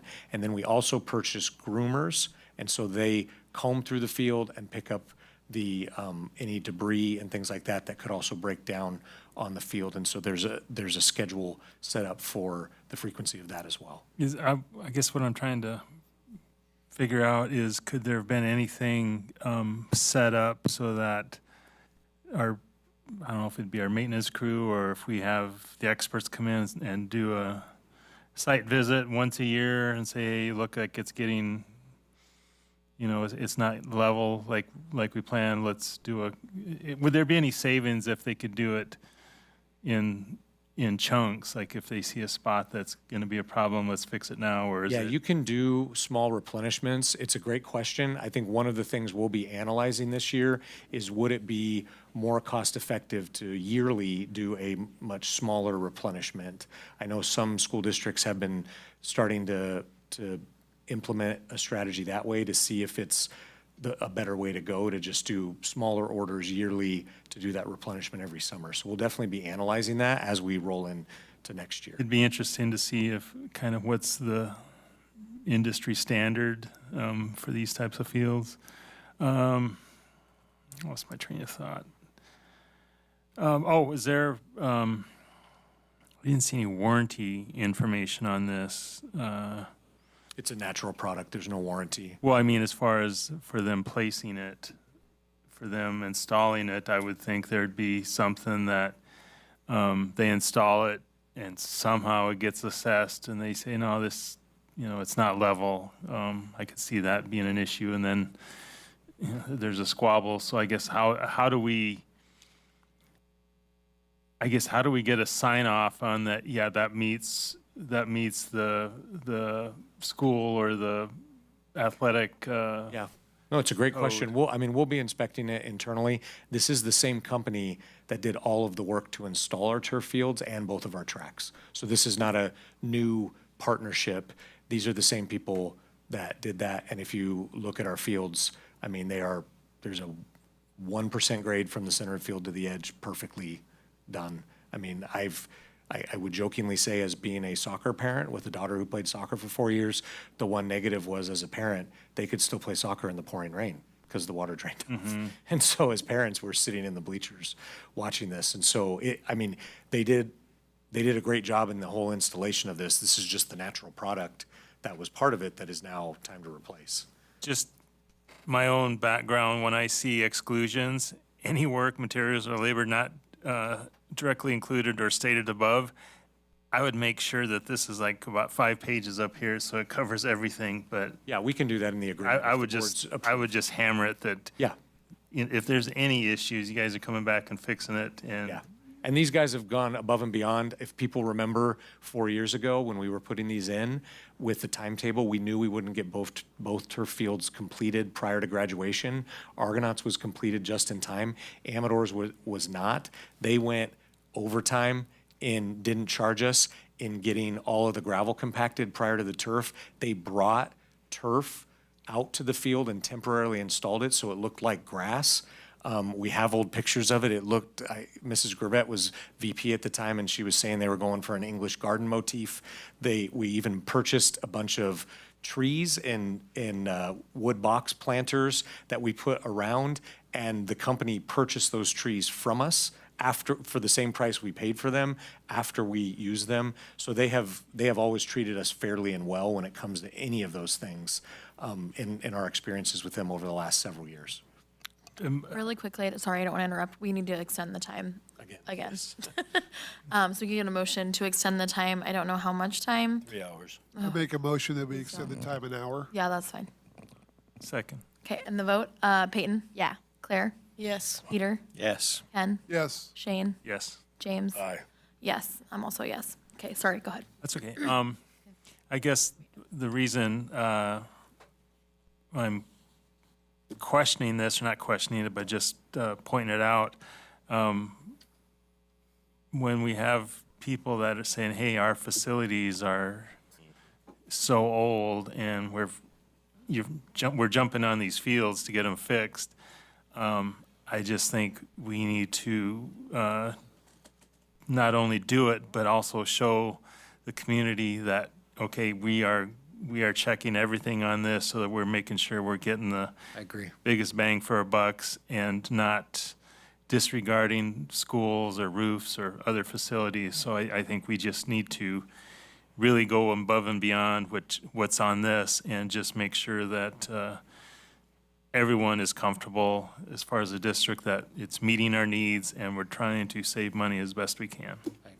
Thank you. James? I appreciate that you brought up that the track in the field is not just for student athletes, it's PE class as well. It's actually, and I know you guys know this, but it's actually a lot more than just the PE classroom as well. I've seen other classes out there. I've seen special ed classes out there. Like it's I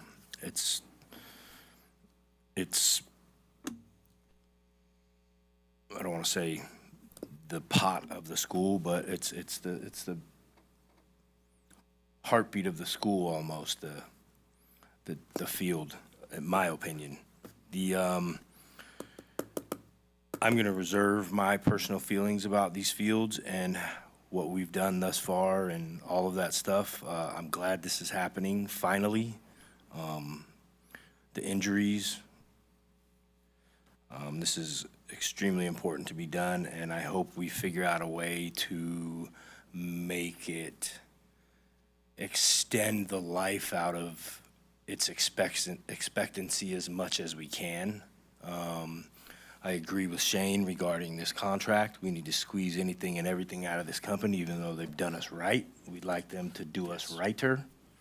There are spots on the field that aren't natural that need to be relooked at, both fields.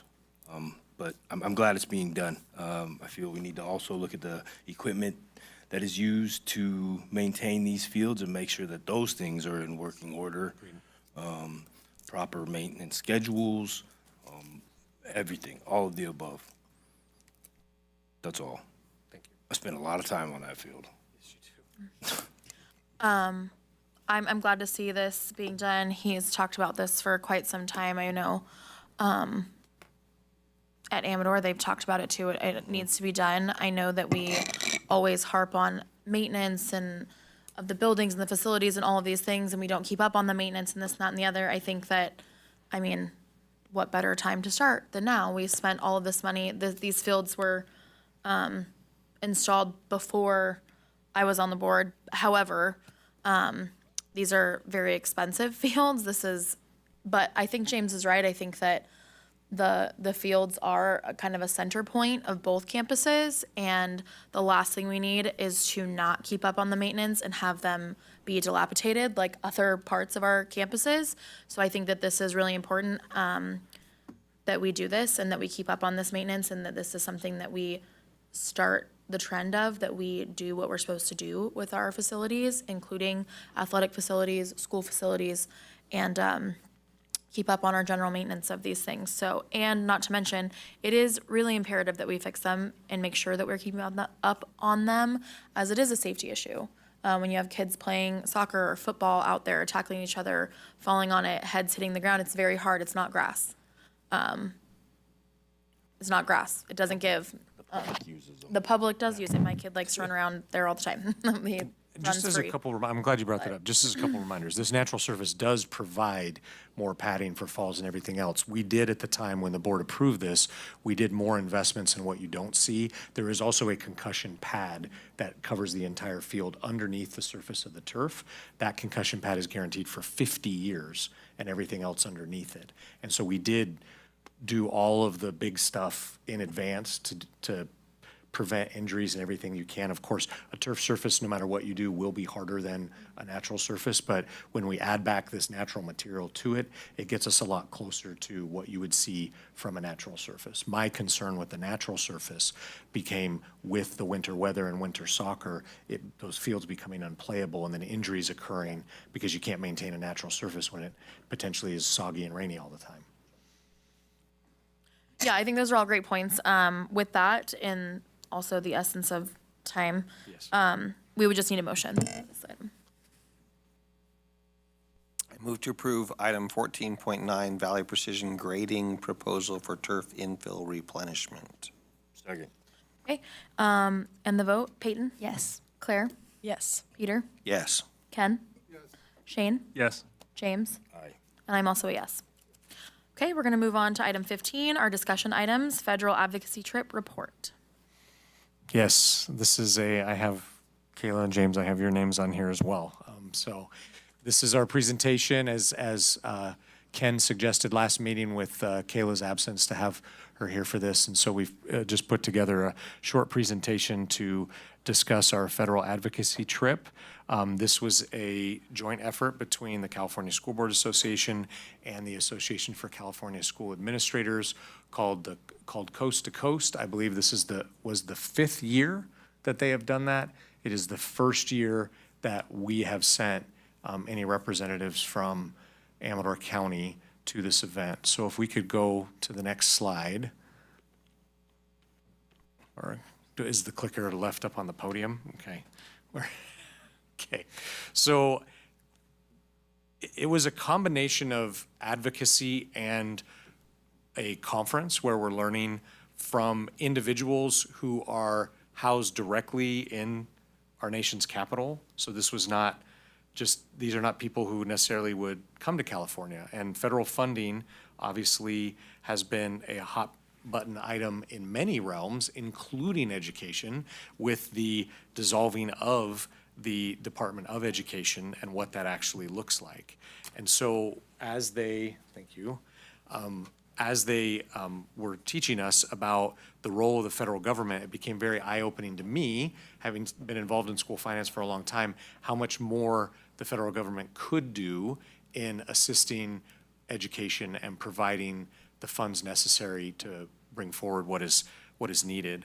3 of the main areas of priority in the national focus, I feel like are very applicable to what we're dealing with now. First one being workforce readiness and career technical education. I mean, tonight we had long conversations about career technical education. We just approved 2 new courses in fire science placements and in work experience out at the farm.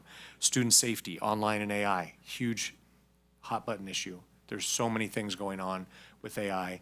And I know for parents, for us, trying to keep up seems nearly impossible. And trying to create some standards around student safety when it comes to online AI use, I think we'd be hard pressed to find someone who disagrees with that type of initiative.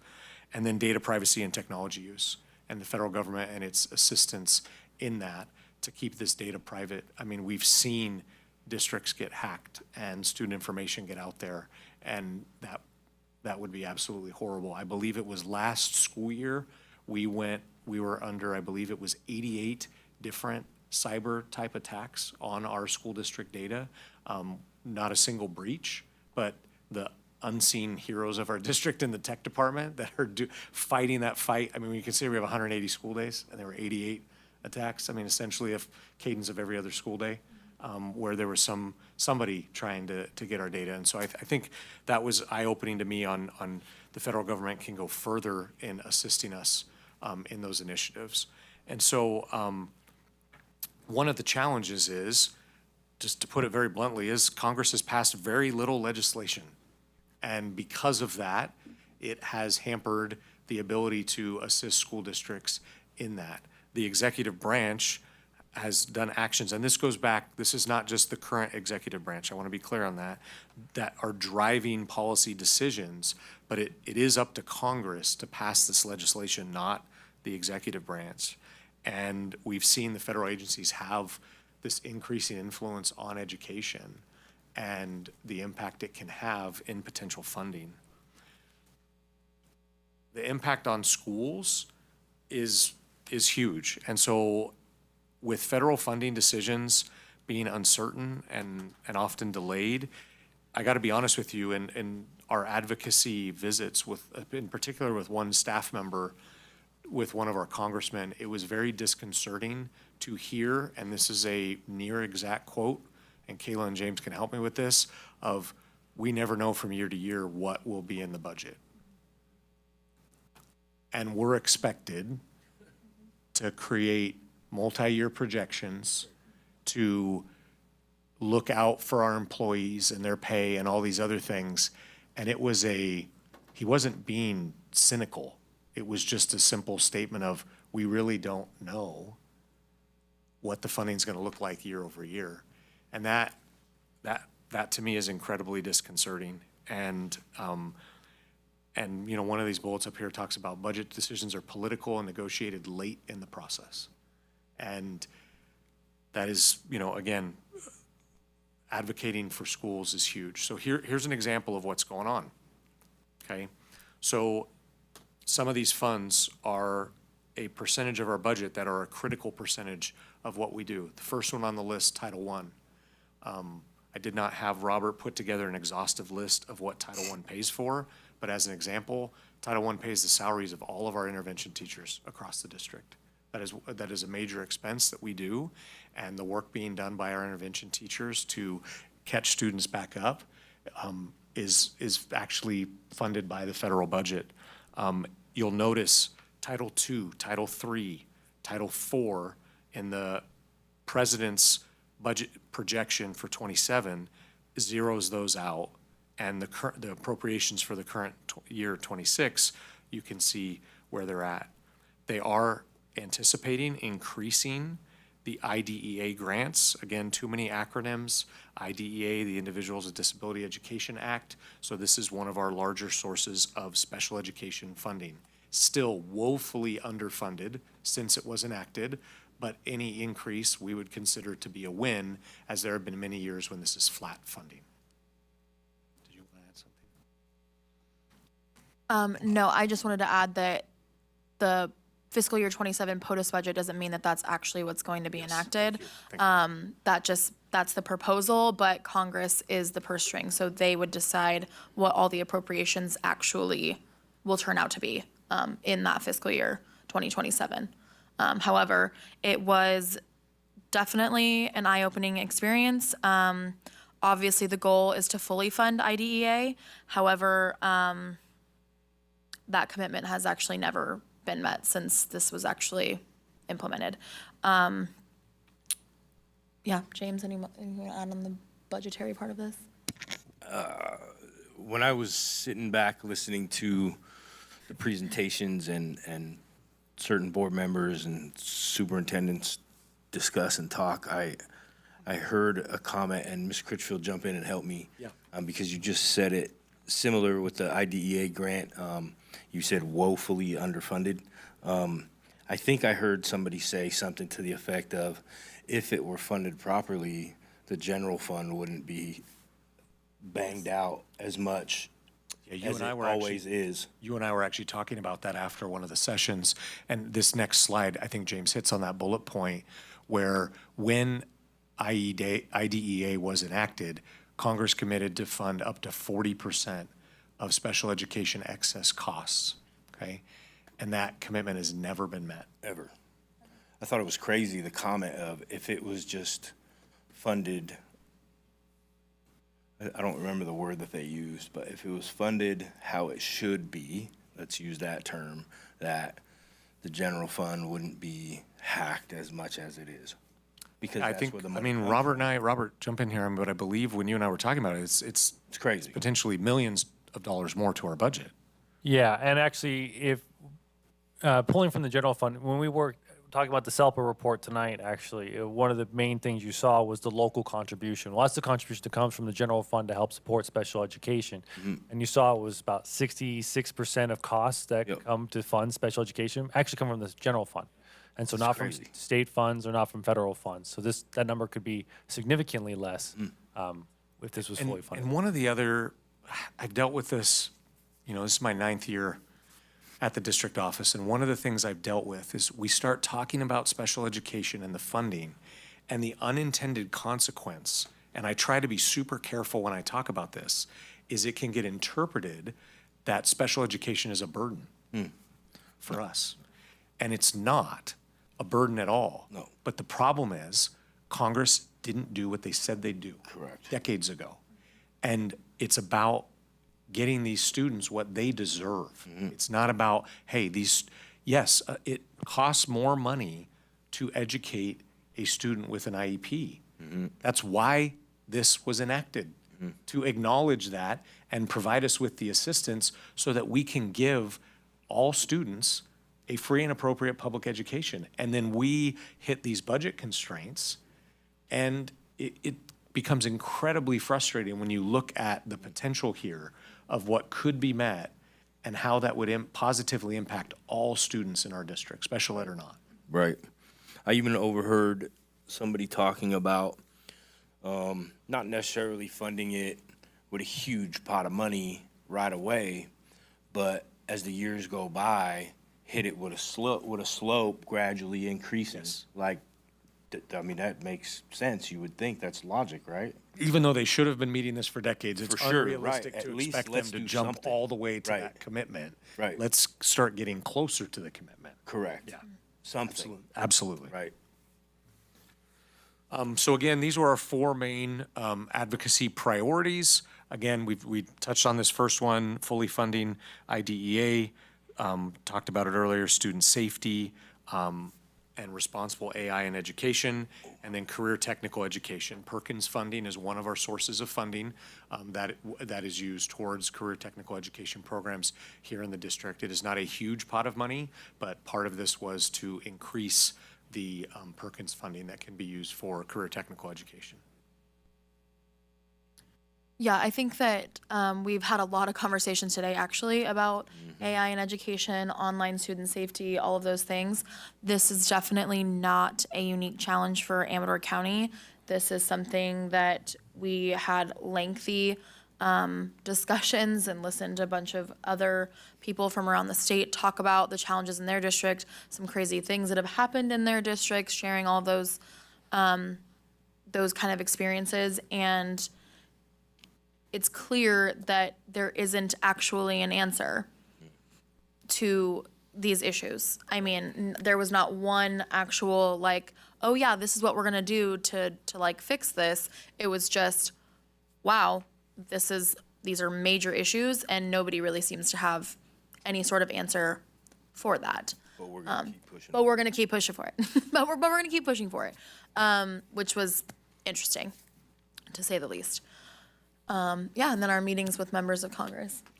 Yeah, so we were able to interact. We had presentations from Adam Schiff, Nancy Pelosi, and then we were able to meet directly with Congressman McClintock. We also met with his staff earlier in the day as well.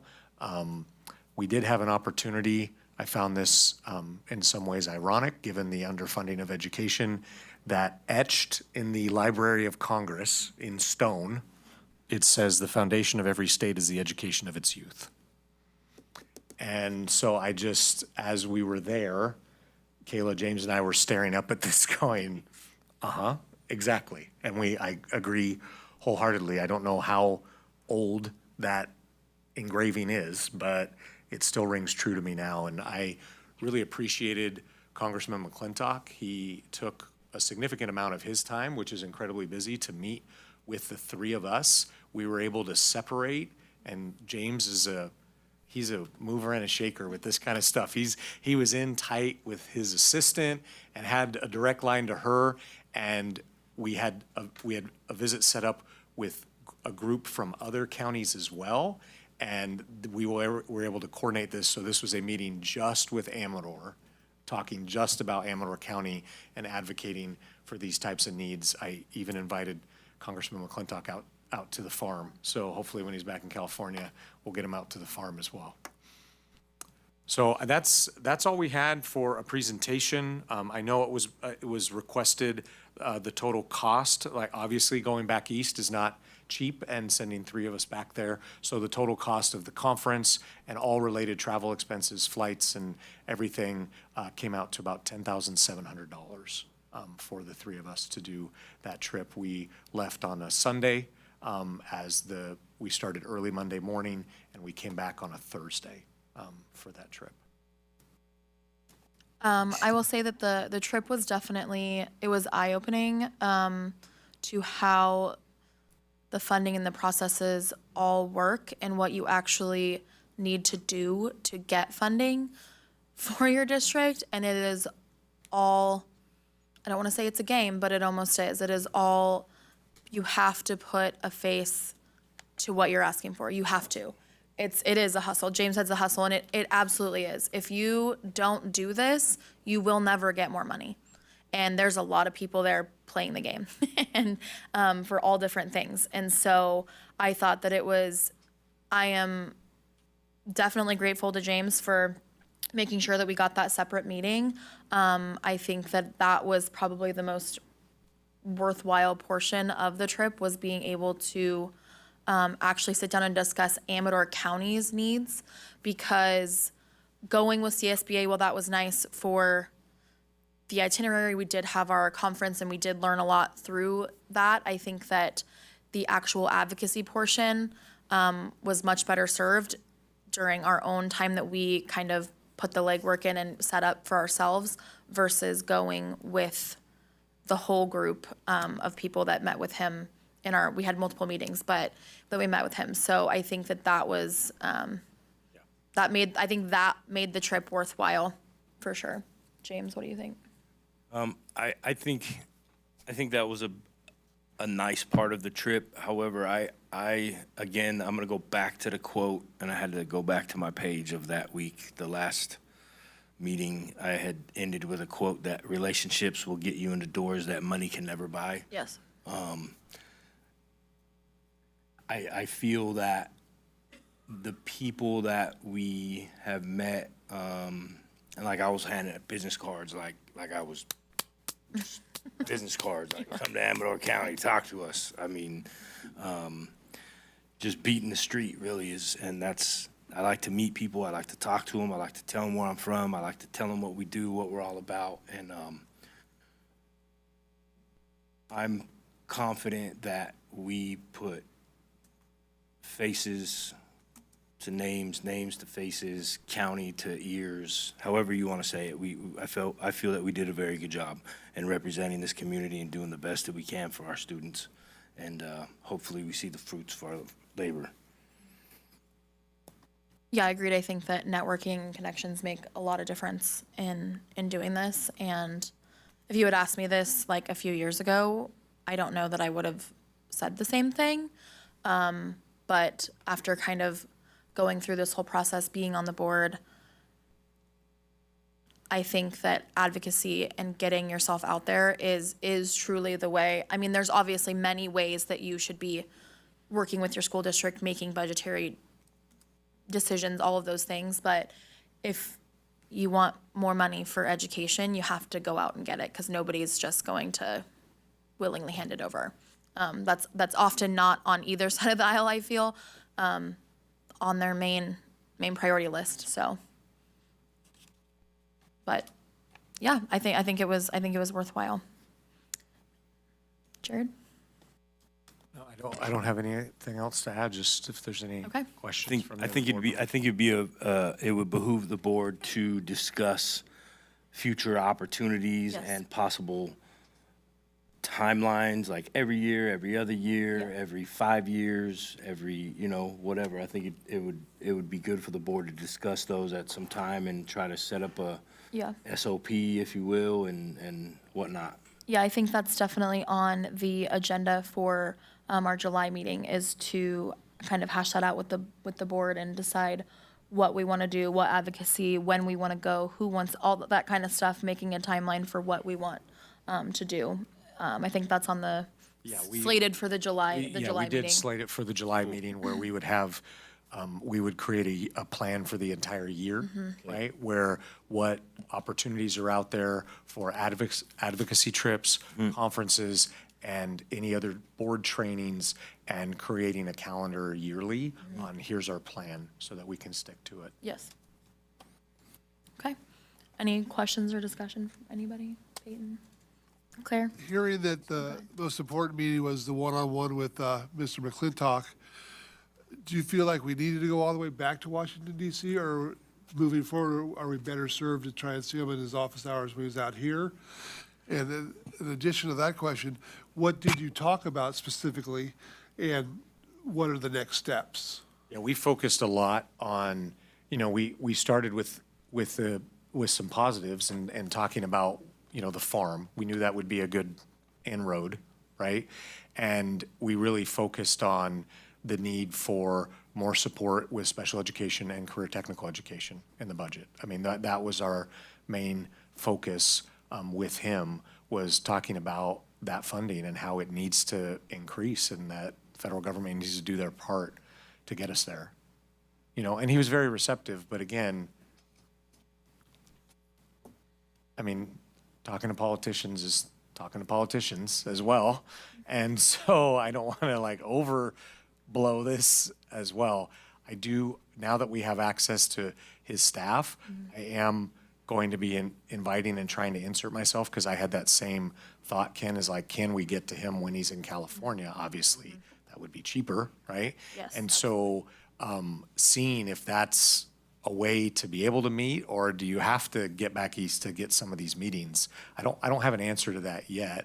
I don't think any of us would advocate that this is a trip we should do yearly, but it was, one of those things where I do feel it was worthwhile, and we learned a lot, and time is going to tell, for me at least, on what I would recommend on should we go back and how often. I believe Congressman McClintock was in Plymouth just a few weeks ago. Before we left for Washington, D.C., yeah, he was. Yeah, he was at the casino, the new casino. Okay. Okay. It was just a discussion item. Right. All right. Item 15.2. 15.2, we have a public comment. We do. Patricia Angija.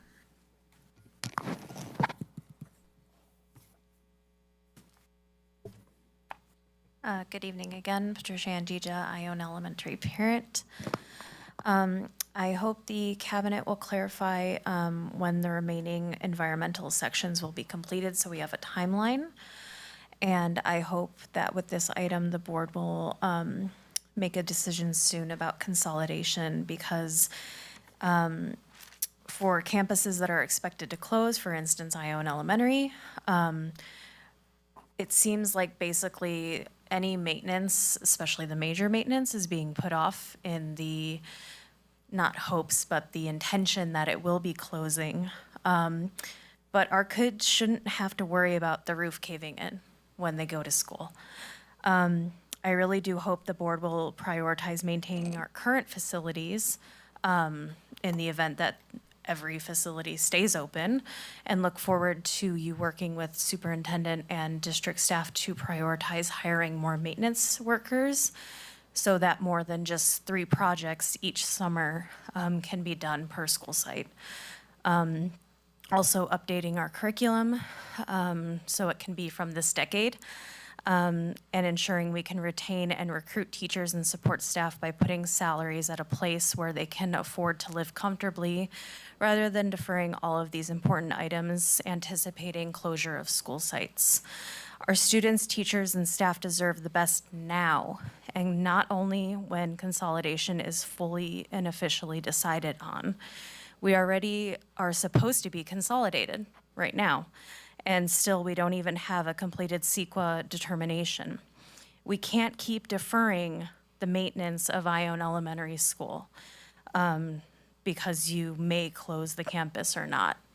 I have a feeling that consolidation won't even be decided until my kids are out of Ione Elementary and my daughter's in kindergarten, so that'll tell you how long I anticipate that taking. It's just going to keep getting pushed off, and we should be working on maintaining our sites now rather than just banking on we're going to close it anyway. What's the point? Thank you. Okay, thank you. Mr. Critchfield? Yeah, this came from multiple board members' requests. The challenge with such a detailed report with CEQA is I think it's good timing to provide an update, because in the absence of talking about it, then people are like, well, what's going on? Well, I put together a summary, and working with our CEQA consultants, PlaceWorks, that the board approved a contract with them. I know that consolidation fatigue is a real thing, and it's been talked about over and over through the years. I mean, I've talked historically about my experience with consolidation started all the way back in 2013 when the reconfiguration committee was put together. In the most recent 4 years, obviously, things have changed. And just as a reminder, with changing the makeup of consolidation, the potential makeup for consolidation of a 7, 9, 10, 12, it necessitated a different approach to CEQA. Not all was lost in what had been done with CEQA, but this is a new report. And so you can see there are 21 sections. 15 are going under internal review, which means they are at or near completion, and 6 are in progress. I think the biggest section that we know, and it's been probably the one talked about the most, is transportation. And so there's still a lot of work and data to be run with transportation. Our new transportation director, Sarah Lemke, has provided a lot of good and relevant information to our CEQA consultants as she's learning our system and working with the staff to then provide them with the data we need as we're doing all the analysis needed to get that transportation section in order, as I know board members in the past have expressed concern, and also just wanting to have more information to make sure we have a very complete transportation section when it comes to this. Another item in progress that I think is important to note, there's all these little checkpoints that go on throughout the process, one of them being tribal consultation, which is part of Assembly Bill 52. And so those letters were sent out. There's a 30-day consultation period, which actually ends in 2 days. This Friday, we have not received any requests for consultation to date from any of our tribes. I believe we sent out, Haley, 11 different letters to the various tribes that could be impacted by this, and then they have the opportunity to respond. So that's general where we're at. We are still looking at a timeline of about August or September when it comes to completion of this report. Part of the change that we did that we all kind of committed to was, instead of voting on the new consolidation plan and approving it prior to CEQA, it was get CEQA complete, learn from it, see if everything that we are hoping to do will actually work according to CEQA, and then the board would vote. So that would put the board vote potentially at this fall on whether or not we would be consolidating moving forward. And if the timeline gets pushed back or off in some way, I would provide that update to the board, but we'll be working through the summer on this to do our best to stick with that timeline. Okay. Any questions or comments on this? Peyton? No. Claire? No. Peter? Yes, I am grateful for the update. I confess that I have not read the already published previous CEQA that is, I've skimmed, but I have not read. I am feeling frustrated that especially something like transportation, I think it's got to be difficult, if not next to impossible, to get an accurate look at transportation during the summer when our typical transportation patterns are not happening.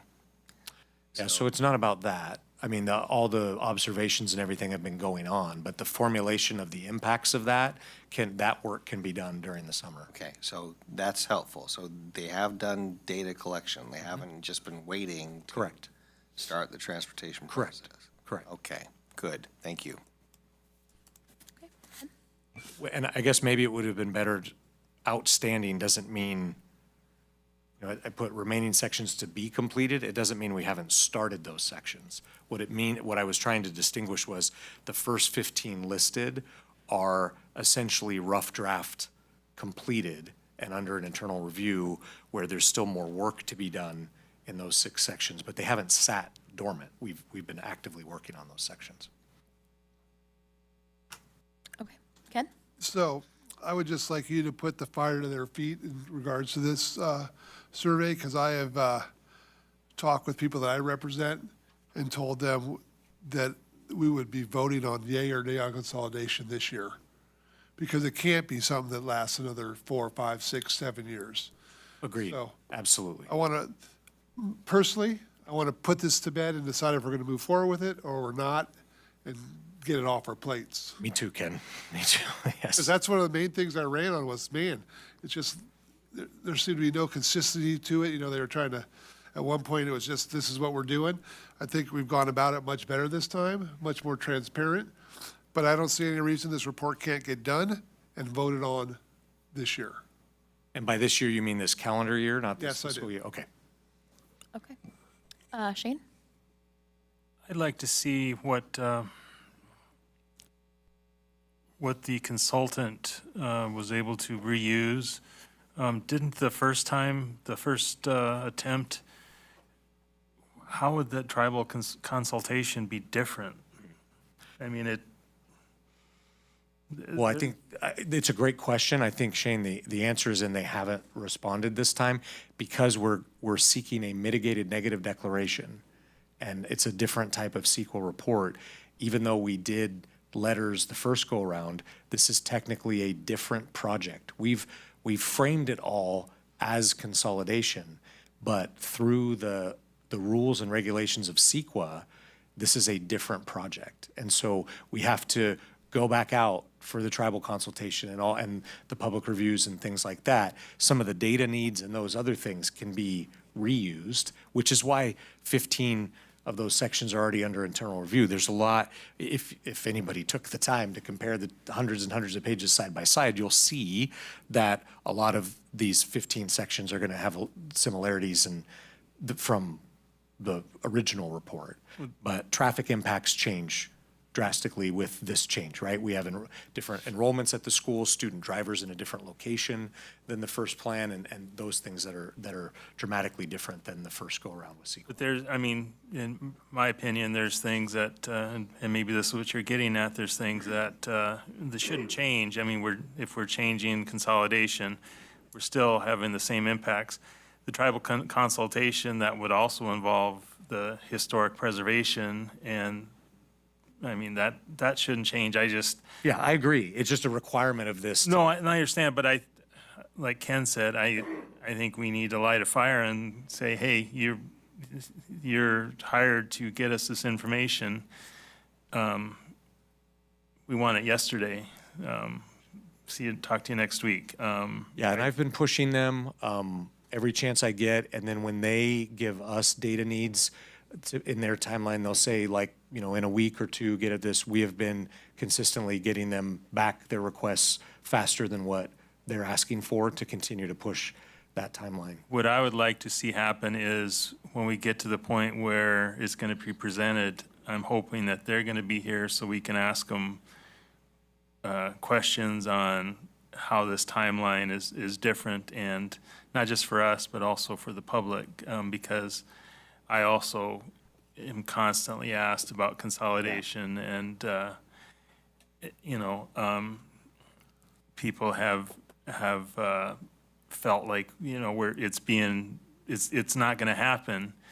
But when you talk to people in the district, I see a lot of support. Well, when we keep pushing this down the road, people think because we're not discussing it that we're thinking, oh, it's not positive. So I really think we need to start getting the information out there and getting the feedback from the district and from the staff and from teachers, from the students, that if they think something's good, get it out there. If they see a problem, also get that out there. But we really need to move on this, because we keep talking about maintenance, and you know, we're just kicking the maintenance down the road, and that's not helping anyone feel good about the process. And so I just hope we can get moving on this.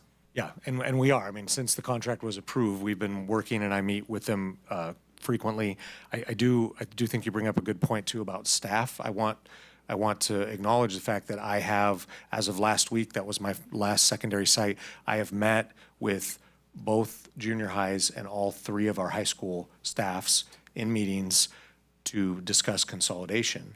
And I also think one of the things that I have acknowledged with them is the balance of not doing too much right now as we're waiting on CEQA, because then it gets turned into you're putting the cart before the horse on consolidation, right? And so we've had very good conversations with the staff on those things. They've had fantastic questions. They've done, we had a bunch of staff members go to the middle school in Davis. That's a 7-9 school. Board Member Farrar came on that visit as well, and to see what it's like. But there is, I'll just be honest, with what I am balancing is there was a lot of feedback the first go around that too many things were cart before horse. And so waiting on CEQA is incredibly frustrating, but I just want to acknowledge that's very intentional on my part, because I don't want to jump the gun if what comes out of CEQA shows that consolidation isn't feasible. And that's why it's good to have this discussion item tonight. So we are talking about it. It's out in the open. And you know, one of the things why I put it together this way is, as a board member, when members of the public are talking, you know, expecting people to really understand CEQA, good luck, right? I mean, it is such a complex law and everything that's involved in it. I mean, I was reading about, that's one of the issues with why the train hasn't been finished from San Francisco to LA. It's because of CEQA. And so being able to say something simple like 15 of the 21 sections are already rough draft, like the progress that's being made on the report, that's to me something tangible on we are moving forward with this work, but we're intentionally not jumping on some of these other things until we know. And I definitely, I've heard the cart before the horse viewpoint also, so I'm not getting at that. We had those presentations when we were at the city hall, and I think it'd be helpful if we got those going again so that we can still show the public that we're focusing on this, and you know, we're not ramming it, you know, down the road, but we are trying to do our due diligence. And I think if we can keep the public informed, I think we can have a better,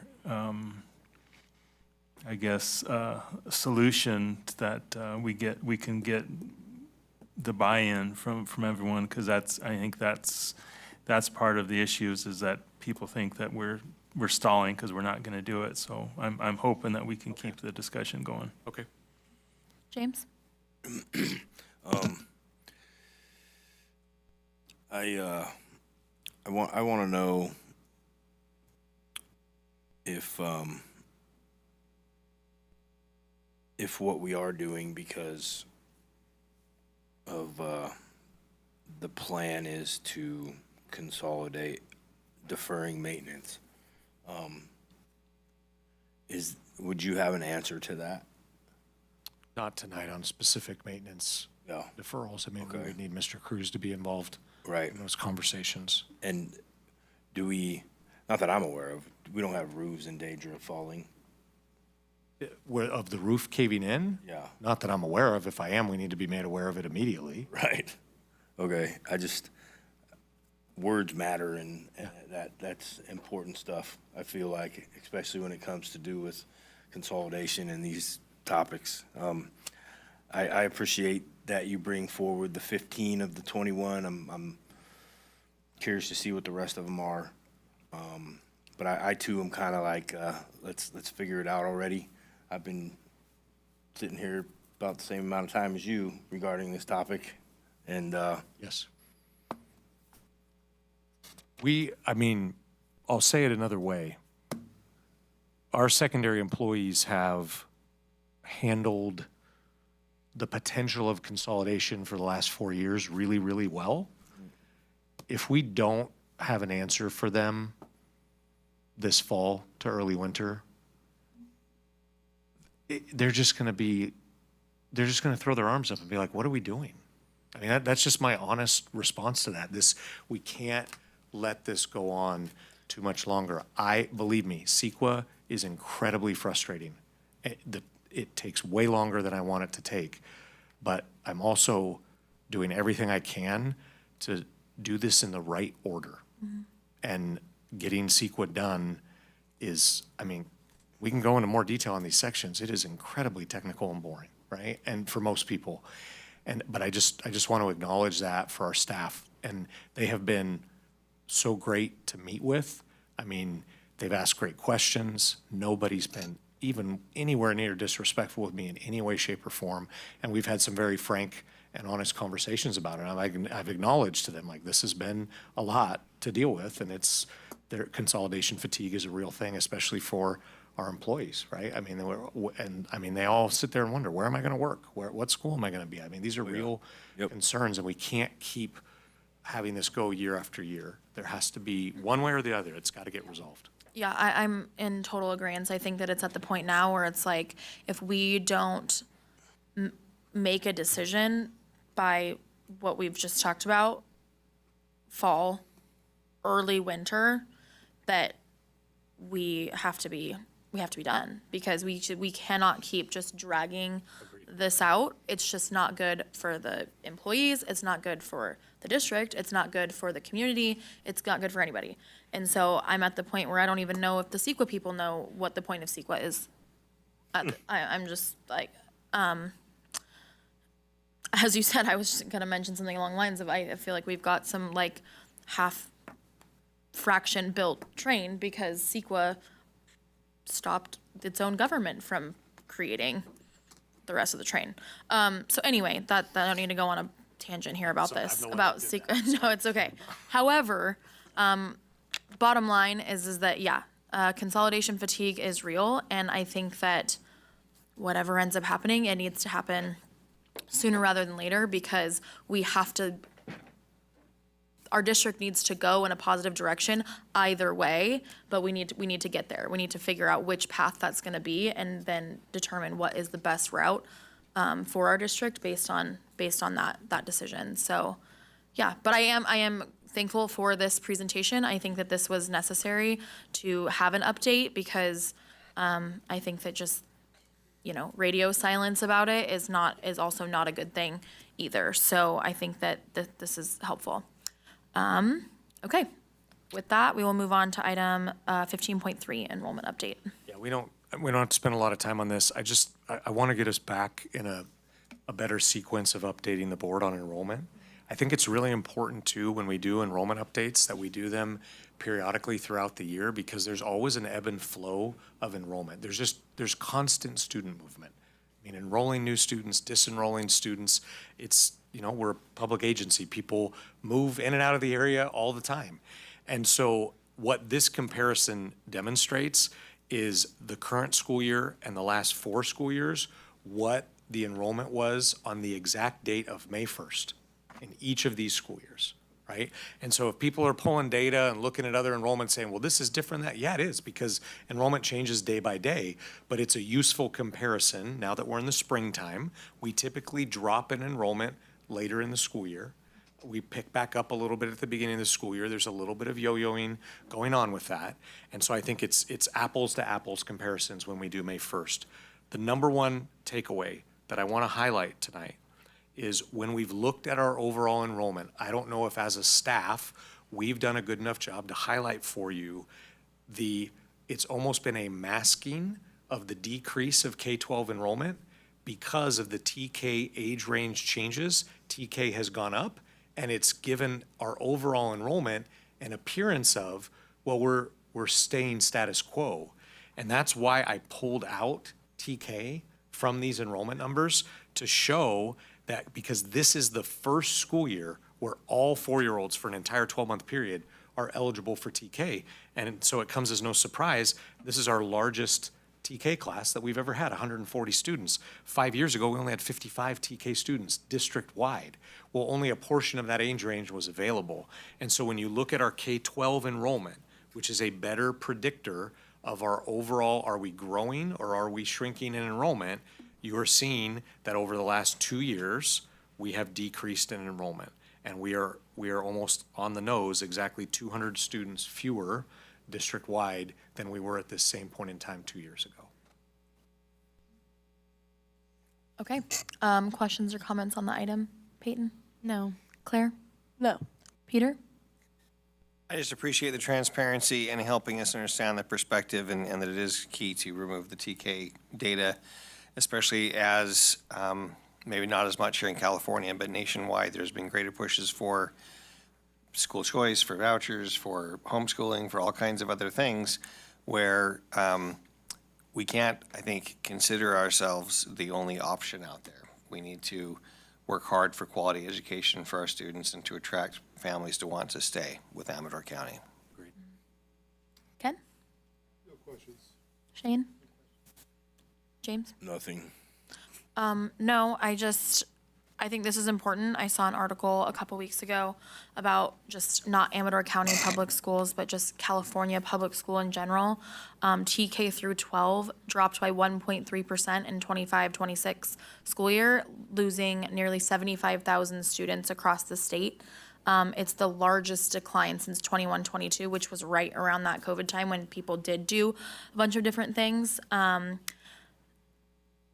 It's a large impact. And so 62% of school districts experienced enrollment declines in California. And so I think that while we're talking about consolidation, I know that people have brought up to me, oh, but we're growing, we're this, we're that, and the other, but we're not. We had the county assessor here a while back ago talking about people moving here, and it's mostly retirees. I had asked Jared, we had to bring, and it wasn't at this meeting, but to maybe talk about what some of our new developments, how many new students those developments are or would bring to the district. Not students just shuffling around the district, but actual new students coming here. Because I think that's an important conversation to have when we talk about consolidation, enrollment. We're still digging into that. Correct, right. I think that's really important information that we need to have when you're making these kind of decisions. But I think Peter hit the nail on the head, though, is that there are other options for families, whether you agree with them or not, but there are other options for families. Amador County and public schools in general are going to have to figure out ways to make sure that you stay quality for the students that attend there and relevant enough that people choose to come here and utilize public school. Any other questions or comments? No? Okay. We're going to move on to our board policy updates. We have first reading discussion only for these. If any cabinet members have anything they want to add. These are all first readings tonight. Right. So not to dismiss them, there's no approval needed tonight. Well, with your permission, Board President, I'll read this one verbatim. Sure. Totally kidding. Oh, I was like, okay, I'll be really nice. The key piece in Is it this, this important? Yes. in the 4,000 series, I just wanted to point out maintaining appropriate adult-student interactions. This incorporates the new law under SB 848 with respect to one of the pieces it actually points out is establishing appropriate limits on contact during or outside of the school day between students and employees via social media platforms, text messaging, and other forms of communication that do not otherwise include the student, parent, or guardian. And so this is largely the changes that are brought about because of the adoption of SB 848 as new law and ed code. So if you give them a read, if you have any questions, please feel free to reach out to me. Okay. Any other questions or comments on these? Again, it's just a first reading, so we can also discuss them when it's time to vote. Not about this, but do you want to extend the time again? Sure. Let's go ahead and extend the time by 10 minutes. We can do it in 10 minutes. Okay, a motion? No. Just do it. Motion to extend the time 10 minutes. And the vote, Peyton? Yes. Claire? Yes. Peter? Yes. Ken? Shane? Yes. James? Yes. Hesitantly, yes. Okay. We're going to go ahead and move on to our board reports. Mr. Critchfield? I just want to quickly wish everyone a great end to the school year. We'll be out in force at our various graduations and promotions the last week of school. Just want to thank our staff for getting us to the finish line. Someone told me today there's 15 more wake-ups. So that's another way of looking at how many days we have left. I just want to acknowledge last week we had a field trip where all the kindergartners from Jackson Elementary came to the farm. Claire was there as well. We had students and staff.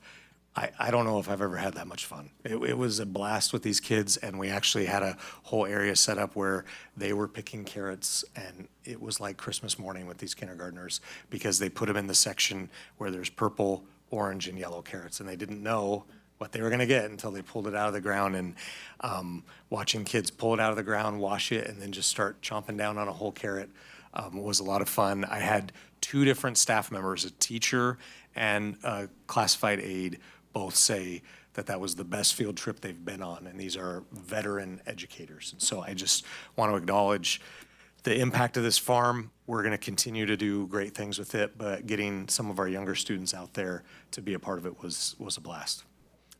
Great. Peyton? Okay, I'm going to keep it short, but this Friday, we have our Y Games, like our annual one, and we have they're just sporting activities and food trucks. And then this next Tuesday, we have scholarship night in the cafeteria. And then for sports, tennis is going to the Division I section championship tomorrow at Oak Park in Stockton. And baseball is made it through the first 2 games in playoffs, and now they go against Bear River in a 3-game series. And they beat them yesterday, and they play them again tomorrow and then one more time. And then softball had a first-round bye in playoffs, and they got the league championship, and they have their first official playoff game on Friday. And I just wanted to say thank you to everyone and bye, because this is my last board meeting. So Yeah. Thank you, Peyton. Yes. yeah, of course. And we will see you at graduation. Yes, Yes, of course. Thank you. Well, I'm gonna be really sad without Peyton. Hopefully her replacement's good. But I'm gonna start with sports. Was that okay? I'm gonna start with sports. Softball had their first round of playoffs and won against Big Valley Christian 23-3, and they enter the second round on Friday against Ben Holt Academy to determine semifinals on Tuesday. And then baseball, unfortunately, ended their season after losing round 2 of playoffs after beating the 4th seed in the San Joaquin section. And then for ASB, it's pretty slow around this time of year, so we're just kind of getting everything ready for next school year, everything ready with ASB shirts and our freshmen, all that stuff, and just little things. And then we're getting ready for walkout rally, last day fun day, and graduation all on the same day. And then Avid's going to Disneyland on Friday, and I think Friday. And then we had scholarship night last night. It was really good. I don't remember how much it was in total. I know it was a lot of money, but it went really well. And then for FFA, like Mr. Critchfield said, last week with the school fun with the kindergartners was really fun. I was at the compost station, and I haven't ever seen so many kids be so excited to hold a millipede. I was not on that train, but they sure were excited. And I think tomorrow I'll be there at 8 with the compost station again for, I think it's 3rd graders tomorrow. Yeah, I'm excited for that. And then, oh gosh, I don't remember what day it was. Sorry, I gotta pull it up. For FFA, there was the state degree ceremony down in Lodi. And like getting the state degree is a pretty prestigious like award. It's the highest level you can get for state, and it takes like a lot of hours with your SAE project and classroom work and just like a lot of stuff incorporated into FFA. You have to qualify. So I'll just read off like the people who received this award. So Taylor Gaskin, Devin Garcia, Luca Downey, Ashley Madashaw, Adeline Schultz, Robbie Swenson, Colton Scobie, myself, and Grace Tozy, which is a pretty big achievement. So big congratulations to all of them. But that's all I have. Thank you. Okay, great. Peter? First, thank you both so very much for your service. You do provide valuable insight. It was just fun to watch you get so excited about the medical terminology class today. Also grateful for the ongoing efforts at scheduling school visits. You know, Mr. Palazuelos came out with us today to Pioneer and Pine Grove. Very helpful to see the learning. I had never seen such little people sing with such gusto about how to be good people. They have a song like kind, kind, kind, kind, kind. Most important thing, be kind. It was just awesome. And then particularly helpful to get a better picture of this interesting development at Pine Grove and Caltrans apparently deciding to finally move forward with significant road work. And hopefully that will go swimmingly and somehow wisdom will prevail in whatever it needs to. So just grateful to be involved and informed and connected and for all the good that we see happening in our schools. Great. Ken?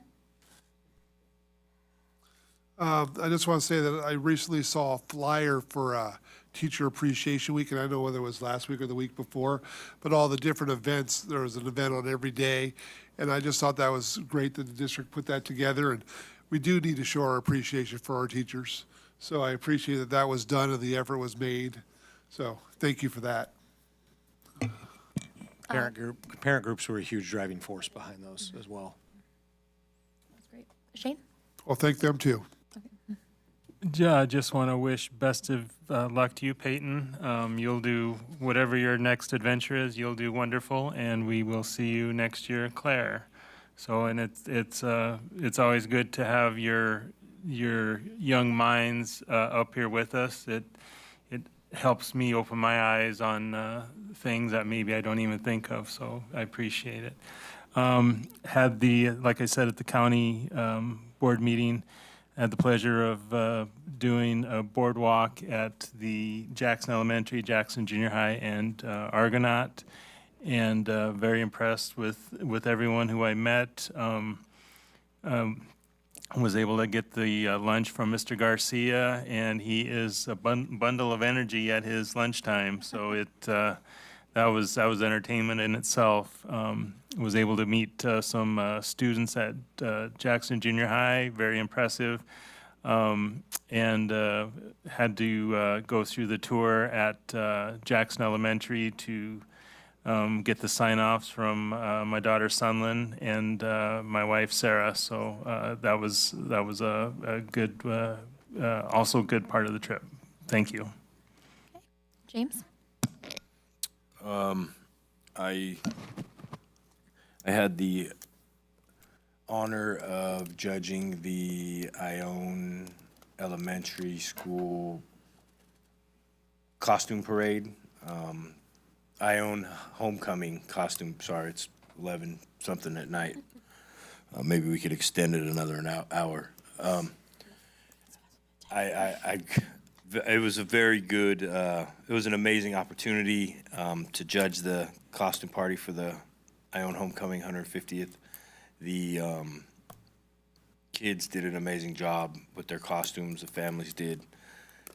I also attended the Argonaut Scholarship Night. I mean, just the Amador Community Foundation alone was like $57,000 or something in scholarships. I think total over $100,000, not including the 2 boys that committed to the military and their college education that'll be paid for through the GI Bill when their careers are done. It's a testament to this community of how much it believes in our youth. It's amazing. I thought it was great. And then for Amador Scholarship Night coming up, it's great. A community to stand behind their kids. It's important, and I'm grateful to be here and see that. Thank you. Great. Peyton, we thought you were coming to the June board meeting, but we will get in touch with you before then. But good luck to you. Of course, Claire, we'll see you next year. A little quick update about a previous student board member talking about that this community does produce some really great people. Preston, our previous board member, he is finishing up at Embry-Riddle, doing his degree there. He is joining he is already committed to the Air Force. He just won, he just was the cadet of the year for his class, for his Air Force Academy class. And tomorrow he finds out what he's doing in the Air Force, and he's hoping to be a pilot. So that's exciting for him. But just kind of a testament to what this county can produce. So good luck to both of you. I have been able to go on quite a few site visits recently. We've been out to Plymouth, we've been to Ed Options, we've been to Transportation, we've been to Sutter Creek Primary, Elementary, Amador High School. I've been to Pine Grove and Plymouth. I've been trying to see as many people as I can before the end of the school year. Just a huge shout out to everybody. The end of the school year can be tough. It's kind of like a sprint to the end with all the things that are going on. We did have our special education challenge coins today. I did want to give a huge shout out to them. All of our teachers do some pretty amazing work, but I will say that I live with a student that is in the ESN class at Plymouth, and he's just one, and he's my own, and I'm exhausted by the end of literally every day. So having a class full of little ones running around like that is extremely challenging, and the patience and the heart you have to do that every single day is pretty extraordinary. So I just wanted to give them a huge shout out. I was able to see both of those ESN classes over the last week or so, and I would just like to say that the turnaround from the prior few years on those classes has actually been very dramatic and in a positive way. That being said, this is the last board meeting before summer, so I hope everybody enjoys their much needed break, and we'll see you in June, but maybe not Miss Jensen. Our next board meeting is in June 10th here, and open session will start at 7. We are adjourned.